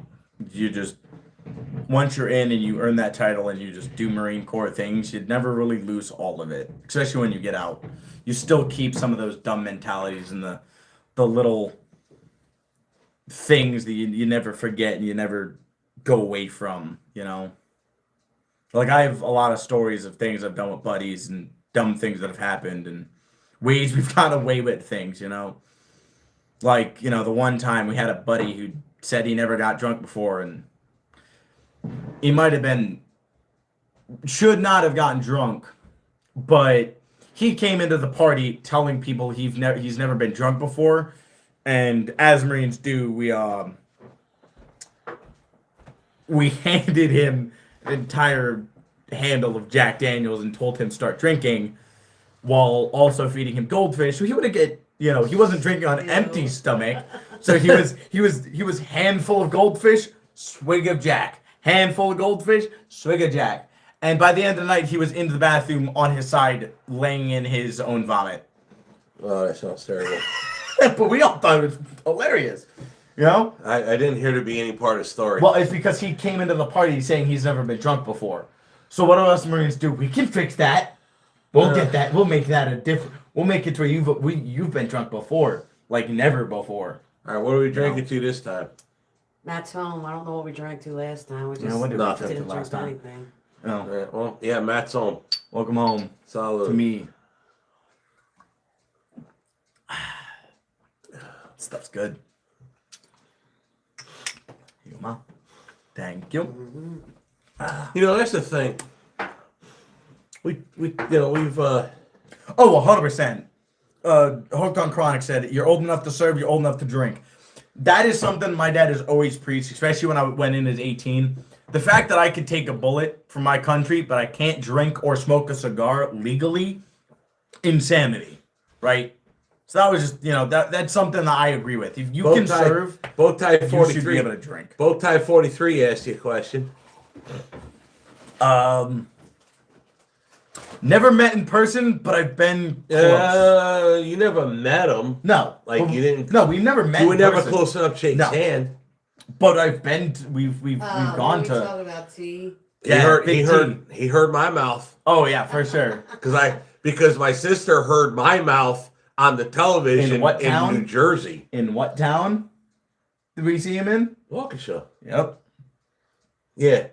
So we never met Donald Trump, but we were at a rally for Trump Just after the Kenosha. during the incident. whole the whole It was COVID right thing, after right after Kenosha. Kenosha. They did a rally in Waukesha at the airport, Mm-hmm. and we were there. And I forget what was said, but I remember I was texting my sister, and because of security, like pictures and video you couldn't text out because it was all getting jammed. It was very interesting because me at my entry level of any type of security, I understood what they were doing and why, line of sight from gunfire, that kind of thing. But one thing they do is they also screw up your phones. They slow everybody's phone down.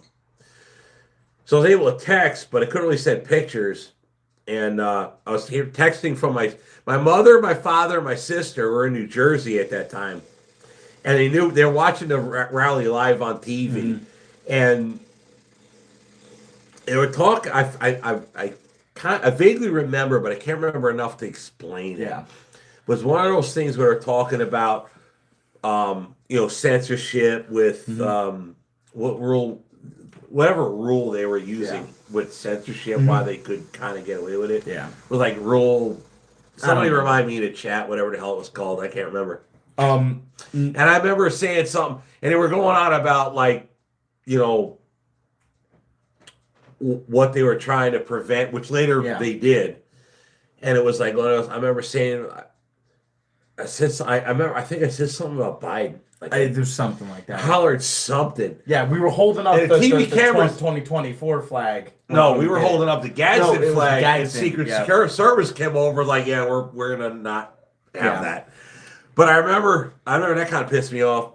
There was something I said, and my sister, my mother texted me both separately. They were like, "We know that was you." Yeah. Something that he said, and I had said something back. My parent, my sister, and my mother heard me in New Jersey on TV. No, I did not get So we never met. So we never met Trump, but these eyes saw him as president. Oh, back we were then. maybe 50 feet. At the Yeah, about 50 feet. Yeah. away from him. Yeah. But Sean has a better story. He didn't meet Obama, but he met the Marines. The Marines that were guarding because I was delivering Marine one. at no. You, Yes, correct. it was You're right. It was the Osprey. So hang on, no. Marine 1 It was the 53. and Yeah. and Osprey. Marine 1 is either Marine 1 is an Osprey. Marine 1 is is whatever. In actuality, Marine 1 is whichever aircraft the president is right. in. So depending on who owns it, Air Force 1, Marine 1. Yeah. But point is,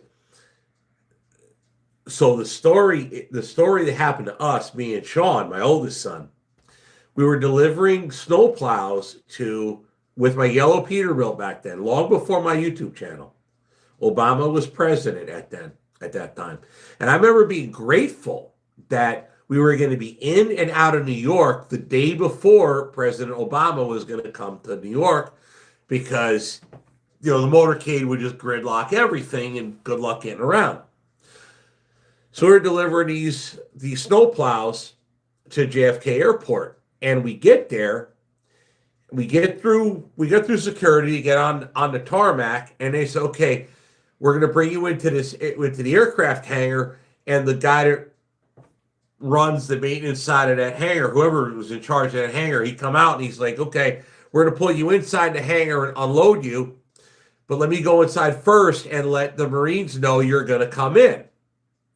You want to? I'm looking for a photo of that Osprey, by the way. Oh, okay. It was on Newer. I do have What Osprey? The Osprey that the president can ride in, the green painted one. Okay. Because I don't have pictures of this particular day. So anyway, he says, yeah, we're going to let the Marines know you're going to come in. And I'm like, oh, that's funny. That's a funny joke. I'm thinking airport security, you're referring to them as Marines? I'm like, okay, sure. So they open the door enough to get the truck in, open the door, they pull me in. It's a huge aircraft hangar. So I can pull in, circle around, and turn in. And as I'm circling around, his older brother, now he's like, high school age, riding shotgun. And as we circle in the hangar to turn around to get unloaded, we're looking at what everybody would know as Marine 1.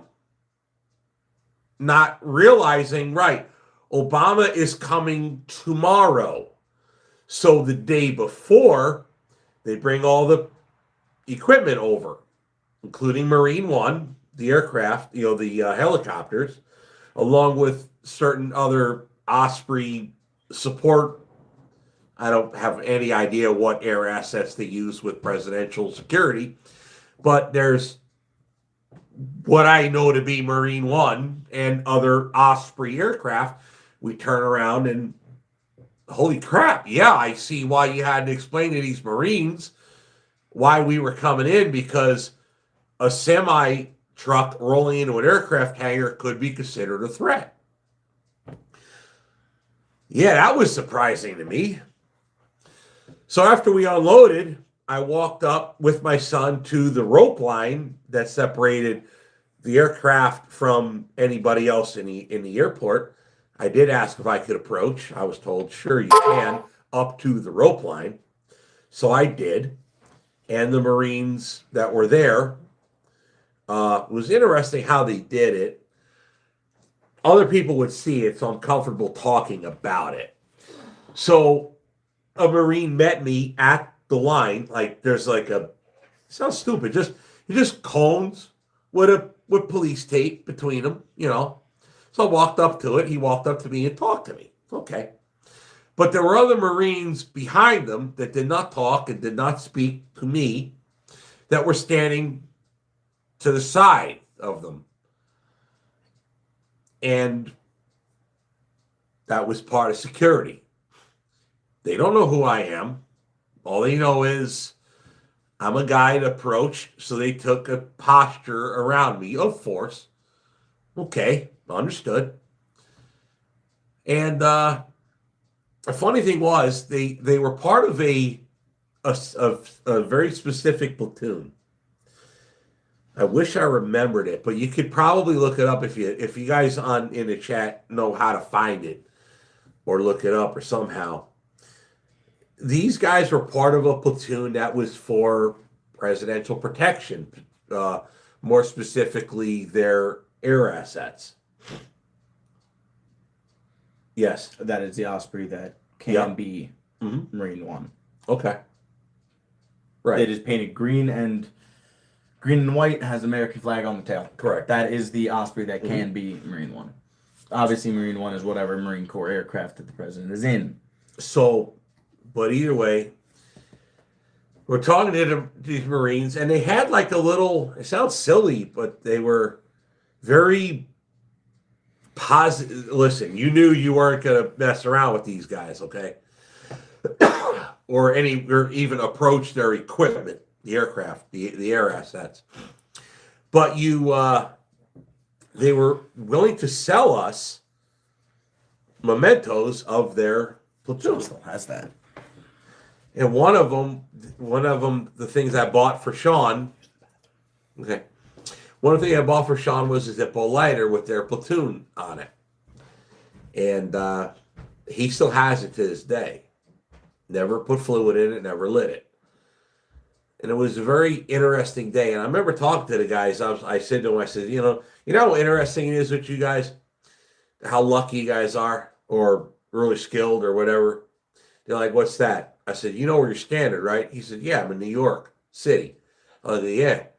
You got a fully auto M16 or a fully automatic machine, like a legit machine gun, standing in a state where I can't even legally own a pistol, like a little 38. You got a legit machine gun with presidential assets behind you.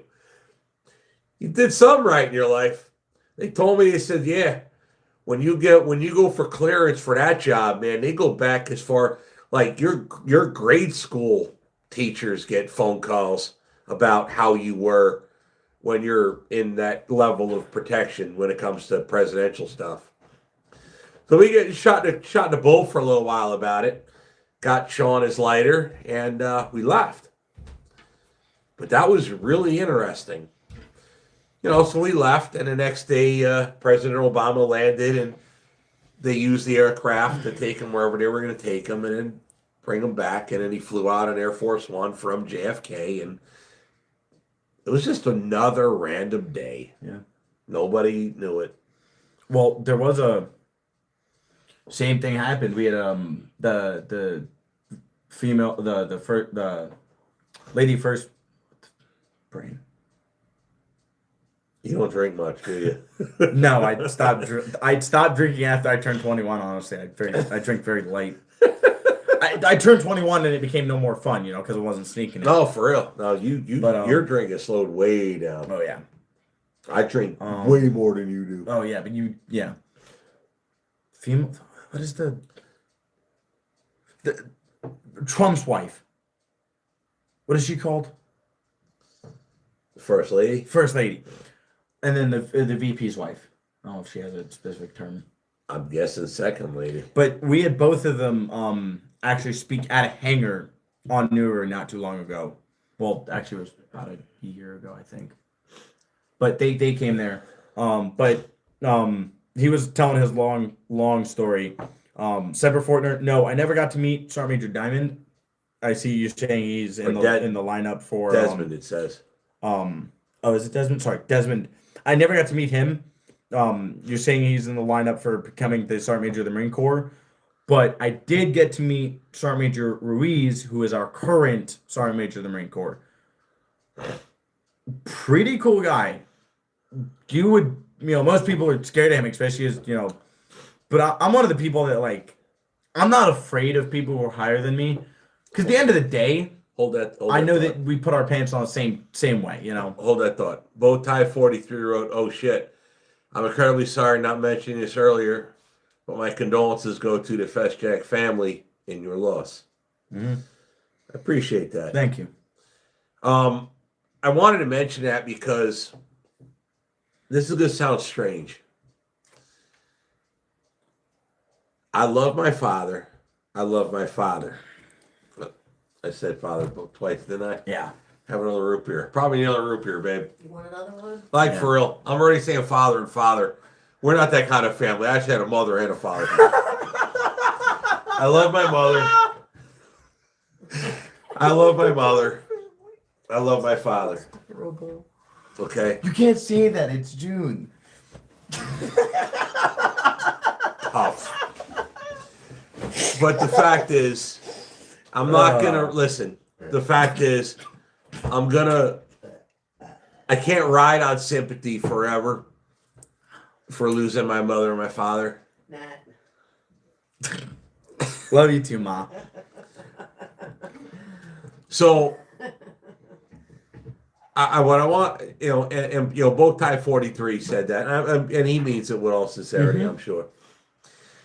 And I'm not trying to forget that they were and they died. But what I'm saying is, there's a point to where, okay, it happened. Yeah. Thank you. I got a lot of condolences. Yeah. A boatload. I mean, we got letters. I mean, people did figure out what the address is here, and they sent some cards. Some did. I'm not looking for sympathy. So I'm not. This is gonna sound cold. I'm not looking for the sympathy anymore. Never mind. I thought that was. I never was looking for the sympathy, but I really don't want sympathy any longer. I guess in the end, what I want is, and I felt bad. Yours is right there, Goofy. So I felt bad. Oh, hold that thought. It's good. It's a good thing to think about. I never wanted sympathy over the fact that my parents passed. But what I did want from the audience is to understand that it happened. And it happened to me. And when it happened to me, well, it got real. And the channel, the company, I could give two shits about it. I didn't care. As Grandma said in your video, your tributation video of like explaining what happened and in the beginning, right? About Family first, then food. So when Family first. So when my mother passed, we really probably didn't accurately mourn my mother because it turned into a job of how to take care of my father through mourning his wife while he himself was dying. That's what it turned into. It kind of was job one turned to job two. And that's okay. So I guess what it comes out to is Sorry, Jason Astley goes, "No stalkers finding you at home yet. They left you the torch. It's time to lead your family. Lead the family you have. You're the king now." Trump reference. Yeah, I'm the boss. In Vin Diesel's words, family first. Nah. And if you In come, Antoinette Festcheck's and if you words, come to this house, family you're gonna first. find out wrong house. Times 3 shooters. So with that, talking about mom and dad, good toast. Family. James and Antoinette. James and Antoinette. Mom and dad. Mom and dad. Grandma, grandpa. But I was never looking for sympathy, guys. I just wanted people to understand what happened and why I was gone and why my priority was not this channel. And at that time, my priority was not my business. My priority was my father and helping my father to get through. Jason, this is Ben Crown. Hold on. Oh, you need a crown. Sorry.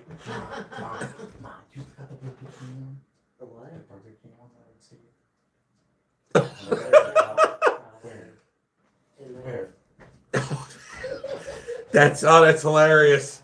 That'd be perfect though. Listen, so in the end, like I said, I know what Matt's trying to do. My priority was my father. Help my father. Help him get through and let him mourn my mother. And then make sure that he was protected. Make sure he had his family surrounding him. And my father, hey, listen, Well, this one's got. I would only do so good. Oh, Jason caught it already. Jason, for you, the crown. You gotta check the angle of the camera. It probably is wrong. I'm looking at it here. Oh. You might have to raise it up a little. There you go. All right, there you go. Let me turn it. What's that? The That's the Mando. Mando. Okay. Mando crown. All right. So to you, Jason. There you go. He's got his crown now. The new king.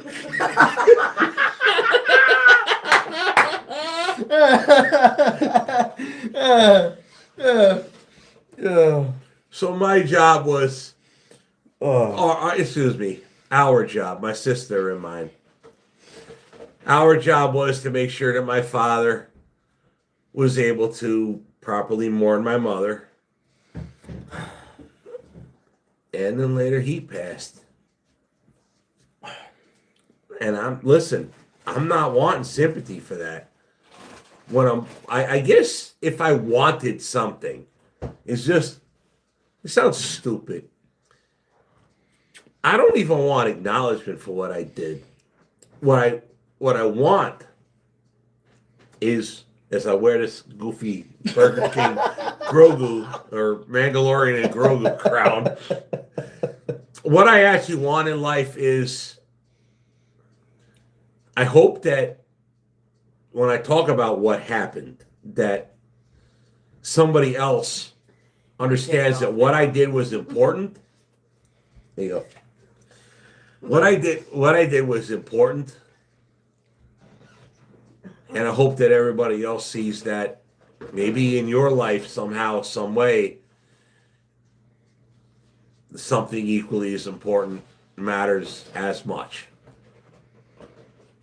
That's why I didn't make any videos, because I was busy. Was honoring my mother and honoring my father. Plain and simple.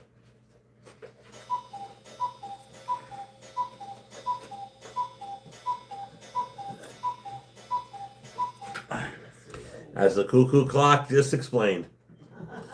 But no, seriously, yeah, we all are cuckoo. But I never wanted. I wasn't asking for any kind of sympathy or asking any kind of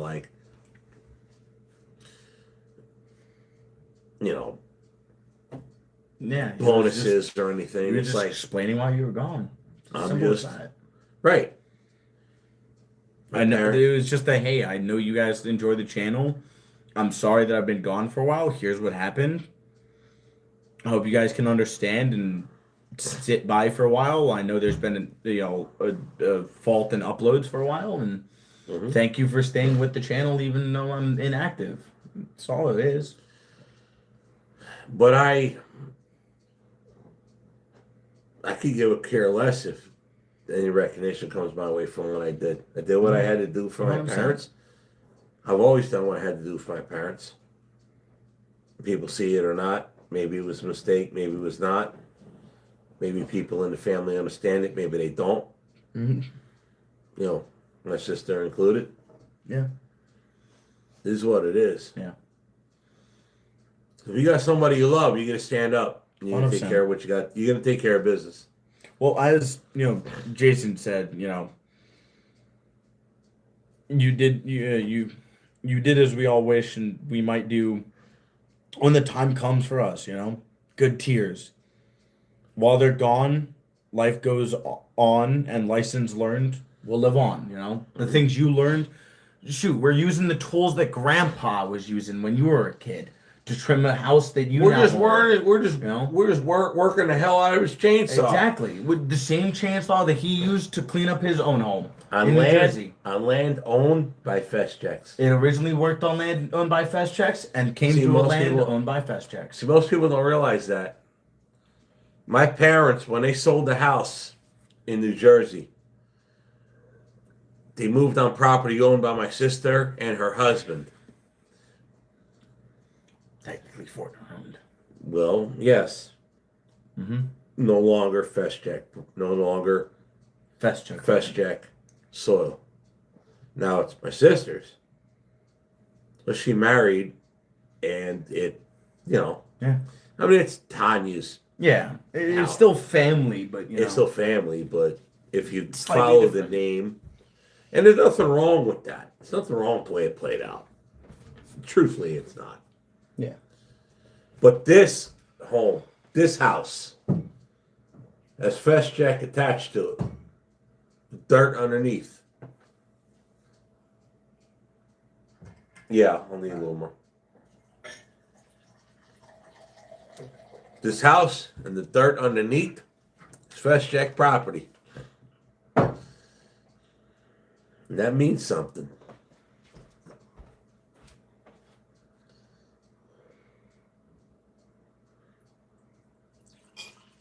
That's good. That'll work. Thank you. See, to me, that means something. Oh yeah. So with that, I look. Jason goes potty break for Mathew. No, he has to refill his drink. Drink break. He refilled mine too. Good bartender. It's been your job for quite a many years, long before Since you. I can remember, I've always Well- been your bartender. Hey Matt, go get me a beer. Matt, Yeah, I it need was- more scotch. Yeah, it was my dad's. Well, no, that kind of stuff means a lot to me. Oh. But like I said, we were talking about. Somebody asked about that earlier, and I'm really sorry. I haven't been reading. I've been reading, but kind of glancing. Fate works in weird ways. Yes, it does. Michael Adams, your parents are chiming in through the clock. Yeah. The cuckoo clock. Well, Jason said something. Fate works in weird ways. It always, I always believe in fate. Everything happens the way it does for a reason. So there's a weird, I don't know how, religious anyone here is, but when I got the phone call, before I got my phone call from Dad about my grandmother's passing, I had taken a picture of the sunrise. Before the phone call. Before the phone call.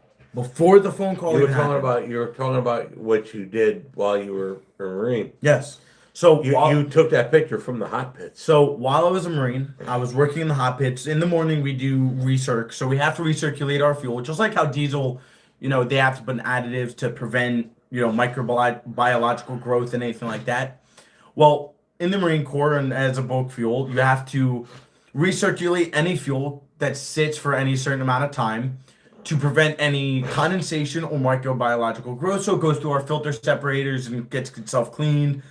And we test our fuel every morning. Well, this morning in particular, I just decided to take a picture of the sunrise. I just was looking after setting up our pentagraph, and I looked down and I was like, you know what? It's a beautiful sunrise. Pop my phone out, snap the picture, put my phone back in my pocket.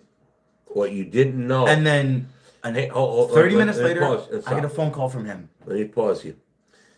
At the exact moment you took that picture, Is when you got your call. nope. The exact moment you took that picture was when I woke up. Still dark here. It's But about just- 6:30 my time, which is about 7:30 here. 5:30 here. 5:37. Yeah. Here, the sky was just getting lit up, Mm-hmm. but the sun was still down. Here, because I woke up, I came in here, Yep. did not turn the coffee on, and went back to bed at that exact time you took that picture.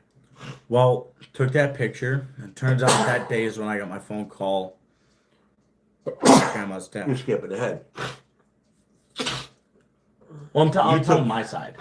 You took the picture. Mm-hmm. Didn't know nothing about it. No, not a thing. I was up. I was in here. I looked out the window, and I went back I laid back down. Yeah. I never fell asleep. 20 minutes later, I got back up, frustrated. I couldn't fall back to sleep. Turned the coffee pot on, and now 20 minutes it went by. Mhm. Now I could see the sun, Yeah. which is why I put color in this with Yep. the sunrise. Turned the coffee pot on. grabbed my phone, looked out the window, and I felt like this easy feeling. Mm-hmm. Like I'm blessed to be seeing this. Yeah. Blessed to be where I'm at. Sat down, turned the TV on. As soon as the TV came on, the phone rang. Yeah. It was Tanya. But it wasn't Tanya, it was her husband. Yeah. Told me mommy had died. So that happened, and I had my Mommy yeah. wanted us to know. I was I got a driving. napkin, I got a blow my nose. I was driving our fuel van up from the pits with our samples. Went up to the lab, dropped them off. I was coming back, and that's when I got the phone call. I was like, it's way too early for Dad to be calling for just shooting this shit. I knew something was up. At first, I thought it was Grandpa. But then it was Grandma.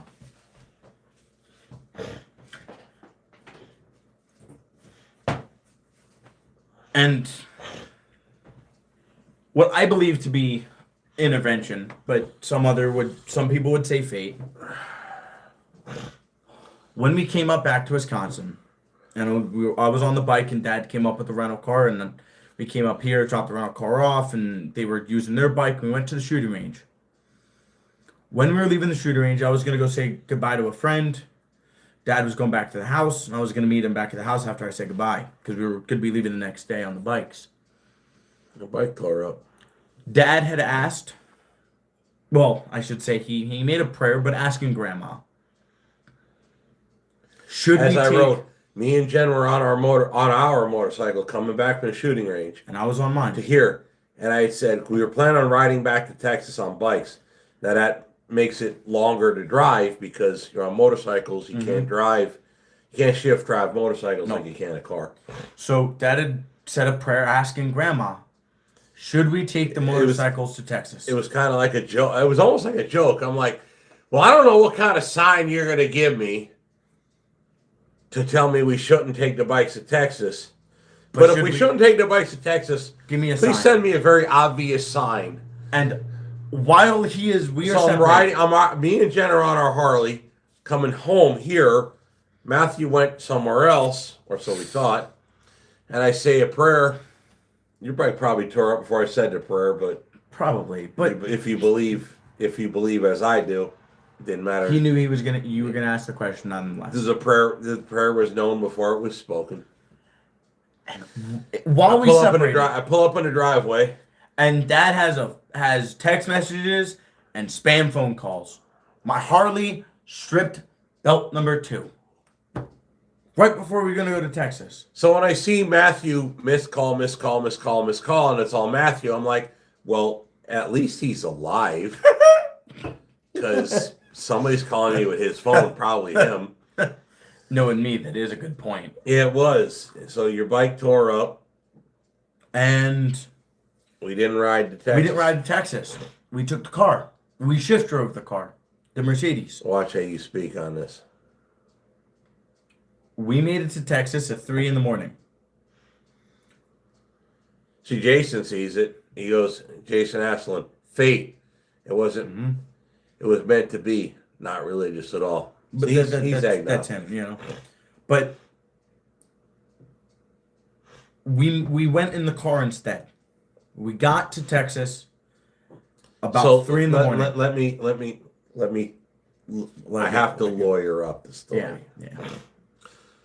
So I went to take a nap at the Oklahoma-Texas state line on 44 coming out of Oklahoma. Yeah, it was there.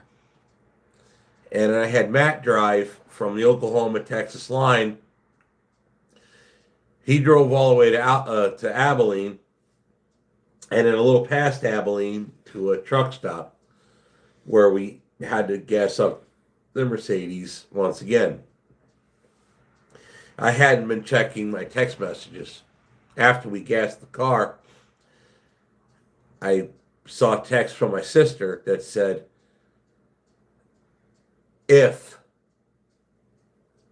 So let me pause that. We stopped at the state line of Texas, Oklahoma, and I was actually going to lay down for about a half hour, take a nap, just recline the seat, take a nap. And Tanya texted me as soon as I started like dozing off, Tanya texted me, says, basically keep moving. Your odds of making it are not that good. So we decided, let's be honest, one time we let you take Jen's car, the Mercedes. See, yes, me and Jen both own the dually and we own the Mercedes. But the Mercedes, hang on. The Mercedes is Jen's car. The pickup, the Dodge, that's mine. We let Matt take Jen's car one time, and he abused the privilege. As the dumb, So- young idiot that I can be and have been, I was given privilege to drive it home. Well, drive it to where I was going at the time in North Carolina. Well, let's be frank. And We let you drive your. At the time, you just got married. We let you drive your wife to the B&B where we all had our party where we guys got Reception married. party, yep. And you abused the privilege, and you found out the car's top speed. Yeah. And Slower than my car, though. Since then, Jen decided that Love you, Ma. Mine ain't smashed in the front though. Okay. Jen forbade him to drive that car ever again. Ever again. So now here the three of us are. I'm too tired to drive. Jen's too tired to drive, and Mathew is awake. So I make the executive decision as co-owner of the car. Mathew is to drive so I could sleep. Yep. For about 3 hours. Yeah. We get past Abilene. We changed drivers. We were going to take a nap because I don't want to hear from Jen about letting Matt drive the car. But text message from Tanya seemed pretty grim. That my father was in bad shape. What I did not know was... Sorry, Jason goes, I mean, you had to give it a good test drive to see exactly how capable of. when I hit the top speed, I had to give it a good test drive to see what it was capable of. 136 seconds per minute. Yeah. Something like that. So anyway, we got... In Mexico, of course. Seconds per minute. Oh. What even yeah. does that mean? So... I let Matt drive while I slept and Jen tried to sleep. When I took over, we had gotten gas and then I started checking my text messages. And when I read my messages, my sister was like, she was using words, if you make it, if you make it. My father already was in agonal breathing. Yeah. So we made it to the house around 3:30. So I ran the car. I'm trying to think how to lawyer it up.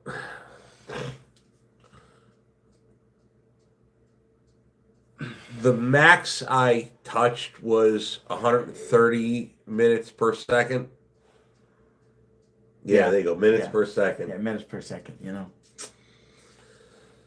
But around certain turns, we brought it down to about 100 minutes per second. We never dropped below 100 seconds per minute from Abilene to the house. Except the missed exit where we slammed brakes, put in reverse, backed up, then gassed it again. That was the only time we really dropped speed, or seconds per minute. I should say. But the thing was, and what was most important to me, listen, I walked in the door. My father made another 14 hours. But my father was not capable of responding to me 14 hours later. Well, when you first got there, he responded. He did respond. It was not verbal. He attempted. It He was attempted verbal. Dad said, "I've made it. I am here." In the best way possible, That's not what I said. Grandpa did respond. You're close to what I said. I told my father, "Hey, Dad, I'm back. Like I said, I would be." And he tried to speak. He spoke words, but the words didn't make any sense. The last time after that he even responded to us was probably 30 minutes later. So if I didn't make the time disappear, that's a good word. Yeah. Make time disappear. If I didn't make time disappear from a long ways to Big Spring, Texas, listen, you can look up the distance from Abilene to Big Spring. You can figure this out. If I didn't make time not happen, i.e., Mexico, if I didn't make that happen, my father would have never known I was there. But I certainly would have never heard my father try to explain to me that he knew I was there. If my Harley did not break when it did, and we took the bikes, we would have missed it. We would have missed it. Grandpa passed away at 7 p.m. that day. Around 7, I believe it was like 7:30 or something around there. But it was within 7 o'clock. If we had taken the bikes, we would have had to stop halfway to sleep at a hotel and then wake up and get going again. If we had taken the bikes, we would not have made it to be there for my grandfather while he passed. So when I was on the bike and I said to my mother, "Can you give me a sign?" Well, your bike completely shredded the belt. I gave the bike the name Shredder before it shredded belt number 2. Belt number 2 just confirmed its name. So Mommy made damn sure. But Here, I am in look at the this. Look at this. Want to watch what happens? Is that you? That's me, yeah. That's actually you? Yes, that is me. Yes. Oh, I was getting ready to just train station your ass. What do you mean? Oh, boot my ass out. I thought that was somebody. Oh no, that is my account. Yes. Yeah, train station means you're gone for good. No, that is my account. I was saying that's actually you. That because they were saying about how the Mercedes governs at 136 seconds per minute, but my BMW governs at 155 seconds per minute. I thought Mathew Festjack was No, not you. that is my I was account. like, yes, I'm getting ready to that is mine. Nope, that's send me. you to train station. Choo choo. So, yeah. Oh, no, she did give us a big sign. Yeah, Mom gave us a sign. She gave us a In sign. neon freaking letters. She gave it to when I went to give it throttle, and I felt because when a belt starts to go and it starts to rip the lugs out and you start to lose lugs, it is almost the same feeling when you go to throttle as if like you're running out of gas, right? It gives a little bit and then it cuts out. Gives a little bit, cuts out. It's because there's those gaps where there's no teeth for any of the sprockets to grab. So at first I was like, oh no, am I out of gas? But then I recognized the feeling of the impulse throttle when it first happened. And I literally stopped, looked down like this, and went, sorry for language, I literally said to myself, you've got to be fucking me. Because I looked down and I saw the gaps. A literal gap with no teeth. I'm like, I just fixed you. I just put a new belt in. Now you gotta call Dad to tow your crap. And I'm literally, but I know he's on the bug. Which he can't feel the phone calling him. I don't ride like- with the bike on the bars. I ride with my bike with my phone in my pocket. My Harley, I have a quad lock. Just like on my phone. I refuse. I have a quad lock set up on the center, because I have T-handles on my Harley. Sits literally in the center, just below where where I can see, so it's not in like, it doesn't obstruct my view for driving at all, or riding, I should say. So I have that, and I was calling him, and I know he doesn't have that. His phone sits in the pocket where he can't feel it. So I'm just like, I'm going to spam call Dad, so when he gets home and pulls in and pulls his phone out, he'll see, Matt called me like 18 times. What's up? Time to call him. Yep. Hey, Dad, I'm at some old lady's house because she was kind enough to let me pull into the driveway and wait. So I literally, the bike stalled on the side. I pulled it off the side of the road, and some lady came out and she's like, "Hey, instead of sitting on the side of the road, you can pull it into the driveway." Pulled it into the driveway. I was sitting there for a while. She was like, "Hey, why don't you come inside and have a drink?" So I came inside. I was drinking. She gave me some water. We were just chit chatting and talking. Really sweet old lady. Her son did she had I believe she had 2 kids, 1 son, 1 daughter. They graduated high school and moved on. But we were just having a nice little conversation. And then dad pulls up, and I'm like, she's like, is your dad gonna call before he gets here? No, I'll just know when he gets here. Of course, when he pulls up, and we have going on the dually, the amber light's going. I'm like, yep, my tow truck's here because the strobes are on. See him through the windows of the house. So we loaded the bike up. Thanked her for her letting me sit inside while it was getting cold at night. And loaded the bike up. It had just enough belt left to pull it up the ramp on its own power. But now it sits in the shop waiting for So we dropped it off. more than likely chain conversion because belts are a pain in the ass. So we Don't dropped want it to at deal my with it shop, anymore. Yep. and then we went to Texas. Yeah. I don't want to deal with belts no more. I don't remember who was saying it earlier, but belts do suck. I don't want to deal with them no more because taking apart a primary stinks because I got to take apart the primary, pull off my clutch, my complete clutch assembly, pull apart the output of the engine side. Then I have to take apart the inner primary case. Then I have to take the belt off, loosen up my rear tire so I can get the belt off, put the new belt on, re-tighten on my rear, put everything back together, including gaskets, and then refill the primary with oil. And then I have to bring it to a Harley shop and have it aligned because I don't have the proper equipment to align a rear tire. I'd rather just do a chain, or I could just undo a master link, rewrap a chain, put a new master link in. So much simpler. Yeah, there's a little bit more maintenance, but it just makes life a lot easier when stuff breaks. So, sport bikes are very nice in the fact that they use chains compared to belts. Why Harley still does belts, I don't know. Cleanliness. Yeah, because typically, especially my generation, older people are the ones that ride Harleys, and I'm the weird guy that was in the Marine Corps that was riding around my area of Jacksonville, North Carolina. If you know, you know. But I would ride around with guys on on sport bikes on a Harley, and there were a few times I did beat a handful of sport bikes that thought they were the shit. Yeah. And I'm out here as soon as I rip off the line, Everybody's quit. I'm picking up, I'm ripping it at the line. I'm picking up front tire, then it comes down, and then it fishtails because I lose. I come up, I come down, fishtail, and I'm gone. And they're like, "Dude, you're on a Harley," and I'm like, "Yeah, I bought a good Harley. I bought a Dyna. They don't make them no more." I love my bike. I love that damn thing. I can't wait. Here we're going on and on. You read his comments. Oh, my bad. Bush, I don't know which Bush you're talking about. I probably sent him to the train. Although, if I did, I wouldn't be able to read him either.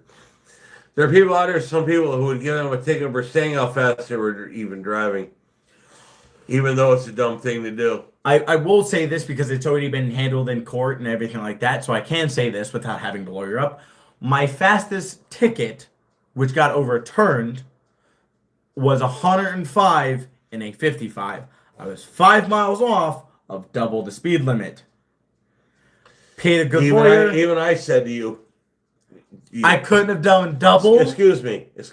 Who paid for the lawyer? Part of my free labor time that I have to do in the shop for a while. Oh yeah, you'll be working that off. Yeah, $400. Even I had said to him, really? You're only 5 miles away from double. 5 miles out, really? 5 miles an hour under double. The cop even told me I should arrest you and possess the bike. But you're But not. I'll cut you a break. But you ain't gonna. Nope. He said, I'll cut you a break. I'm just going to write you the ticket for what I caught you at. I was doing 120 before he caught me. Supposedly. But 105 and a 55. So yeah, if someone was gonna send me a ticket because of what I said, good luck with that in court. Or as the Italians would do. You realize I'd make more money, and you realize I would make more money in FOIA requests. Oh, and letting that let. Mitchell, my Harley has bags on it and has hard style bags on them. So yeah, I could easily keep a chain and a chain tent and a chain puller in order to, if a chain breaks, I can just swap them.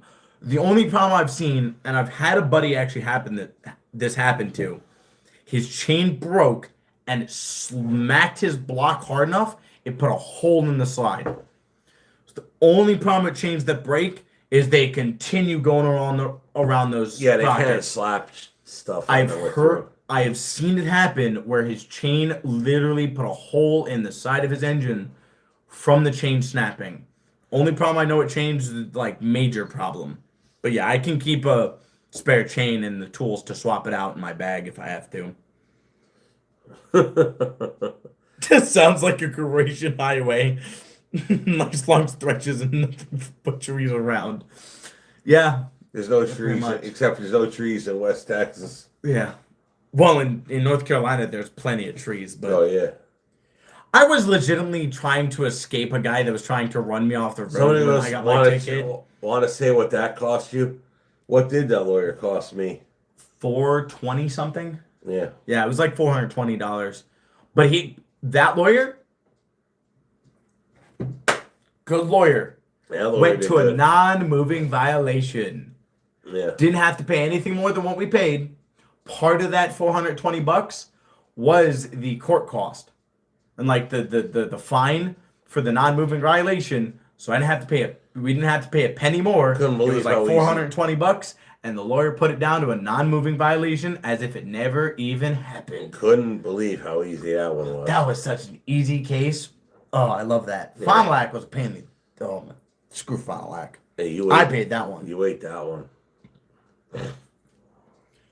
Oh, I still want to FOIA request that one. That was a dumb. So coming up from, I don't remember. We were coming up to visit up here with the Suburban at the time. We were in the Suburban. The cop pulled me for an 88 in the 70. But when they pulled me over, it wasn't like a normal stop. Like, you know, he just walks up to the door. No, it was a gun drawn. Driver, put your hands out of the window. It was like, I understand it was during the bar closing hours around 1 to 2 o'clock in the morning. But it was a very much a aggressive guns drawn through their speaker system. Driver, put your hands out of the window and drop the keys by the door. Very aggressive, as if I really, like, I killed someone almost. Like, it was a very, like, why is this happening? I was just speeding. But once they realized, they were, like, calm with it, but also still, like, dickheadish. Like, it was a very weird situation. Maybe we'll pull the FOIA request for it, but it was one of those. Figure out what department stopped you. It was Fond du Lac. Well, I got news for you. The FOIA request I sent got sent back. So what you told me it was. What did you request for? I don't remember, but I remember it got sent back as wrong department. But it was a really weird one. Yeah, only $400. Yeah, $420. Extremely cheap for a ticket like that. Yes. Yeah. The difference was whose pocket did it come out of? Yeah, that's true. At the time, it was yours because I was a birth Marine and was until the end of my career. You're still broke. Listen, the Marines don't pay that much. The military in general don't pay that much. No. Not until you really make it far. I got out as an E3, Lance Corporal Underground. If you're a Marine, you'll understand. You know, for the Army, it's the E4 Mafia, but for the Marine Corps, it's the E3 Underground. We're the guys that get it happen. You know, when a corporal needs something done, or a sergeant needs something done, or anyone hired needs something done, you go to a Lance Corporal. They'll find it. Here, read it. Read Jason's last comment. He goes, Menominee County got me last year doing 89 in a 55 zone with a rental car. But he was a subscriber of mine. No kidding, got a warning. Damn, I should have told him I'm the son of FSC Trucking and maybe Fond du Lac County. Remember we got stopped in Kansas? Yeah. And what was I doing? Chasing a train. Yeah. Yeah. And he lets you go on that He one. let me go. Like he just Yeah, was I like, all right, remember man, that. get the hell out of Just here. get out of here. Just do the speed limit from now on. That was, yeah. Yeah, he legit got, yeah. As yeah, usual, legit, Dad I pays. legit got stopped Okay. in Kansas. I try not to have Dad pay for everything, especially as I got older and older. I started to do better. I did. I started to do better with Dad paying for stuff, especially like parts and stuff that, like for the cars, like popcorn Here, or something. read with his last one. As usual, Dad I said, pays. as usual, Dad I said pays. that. I said that, Yeah. and that's when Jen started laughing. But I did stop and try to like fix that. You've been better. I have been better. Up until I paid for my move. I did pay for my move. I paid the gas price. He did. That dually is expensive. He did. He paid me all the fuel to bring his crap here. Yeah, you know what that left me? Yeah, not much. I got here and I'm broke. And Belly's full. I gave my money to Jen to buy groceries. And Jen now said it right though. Now I'm 0-0. But your belly's full. Damn right it is. It's also filled with liquor, which I also help pay for. Well, we Thank got you, Mom, for buying me my liquor. we got leftovers for tomorrow.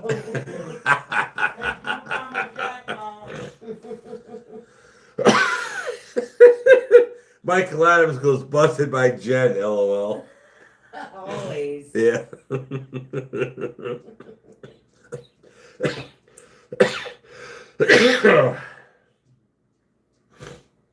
Yeah, Jason goes, now is the potty break. LOL.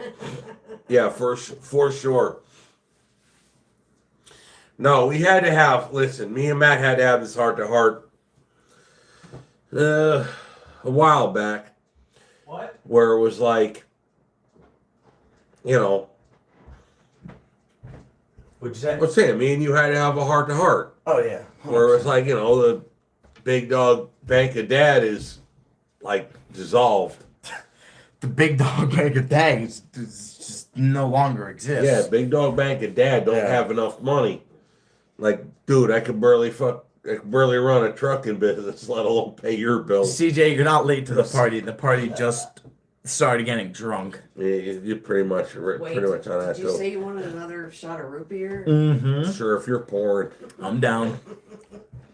You know how long Jen- it's been sitting in the freezer downstairs? Ew, ask people. Butch said I used to have stories like this till I had kids. See, that's what's known as my generation. Butch, I got stories like this after I had 2 of them. See, we call stories like that, Butch, we call that dad lore. That's the common phrase in my generation is, like when people ask, why do you do this dumb shit? Because I have to have some kind of dad lore to tell my kids why not to do dumb shit. Because I did it before they were born. Facts. So I know why not to do the dumb things, knowing that they're gonna do the dumb things. So I can at least warn them to not do them.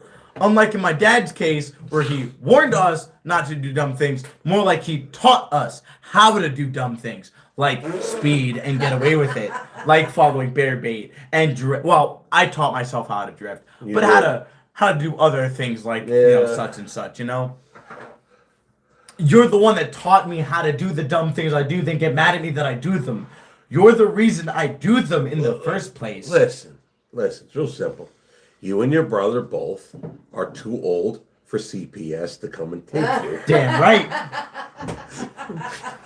You're the one who put us in a. You're the one who put me in a Camaro back in the day. Not for babe, Donuts, baby, cul-de-sac. Ken, that's a T-shirt waiting to sell. What?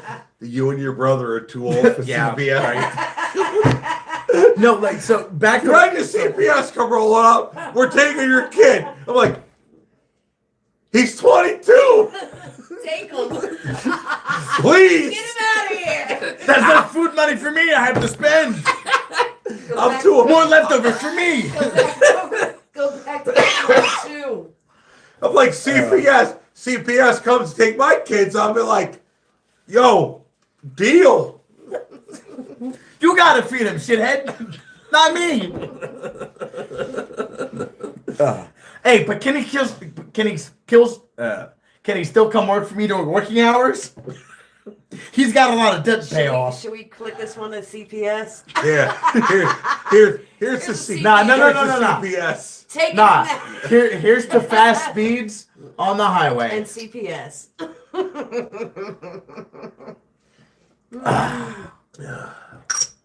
Delicious. Yeah, he's too old for them to come and take him. Jason goes, Jen, where's my shot? Need to get your butt here. Yeah, Jason, where you at? Yeah, you Pull ain't up. that far away, homie.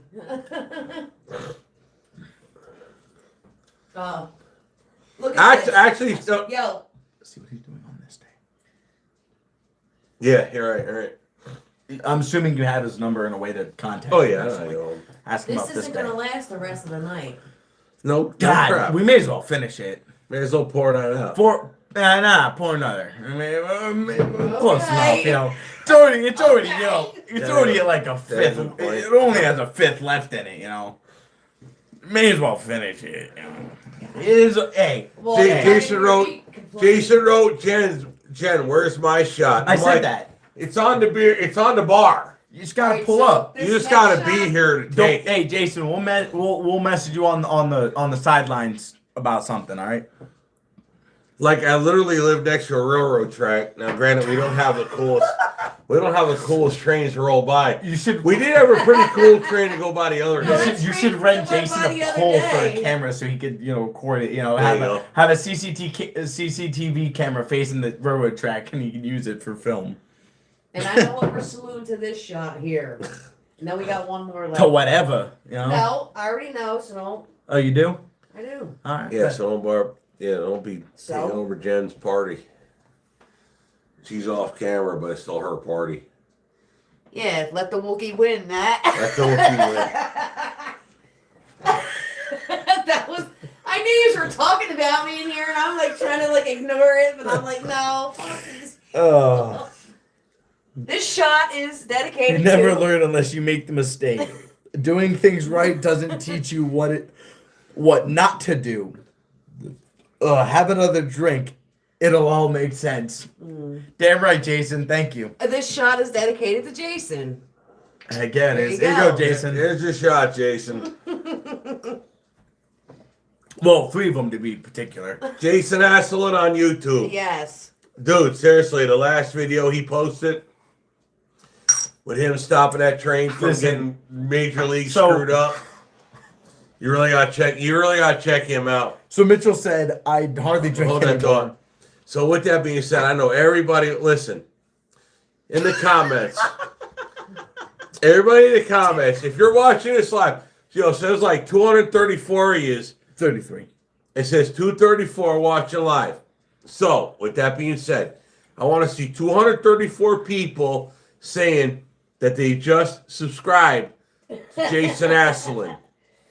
We love Jason. And when you get done subscribing to Jason Asselin, you subscribe to Jawtooth. That's a lot easier than Jason Asselin. So you subscribe to Jason Asselin on YouTube. You subscribe to Jawtooth. And then you subscribe to Wide World of Trains. You go to those 3 people, subscribe to their channel, and I want to see that you got that done on this live chat right here. I'm sorry, but Jason said it went from PG-13 to rated R, and then he goes whoop whoop lol, you know, because he's getting shouted out. Nobody effing. Oh, for real. I can't even pronounce all of that right there. He goes, I miss seeing Jason's videos of train cars swinging like a pendulum. Yo, you should have seen. So over here, so my neighbor is literally Canadian National Railroad. So they go that way, drop off cars, pick up cars sometimes, and go that way. But sometimes they come over here, drop off cars, and then they go back here with just 2 locomotives. And the last time they came back with 2 locomotives, let me tell you, you just see the 2 locomotives doing this and that and this and that. Because that line is rated at no faster than 20 mile an hour. Well, they were doing every bit of 20 mile an hour. And they were like, bloop, bloop, bloop, bloop.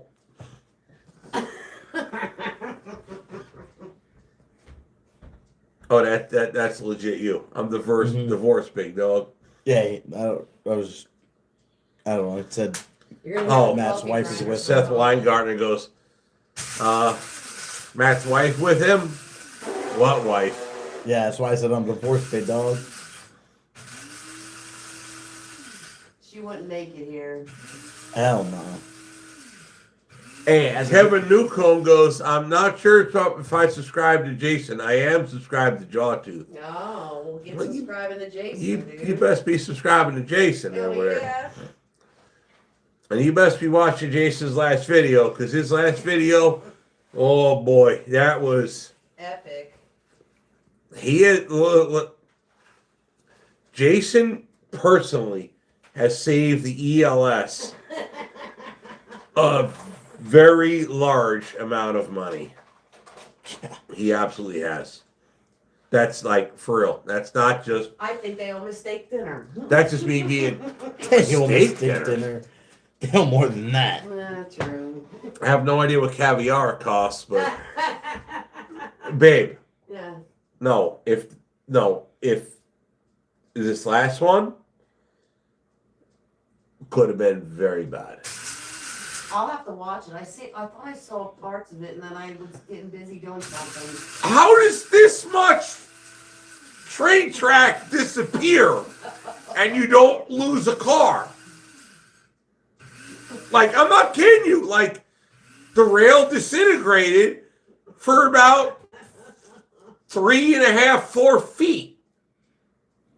And nothing hits the ground. Right. If that locomotive hit that, locomotives weigh a lot more than a car. Hey, Matt. Oh, Yeah, I Mom? don't even want to think about that. I love this grinder. Good. Been using it since day one. Jason goes, the loco was going on the ground. Had I not stopped them, that was wild to see. Oh, for sure. But I only know people that literally move locomotives for a living. We're pretty close to it. But yeah, no, that's... So I'm probably gonna butcher this because it's German, but I did translate your message, your chat. The coroner Fachner said, "I don't understand what's happening, but I'm definitely having fun. Good. I'm That's glad. all we need. You might not. I might not. It's all you need. I had to screenshot and translate it because I don't understand. Because I could be wrong, but that looks like German. We've been drinking. But yes, glad you're having fun, my friend. It was I don't see which one you're talking about. It's scroll down. It was right before I said I'm divorced. It's literally the one right before I said I'm divorced. Want me to find So that? that's one right there. Oh, sorry. That one. Corner Fuckner. Or I don't know how it's Fahner. I don't know how it's pronounced. It's right there. This one. It looks German, or yeah, see it right there. The Machnick. See it. I don't get it translate. Stop clicking on it. See right here, or well at least it's Hey, I don't understand everything, but you guys are definitely having fun. Yeah, that's what I translated. Oh, it for to. real? Like yeah. But I might automatically translate. mine it doesn't. So it goes Mach. It's it's German. Yeah. It looked like. So I translated it and replied to It's it. easy. He understands this, don't he? What? Goes. Yeah. He understands this, don't he? Oh, salud. Everybody understands that. Wow. Matt, make sure you learn as much as you can from the old Steve Feschek. Okay, sorry, but you spelled that last name fucking terribly. Easy with the mouth. Fast check. Complete Whatever, wrong you know spelling, what he's but talking about. good enough. Like a follow like son. Like follow like son. Like father like son, I assume is what you meant.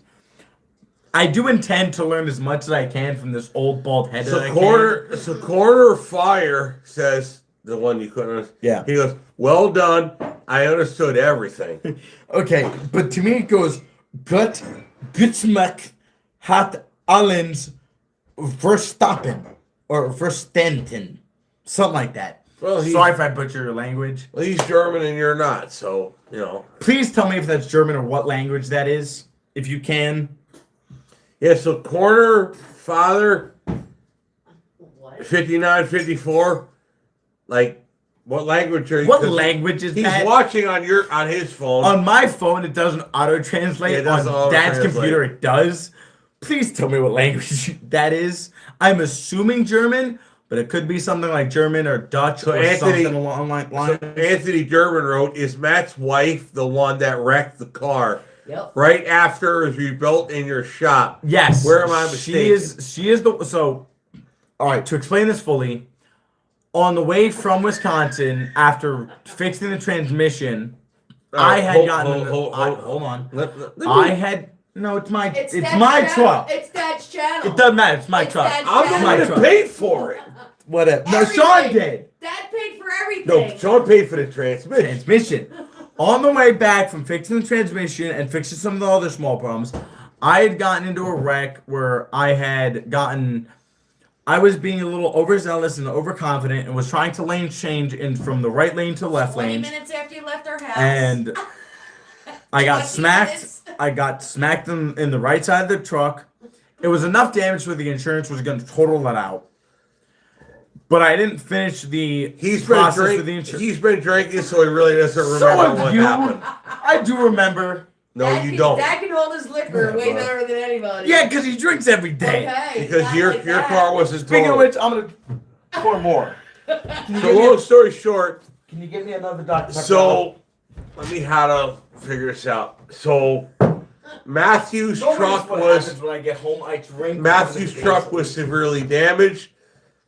The Suburban was severely damaged, but the other one that was involved in the accident was total, severely damaged as well, Beyond repair. potentially totaled. beyond repair. Okay, so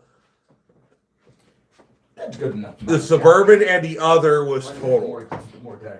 I wasn't there, and Matthew is too drunk to recall what actually happened, so therefore everything he said is inadmissible. Hold in on, court. rewrite this. Shush. I was not drunk when the accident happened. Please restate that. I was sober when it happened. I'm drunk now, not drunk then. Right. Please restate So that. Matthew's right. Do The not point make is- people think I was drunk. So Matthew was sober at the time of the crash, but not sober enough to remember accurately the events of the crash. So therefore, anything he said tonight is not worthy of repeating. He managed to drive. The truck was drivable. He then drove it home to North Carolina. At which point, Lydia decided to Hold on, I went to Ohio, picked up my wife, who was with her family still, then went to North Carolina. So then Lydia decided to F around with her phone because it fell off her windshield. And then Hit a fucking tree at 50 and live crashed into a tree. at Okay, 50 I got and another live. one. I got another one. Thank God they're divorced. Thank you. Thank God I'm fucking free of that bitch. Best money I ever spent. CUNT, can't Solid. understand normal thinking. He said, as you were. It went from PG-13 to rated R very quick. That's one of Dad's. That was fucking almost X, sayings. dude. I was spitting on my computer. And we're done with the root Love you, beer. Dad. Oh, I'm over here trying to see lawyer as your brother your stories. Or as Barrack's lawyer, as all Marines understand, Barrack's lawyering. So either way, so he's too drunk to remember the actual events of the first crash, but the second crash was his wife, which the fact that Who This is totaled where the same vehicle you bought- within a month. this is where 2 weeks. This is where you shut your mouth, okay? I missed that. I missed Shut- that truck. Shut your mouth. Missed that truck. This is where you quiet your mouth, okay? yeah, Matt. Chill. Let the booze The sink in. fact that it was the fact that it was a Suburban that I had purchased is why her father did not bury a daughter. Daughter-in-law. No. Oh, The fact that I bought a Suburban is why another man did not bury his daughter. Yes, I will listen to Dad. I'm sorry. I love him. The truck, the Suburban, Give me a hug. the Suburban took the beating. Love you, old man. And somehow or another, my ex-daughter-in-law lived. When I get married. My ex-daughter-in-law lived long enough to cause me a massive problem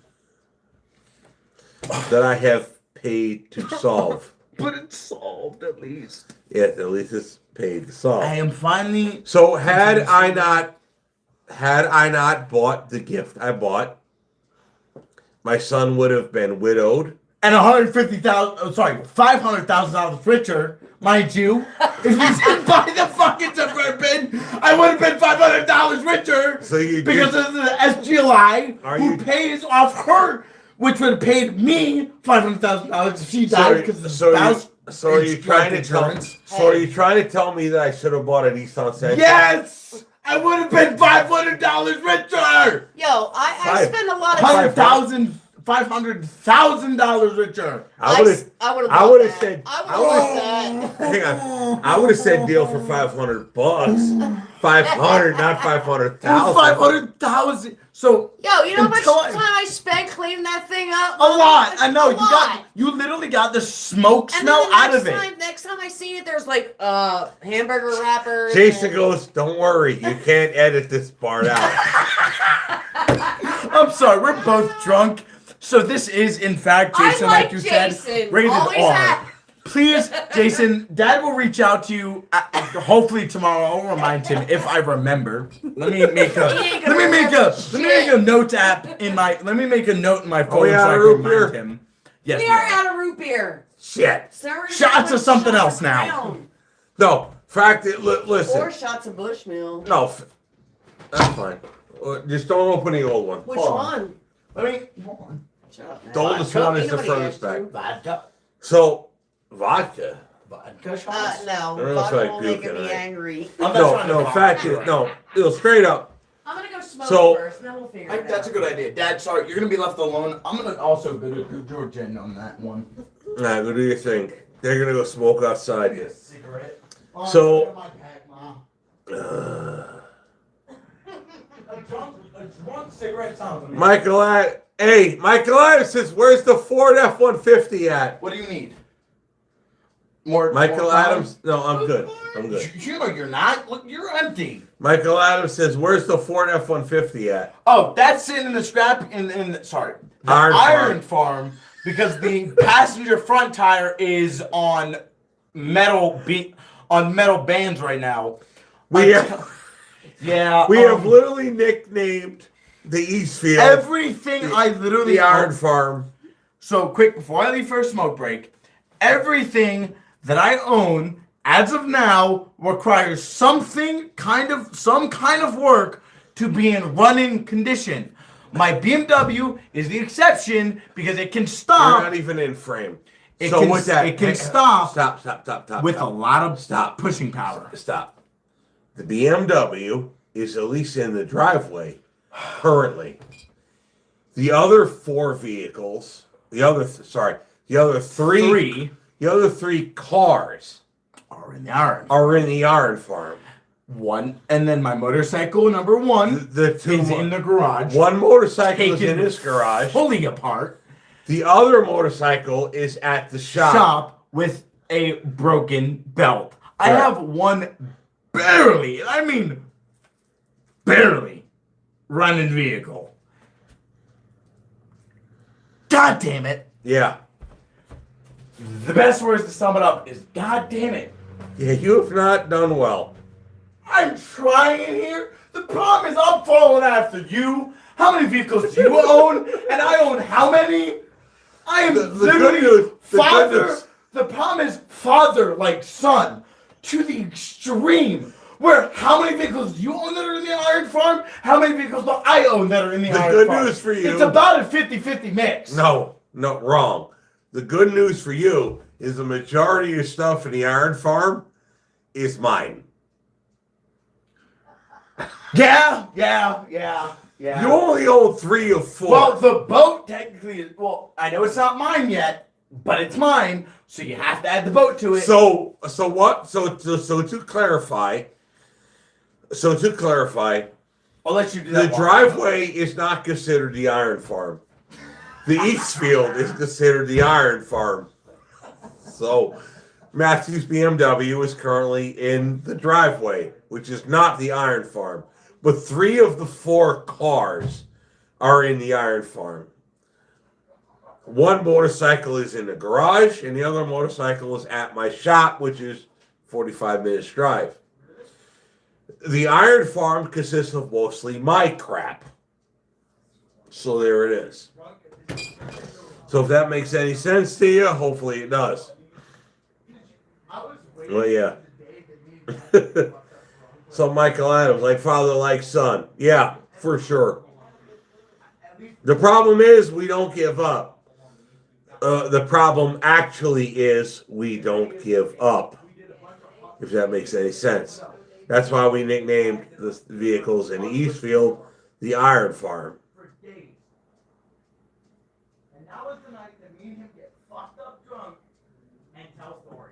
So Matt and Jen are outside on the back porch smoking cigarettes, and I'm out here talking with you guys. So all these drunken look-alike, they have a great time together. Yeah, pretty much. That's the name of the game.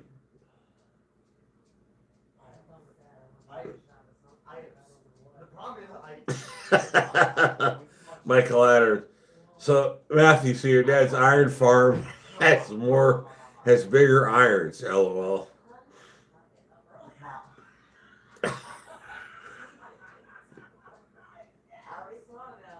Yeah, probably. The farm is too small if you're going to collect vehicles for both of you.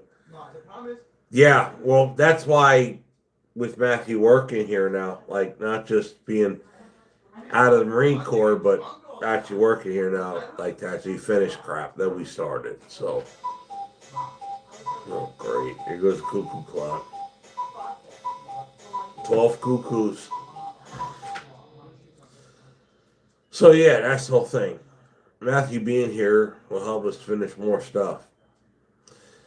But personal vehicle wise, most of that stuff has to wait. Just Orwell, Elaine, the trucking company stuff has to come first. That's legit, like for real of it.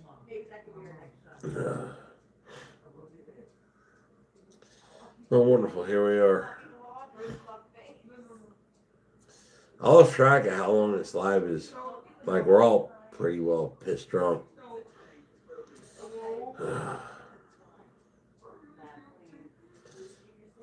1 a.m. No, it's separate Fortner. 1 a.m. Yeah, no, it's only 12 here.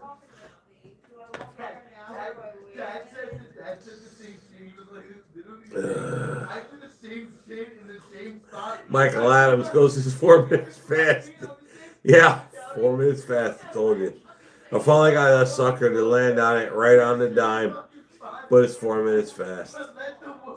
I'm scared if I stall it for 4 minutes, if it all kick the pendulum at the same exact time, it might miss it, so I'll probably keep it where it's at for a while. Oh yeah, Matt's full time here. Like, no, Matt's part of the company. So most people don't realize is FSC Trucking, whatever quote unquote empire I have, involves both my kids. So I'm not as big as most people think I am, but I'm bigger than most. Whatever. However that sounds, it sounds. My oldest son is involved, but he doesn't want to be on camera. My youngest son is involved. He's cool being on camera, but he's part of the labor force. So this is FSC Trucking is a 100% business between me and my sons collectively. What the split is and what each one does, well, that's not for YouTube consumption. But yeah, my sons are both involved in the business.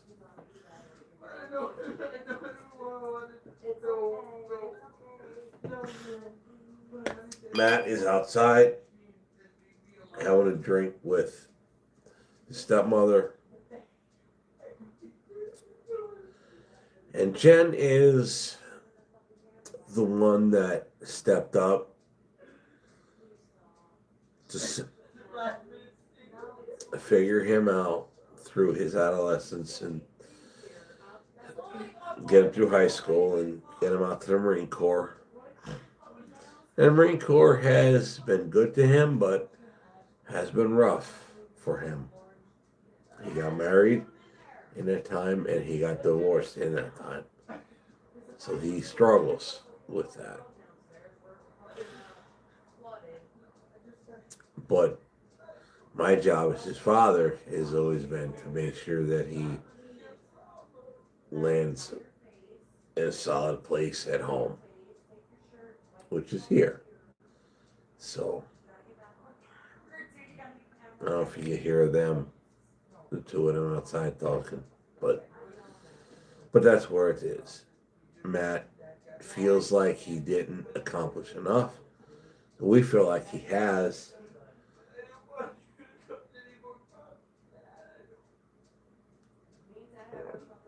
But life has not been perfect.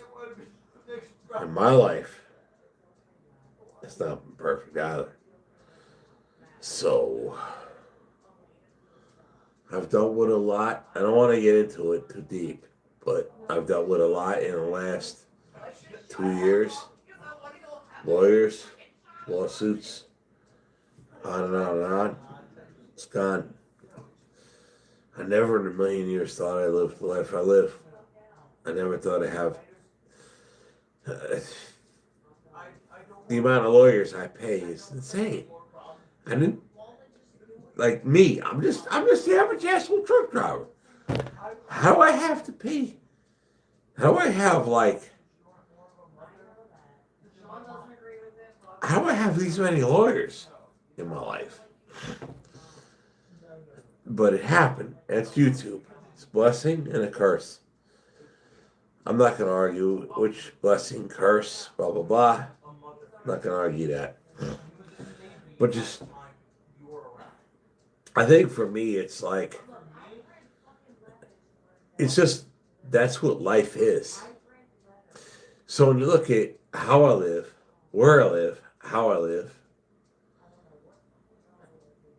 you just deal with it. That's part of life. I don't, it sounds stupid. Most people watching this live right now, or maybe repeat tomorrow or however many days later, I don't think they can relate to me directly because I don't have to deal with the amount of crap that comes from being quote unquote famous. Man, F the fame. I'll take the money, F the fame. But I don't think that most people get it. But I think that as I look at life as it plays out now, it just is what it is. So whether it's normal or not, you deal with it as is, and you press on with life as is. So if what you've been watching for the last however many hours, probably over 3. If what you've been watching for over the last 3 hours is normal to you, then great, you'll understand it. But most of you, I don't think, will understand it. Therefore, it's just part of life that you deal with it.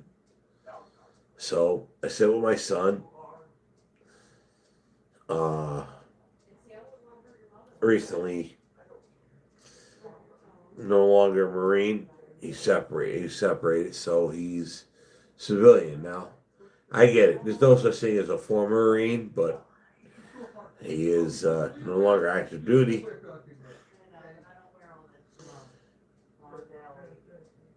So we deal with this and watch on.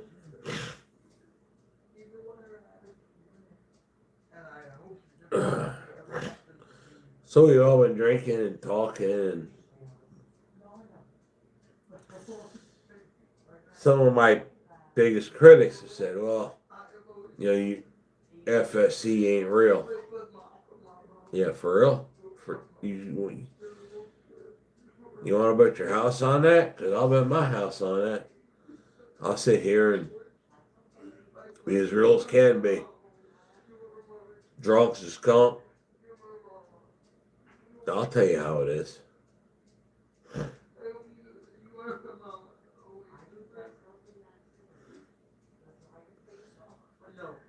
I hear Matt in the background out there. He's struggling. He's struggling with separation. He's struggling, from being active duty Marine. He's struggling with the fact he's home. He's here now. Plans should have been better, but they're not. And he struggles with that. But I'm his father, and he's a good dude. If he wasn't a good dude, I'd pitch him off. I'd send him packing. He's a good dude. He's a strong dude. But between me, my oldest son, Sean, and Mathew is actually he's the biggest hearted of all of the 3 of us.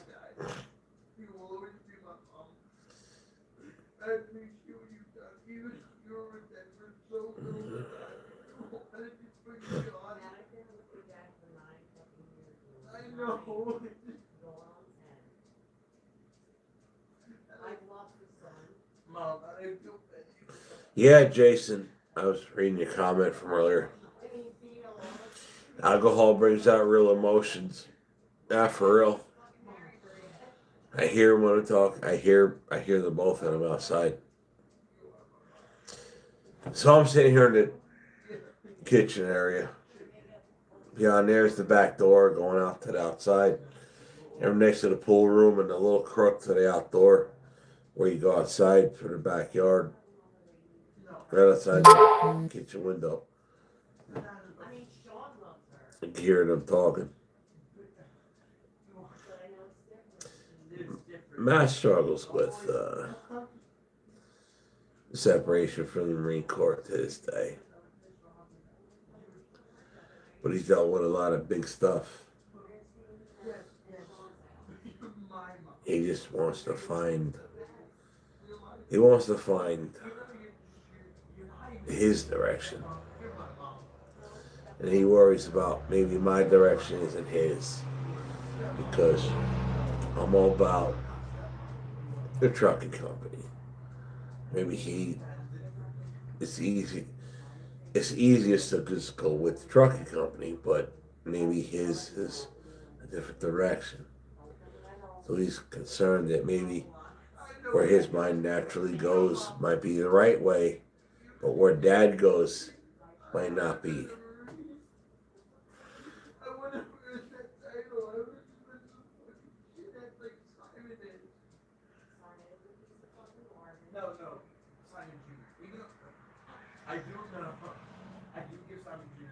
Yeah, Michael Adams.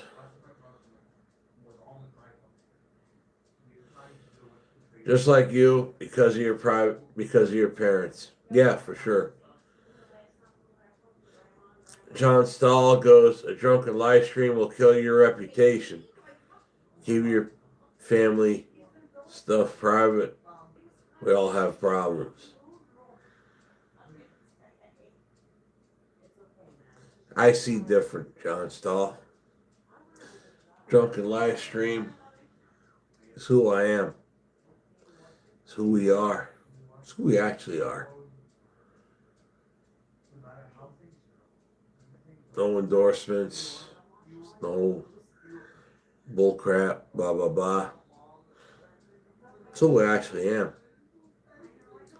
So, to me, if this ain't you, then, well, this ain't you. Pretty much that.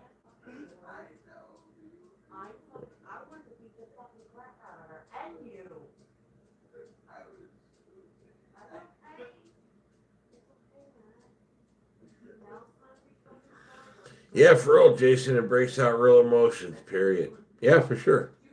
Sure does. So, I think at this point, this is one of those things where it's like, so we had up to 500 people on here. Right now it's 206. After 4 hours. If you're watching this, you understand where we're coming from. And get where it all is.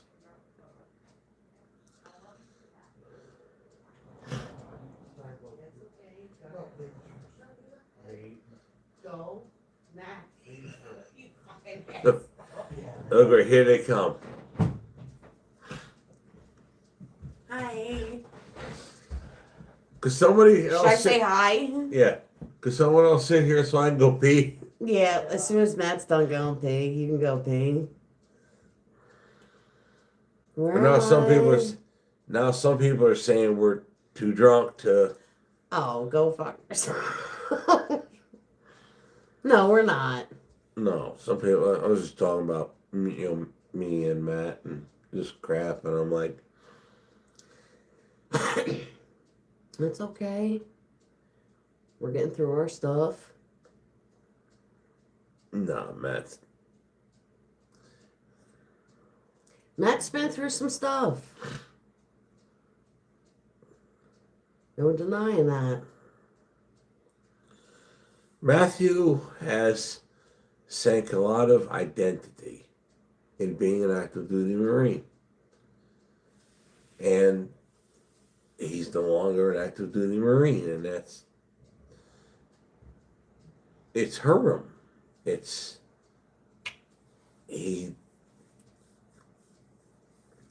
sounds stupid, but you know who he was when he was, adolescent, with you and me. But then he went to the Marines. And he's put a lot of identity into that. It's not the easiest thing in the world. And being married wasn't easy. And look, and that ended terribly. But It's just time to close that part of the book and move on. But he's no longer an active duty Marine, and that, I think that hurt that in his soul. That hurts him. I know it does. But that's okay. When I separated from the Air Force, everybody thinks that was easy. Because I never talked about that.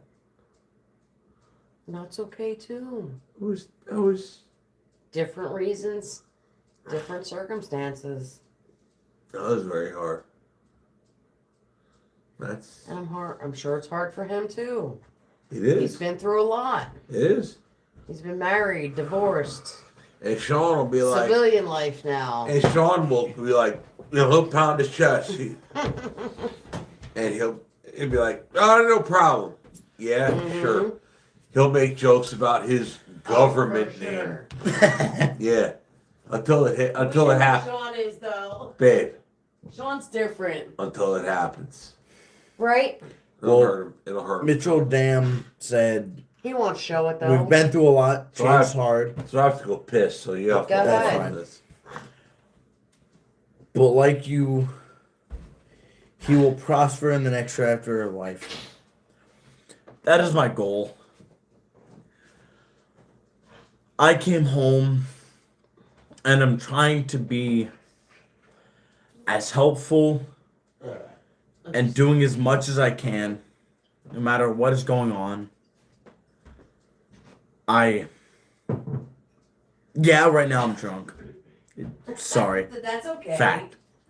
This was bound to happen every time I come home after, You're 22. being gone for a long time. It's just what happens. We get drunk and we ramble and tell stories, but Ramble I want on nothing this. but success.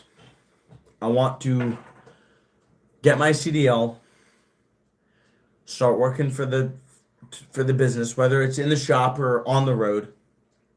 I want to be the next chapter of our life and our business and our dynasty, as some people call it. But no, We're gonna get there. no, you didn't.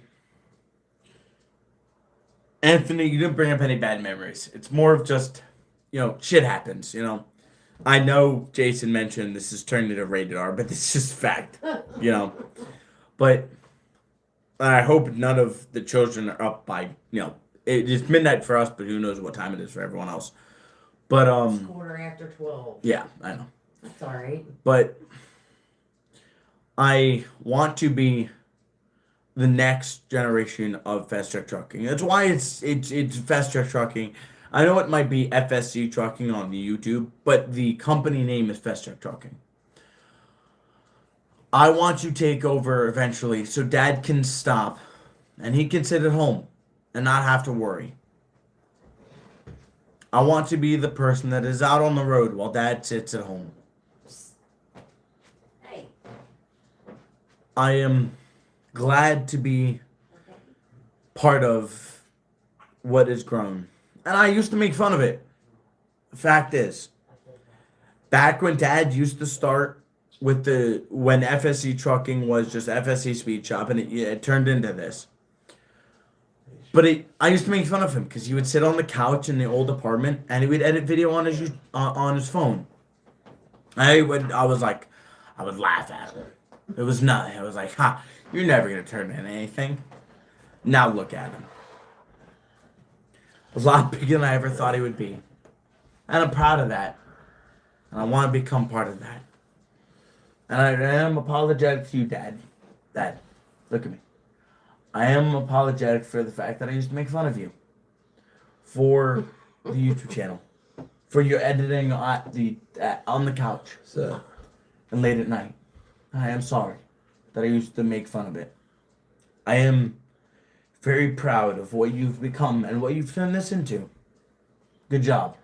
You have done so well. So if anything, This is for Dad. salute to Dad and his accomplishments, to what he has turned this into, Yeah. and the enterprise he is building.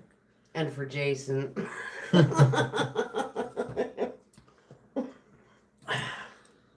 that ain't root beer. No, root beer's gone. That's ground. But Dad, good job.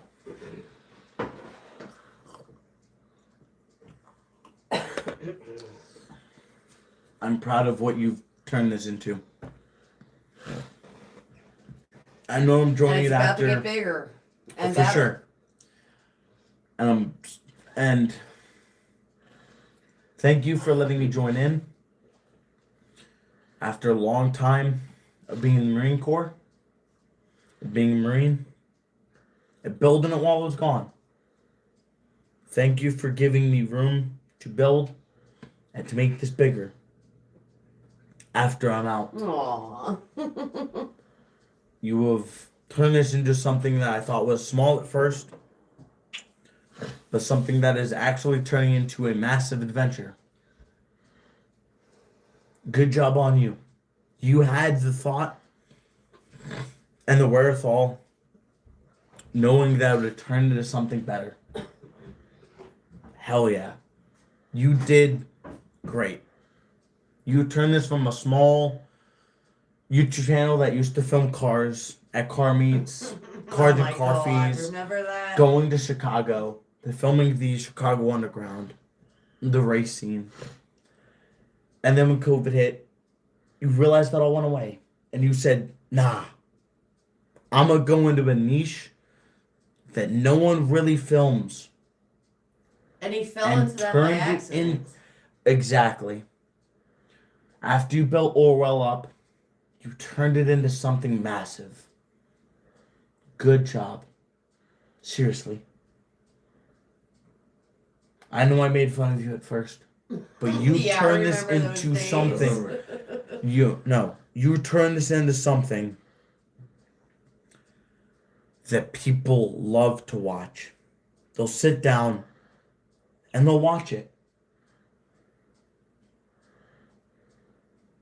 And I'm proud of that. I know I made fun of it at first, but you did phenomenal. You have people that will, every time a video drops, they will sit down on their couch or wherever they sit, and they will watch your video of you trucking. Simple as it may be, a day job for you. A simple task you've been doing since before I have been born. It ain't simple about that task. But it was something that you've done since I was born. Before I was born. And you turned it into something that is memorable. That not just me and Sean and Jen will know, but that people will remember.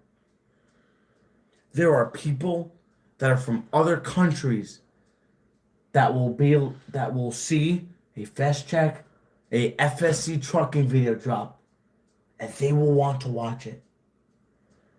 Whether it's in the United States or in a country abroad, they will be happy to watch you drive a truck and deliver a load. Simple as that. Simple as it sounds. You turned it into that. Good job. Seriously. I'm not. And I'm thankful. And I am thankful that you raised me to be a good man, a good mechanic, a good operator of machines. That I can eventually take the mantle away from you and let you sit. That might not be now, but it will be in the future.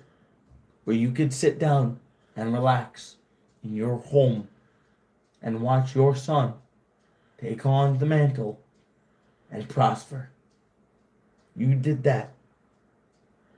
You built a company. Fast Check Trucking LLC. You made something out of nothing. A mountain out of a molehill. Simple as you can say it. Good. But you did it. Gonna make a mountain out of a molehill. Yeah. I don't know whether. But you did it. Thank you for being a good dad, raising me right, teaching me the things I needed to learn. Some of it may have been hard, may have been difficult as a father. You did it. Thank you. Seriously. You did the right things.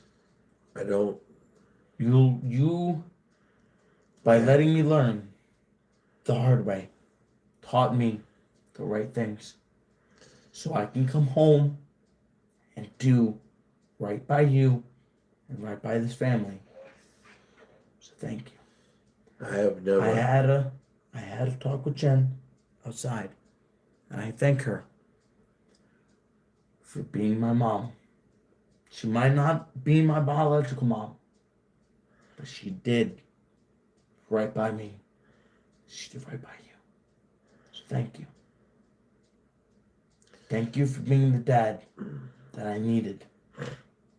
Not a friend, not a foe, but dad. That let me learn the hard way so I could learn the right way. I had my struggles. I had my difficulties. Some people might understand it, especially in the chat. They might understand that as a young kid, you think you know all. You think you know everything. You think you know what's best for you. But no. The people who know right for you are the people who raised you. Because guess what? Might seem out of the ordinary. Might seem weird. But they know. Because they lived it before you. It might be hard as me. For me, it's hard to realize that Dad went through the same situations.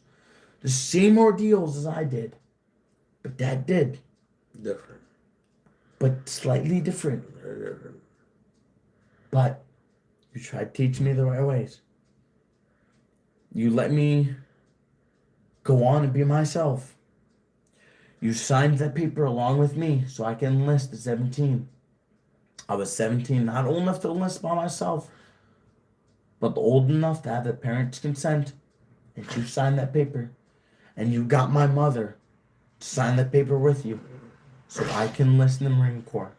And I did. I served my 4 years. I did what I had to do. I served my country. Whether some might say it was, it wasn't that much, but some might say it was a lot. I'm along the people that say it wasn't that much. It's because of what I did. It didn't seem that impactful at the time. Maybe down the lines I'll see it was. But right now I don't think it was that impactful. But same with you. You didn't think it was that impactful until later down the line. But we did it. Pokes and all. I remember. Just thank you. I just want to say thank you. And thank you to all the fans that watch my dad's videos and watch and stand by this family and company as it grows and as it films itself trucking. We keep on growing no matter what happens. We keep on building. We keep on doing whatever needs to be done to keep it going. But we'll keep it going. Because you people make it worth it. All of you.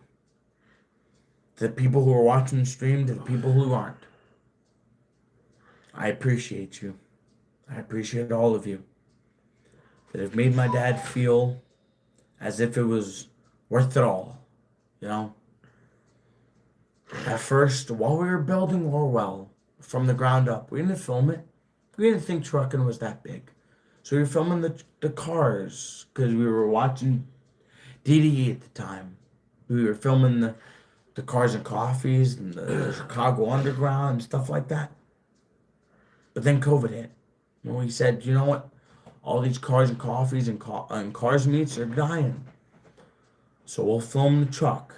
And then bam! Skyrocket. Wow. We hit something that we didn't think was a thing. And I made fun of you for it. No, you did. In the old apartment. I laughed. I giggled. Ha ha ha. Dad's not gonna go anywhere. It's just the YouTube. Remember, Dad told you to tell your friends to subscribe. Oh yeah. I remember that in high school. And you're like, get the fuck out of here. For sure. No one wants to subscribe to you. Oh no, for sure. But then bam.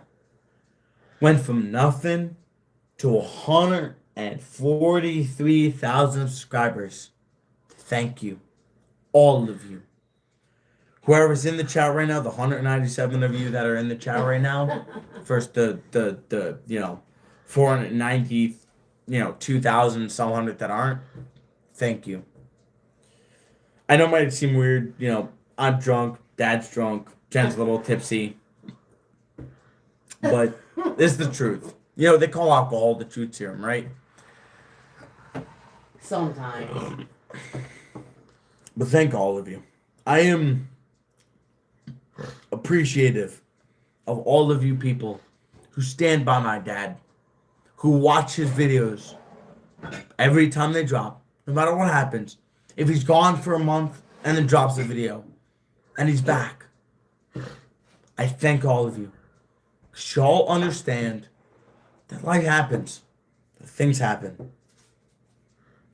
This stuff might cut in the way of us putting it on YouTube. Because, you know, sometimes family has to come first. But I thank all of you for being there and being the people that support us. All of you matter. Might seem little, but no matter what you do in this world, you matter. Everything matters. As someone who thought my job didn't matter, I understand a little bit better, especially with Dad talking to me. I just refueled the aircraft. That's all I did. I put fuel in the aircraft like like a gas station at New Jersey. I waited for someone to pull up and I filled them with fuel. Same thing like the people in New Jersey. But you know what? That matters. All of you matter. You matter to me. You matter to him. You matter to Jen. You matter to all of us. You make us different. Make us feel special. You make us understand that what we do matters to you. Whether we do it for you or we do it for ourselves, doesn't matter. Let's clean up a yard. You might not want to see that in a video, but you'll see it on our way, and you'll love to watch it. Thank you. Seriously. I'm thankful that you enjoy watching what we do. Working in the shop, driving the trucks, loading, unloading, doesn't matter. Thank you. You are, seriously, thank you. People. By me. All of you. No matter who you are, I thank you for watching us. Whether you're in the United States or overseas in another country, thank you. You make us something we thought we'd never be.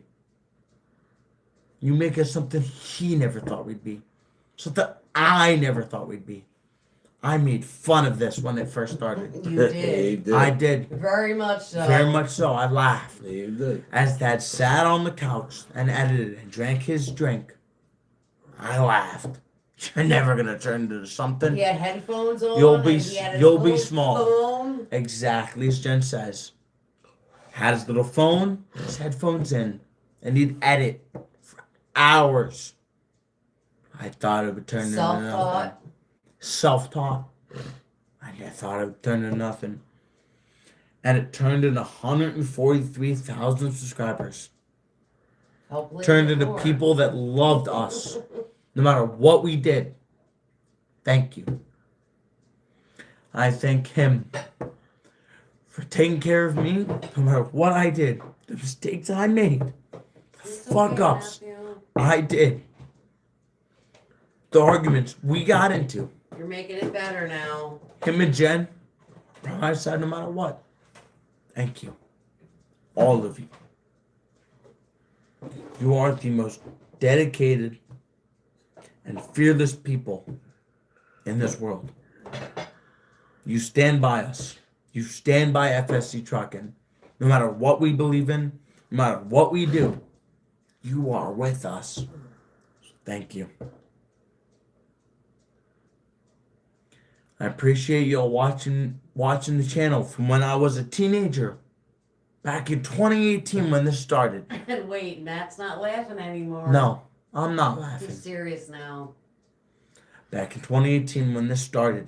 Turned in from the car scene to the trucking. Y'all stay with it. Y'all love the trucking scene. Thank y'all. Y'all help me. Trucking scene came. Y'all helped me see something that I never thought was possible. Y'all made it happen. So somebody made a comment here. You did it, Steve, and it shows your son's willing to continue a generation make you proud. The question is, I don't think you're ready, Steve, to hang up your hat. I think No, you want. no. Dad is not No, gonna I'm- hang up. Wait, let, No, let, Dad let is that not- finish, Matt. Dad is not gonna hang up his damn Let hat. that finish. Dad will wear that hat. No, I'm just drunk. Oh yeah, Dad is just drunk. So am I. I'm just drunk. But Dad will wear that hat. Dad will continue to wear that hat I'm only. until the day he cannot move. I'm only 49. And I'm way older than I that. say he's old. Yeah, I know. I would answer the phone when I was, working on the Marine Corps and stationed at Newark. I would answer the phone, "Sup, old man? Sup, pops?" Because he's old to me. I ain't going nowhere.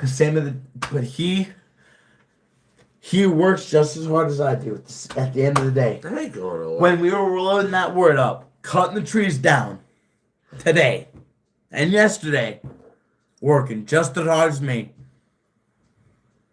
We didn't stop. Didn't stop until something made us stop, like the weather.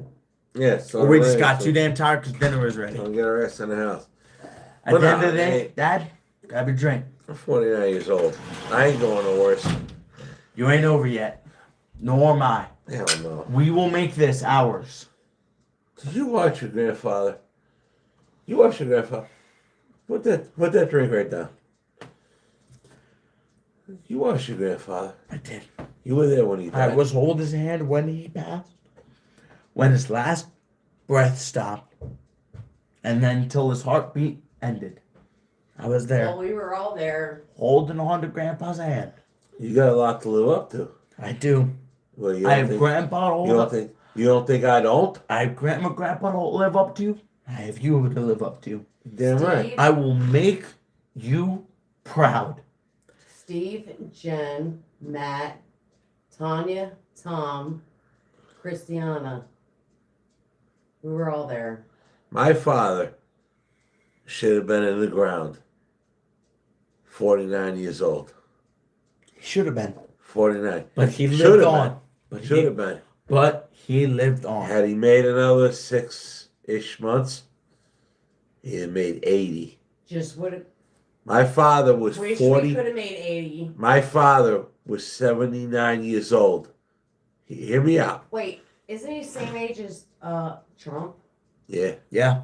Trump's a little bit older A few than him. months Trump's a younger little than Trump. older. My father almost made 80 years old.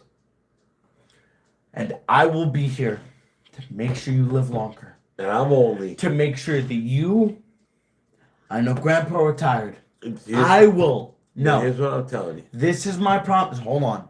To everyone watching right now. To all 188 people watching right now. And whoever watches this live stream after it's over.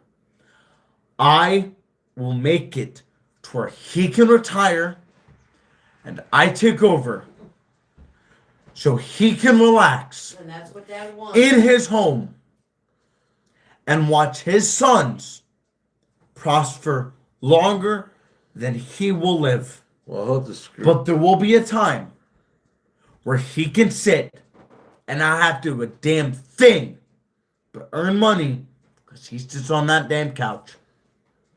I promise that to you now.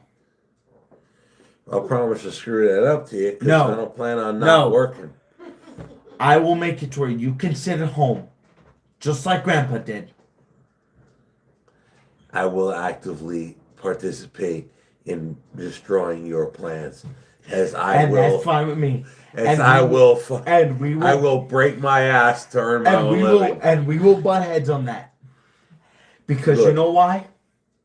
You are my hero. And you are the man. My father. No, stop. You are my hero. And you are the man. I'm no one's hero. No. You are the man who made me who I am now. Because if I did not leave Pennsylvania when I did, I would have been a bum on the streets. I would have done nothing with my life. So give me a hug. Because I thank you. No, let's give you a hug. Because I say thank you for pushing me into being a Marine. and making me a stronger man. I may have made mistakes, but you've made me a better person through the end, Your grandfather. making me a better person. All right. Matt? No, Semper Fortner. I do not think he will ever sit on a couch and just collect money. You were right. Mathew? He will still be in a garage no matter what he has to do. He will be broken, tired, exhausted, in a damn wheelchair. I will wheel him into a garage so he can work on a truck. Do you remember the oxygen hose? The what? Do you remember the oxygen hose on Grandpa's lathe? You will be that same man that has an oxygen hose sitting on that lathe. Because you will work until the day is done. Until you are in the ground. So if anything, grab your drink.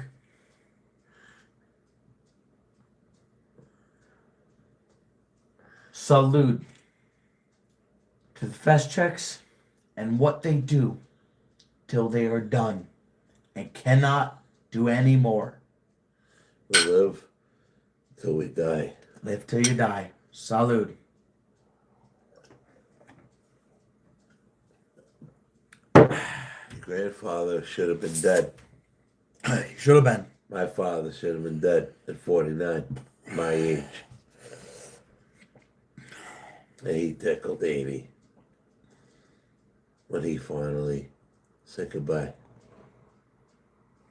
In front of all of us. From 49 to 80. What G-Bats? Sorry. Guilty by association truck show. Oh, okay. Hey, for Roland Jason, who said, I'm glad to meet you in person at G-Bats. Matt, you will always be a Marine in your own heart.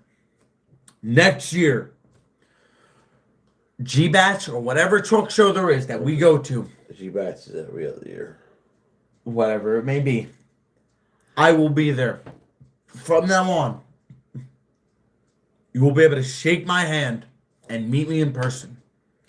I will shake every one of your hands, no matter what I'm doing. If in the middle of a conversation you walk up, I will shake your damn hand. Your grandfather proved.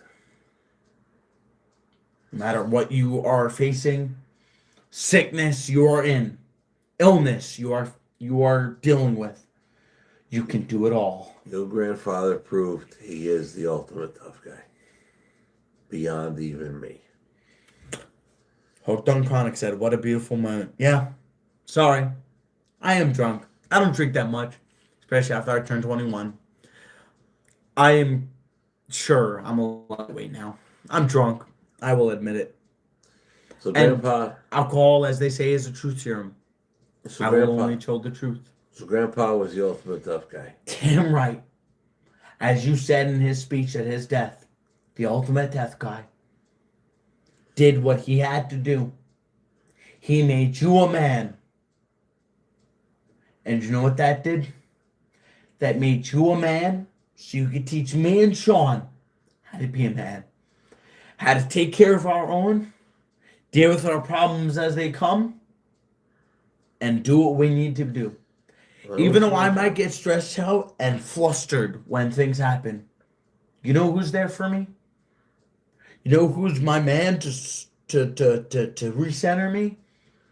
You know who my big bad battleship is? You know who that is? That's you. You've always been my battleship. My USS Wisconsin, as they would say. I'm your father. You shot into a mountain when they just splintered your deck. Every time. You are my mentor. You are my hero. Every time that someone is asked who my mentor is in the Marine Corps, you know what I've said? I've said my dad. My dad has showed me everything in this world that I can be. From nothing. From plowing snow with a 75 Ford to driving trucks with $1 million loads. You have been it. You have been the man that I look up to. And I know I might butt heads with you sometimes.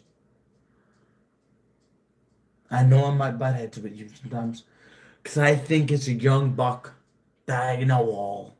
You know, the story of the old bull and the young bull at the top of the hill with the female bulls at the bottom. Never thought. Why run down when you can walk down? You can do more when you walk down. I You know? never thought I'd be You old enough to understand that. You are my hero. You are the man I looked up to the most. Because you've done everything. You have gone from absolutely homeless broke to something, a dynasty, a something that can build on more and more. Thank you. I know the viewership might be dropping in this live stream, but thank you all that stray. You are the person who I look up to the most. Because you've built literally nothing to something. Living in a camping trailer in a storage lot to owning a home. You have meant so much. You showed me some properties around here that are feasible, that I could turn into something that is mine. Work hard. I want to work hard. That's why this last 2 days, And you of have us- been working hard, Matt. and that's Very why hard. this last 2 days, No arguments. no nothing. arguments, no fights. Nope. I've made some comments or things that just seems a little bit smarter, then working harder. That you agree to it, but they turn into arguments, and I'm proud of. I did it. I made something. It's okay, Matt. I went from being something that no one wanted around because I was a cancer in this family. I was something that divided everyone to something that actually did something for this family. So thank you. I want to fix up everything that I have in that iron farm of ours. To that Datsun, to that 98, Really? to that 1998 Ford. Dodge Ram. I want to fix that 8-liter V10. I want to make that SOB run. So we have it all still. I want to make that my puller. I want to have a trailer that says 30 cylinders down the road. I want to buy a Viper. No, we're gonna drive beefy again. Yeah, For sure. but I want to buy an SRT10 and a Viper, so I can have a trailer that says 30 cylinders down the road. So work hard. And I will. I will And do you are. everything that you say that needs to be done. I will do it. You've done No more arguments. No more fights. What Dad says, Dad goes. I will do it. We see that, Matthew. I know. We see it. I'm glad you do. it. I will Work make hard. sure. I will make sure that it happens. You'll get there. I know. Just grind your freaking face off. I will. Work harder. I will than it. make you proud as a trucker, as a mechanic, no matter what. If I you will can- make sure that if you you are can proud work- of me. If you can work harder than me, Oh yeah. that's hard. Oh yeah. You can work harder than me, I want to work You'll harder get than there. the old buck. and you'll get there. Oh yeah. But you gotta make smarter choices. I want to make too. that. I want to make that 8-liter run. But you gotta make smarter choices Oh, yeah. too. Don't I give made- it away to people that just want to take that crap. I made some dumb decisions. We're I getting there. got married young like an idiot because I thought it was the one. Oh, I learned. Hey, Stupid hey. idiot I was. hey, guilty as sin, I know. including your own mother. You Like- bust your ass. Like father, like You son. bust ain't it? your ass and keep it in your pocket. You'll make it. Oh yeah. That's that. Hey, thank you for all that's been watching so far. We're figure it. I know it's dropped from 300 something to 180, That's 180, okay. 172. Peaked as fuck. Thank you. Still got people You watching. people. Oops. Throw your own EGA on the floor. It's okay. You people who are watching, who have stayed. Is Jason still on there? No, he's on. No. He's done. He's tired. You are the Right, people dead. that make this worth it. You are the people that make me proud that I earned that EGA and that I earned that respect from my dad. So thank you. But you ain't done. We're getting there slowly but surely. Makes you think I'm done. None of us are done. I ain't done either. I'm older than everybody. Oh, I guess today's Father's Day. I mean, it's past Wait, midnight, is it? so hey, Is it?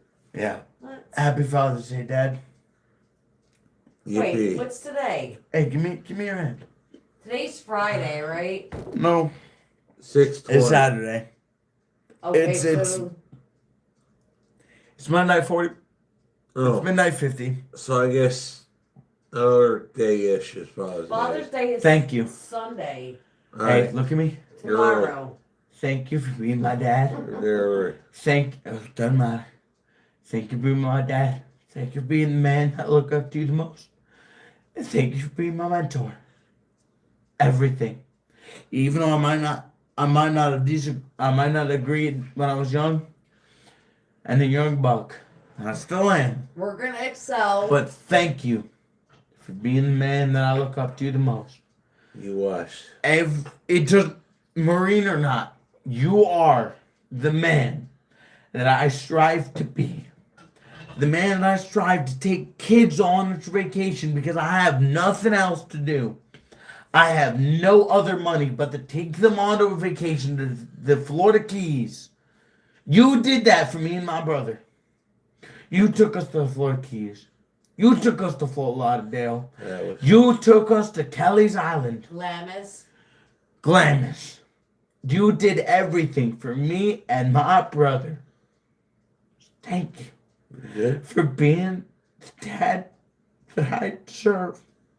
Are you done? Thank you. Are you done? Yeah. Okay. Now, Thank you, That's Dad. all. now, look at me same way. Oh, give me a hug. I Give me a will. hug. No. Thank you for being my dad. Give me everything I want. Be the person I need you to be. Be the mountain I need you to be. And the battleship that I needed. You protected me from everything. Always protect my children. That was my Always. I will always protect my children. Damn right. Always. Now, look at me. Damn right. He It's is a great example. It's my turn to talk. So, It is. Look at me. Look at Yeah, it's too early in the morning. Sure, it's too early in the morning, but we started late at night. So I mean, you know, it is what it is, Dark Ruby. You know, me. Look at me. how much has Matt had to drink? Too damn much. I turned 21 and I turned into a lightweight because guess what? Or not. As a Marine, dumb as it sounds, I turned 21. I stopped drinking because it was no longer fun. Because I didn't have to sneak that shit. But now that I'm 21, Matt's been working older- hard the past 2 days. He deserves older it. than 21, it became no fun. So I stopped drinking. So my Alright. tolerance went down. All right, so before I cut the story, And I earned it via my 2 days of work, right, Dad? I did earn that via my 2 days of work, yes? so far. Yeah. So before I cut the stream,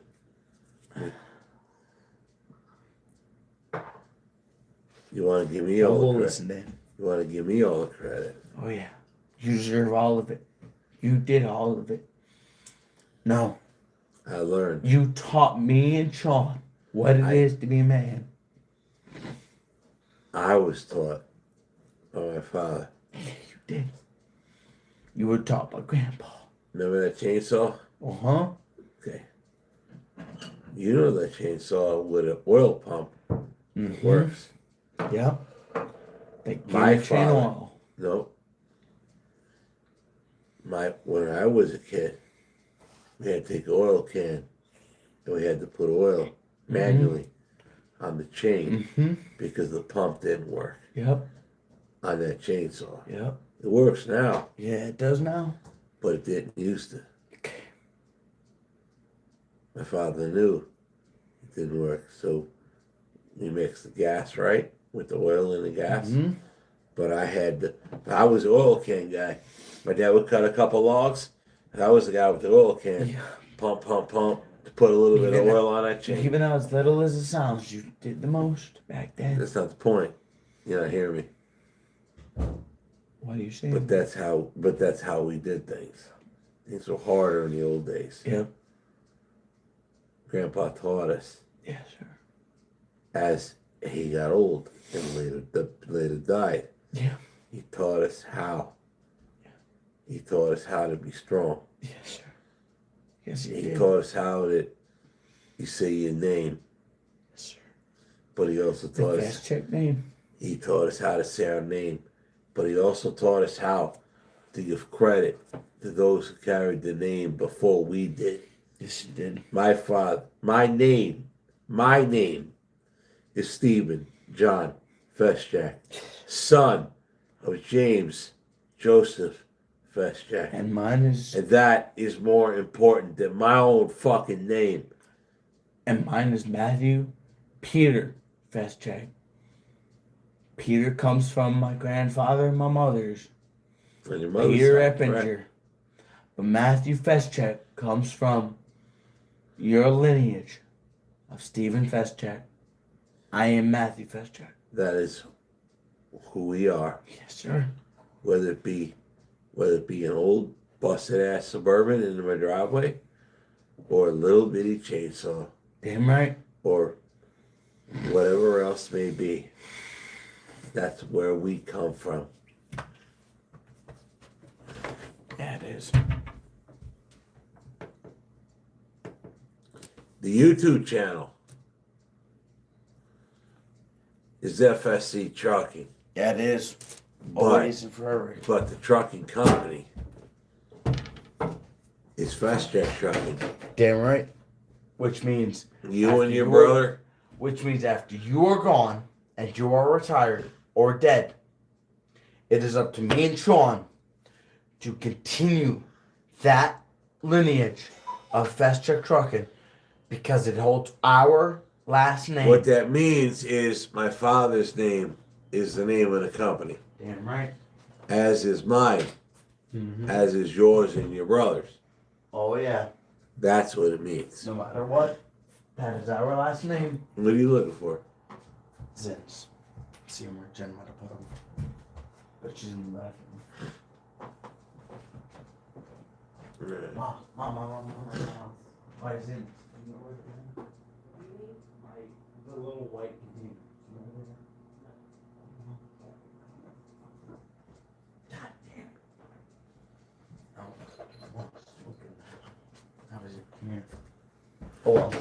I guess they're Monday's the last one. Well. No, but that last name is ours to keep, no matter what it is. Now we're closing this up anyway. Oh yeah.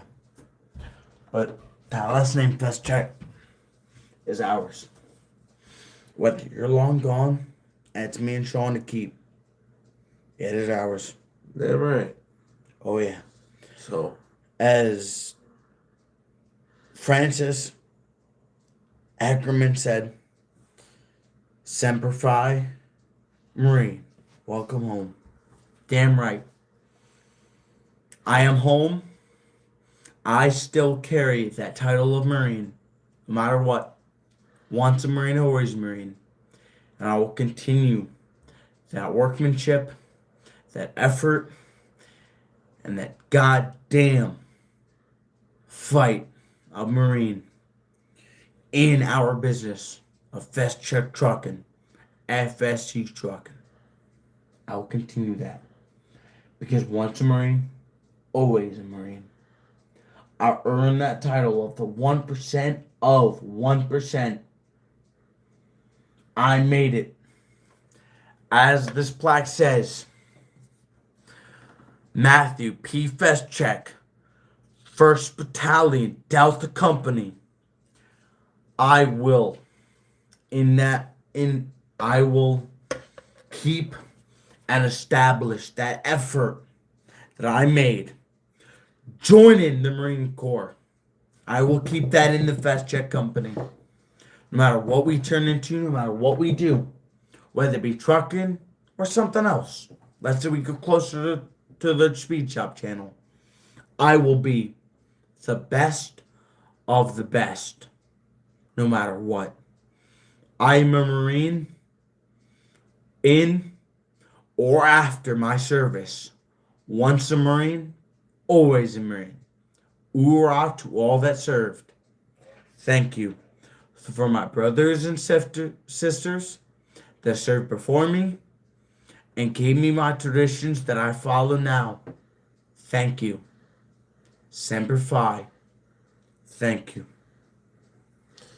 Awesome. We close this last stream. Thank you for all the people that said thank you for my service. It might not seem like I did much as me personally, but I know I did a lot.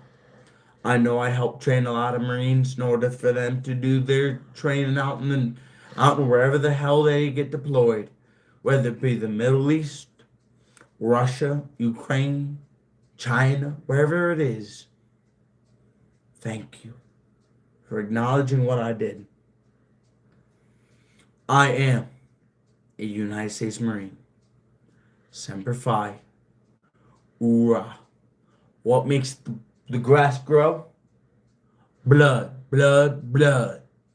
Hoorah, Marine Corps. We're the 1% of the 1%.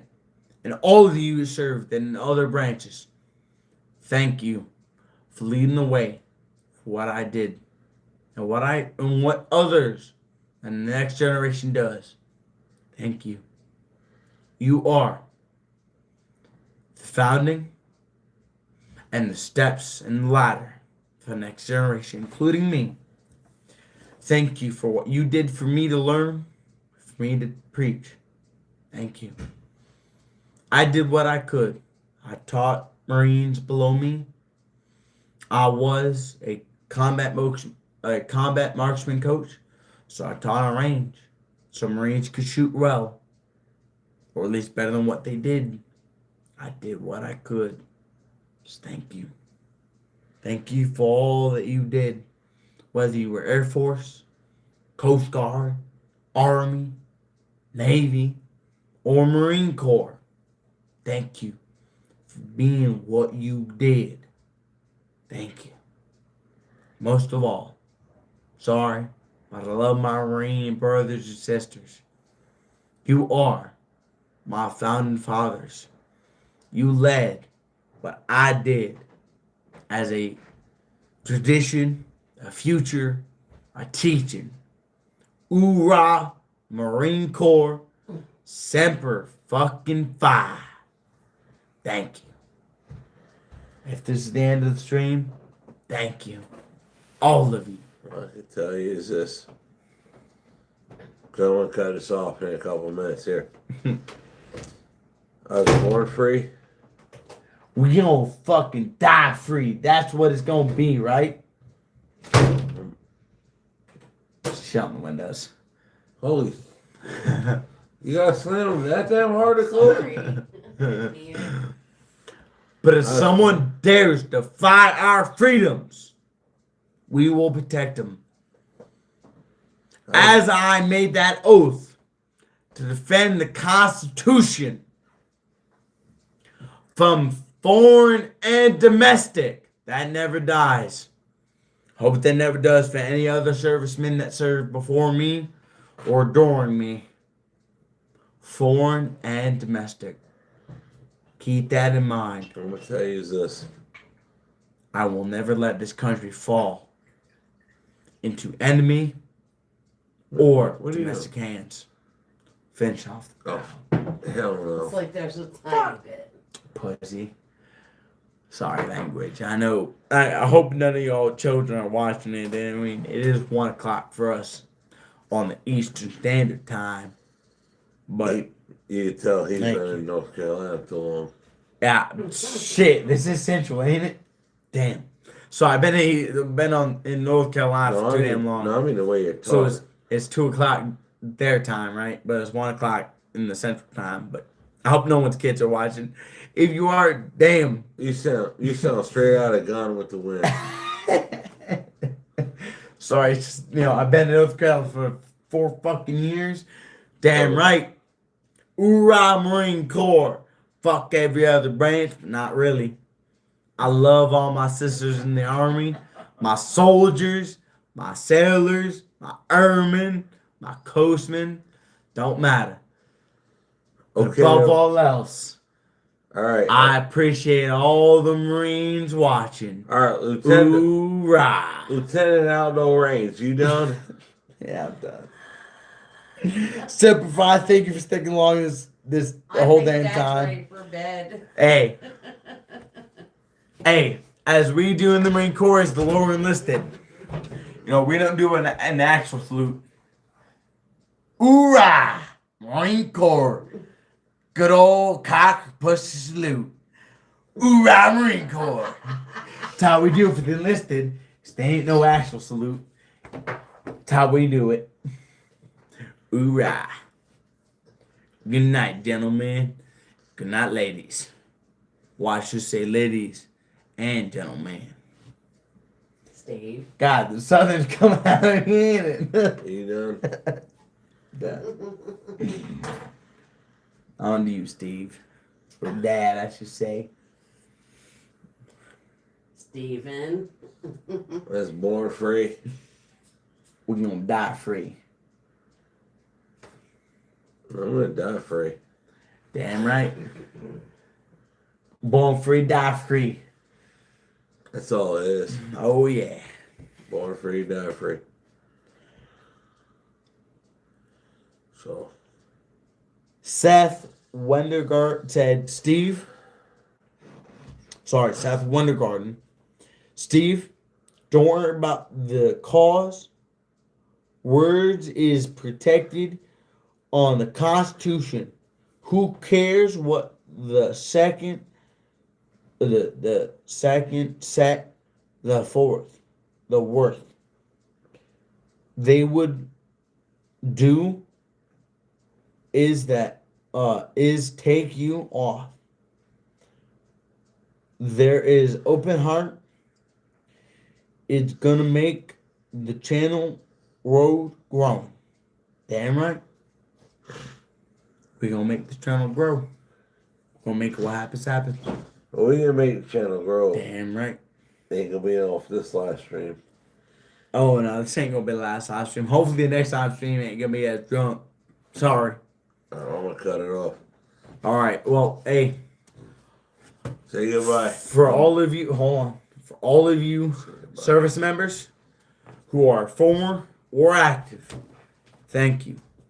Air Force, Army, Coast Guard, Navy, or Marine Corps, thank you.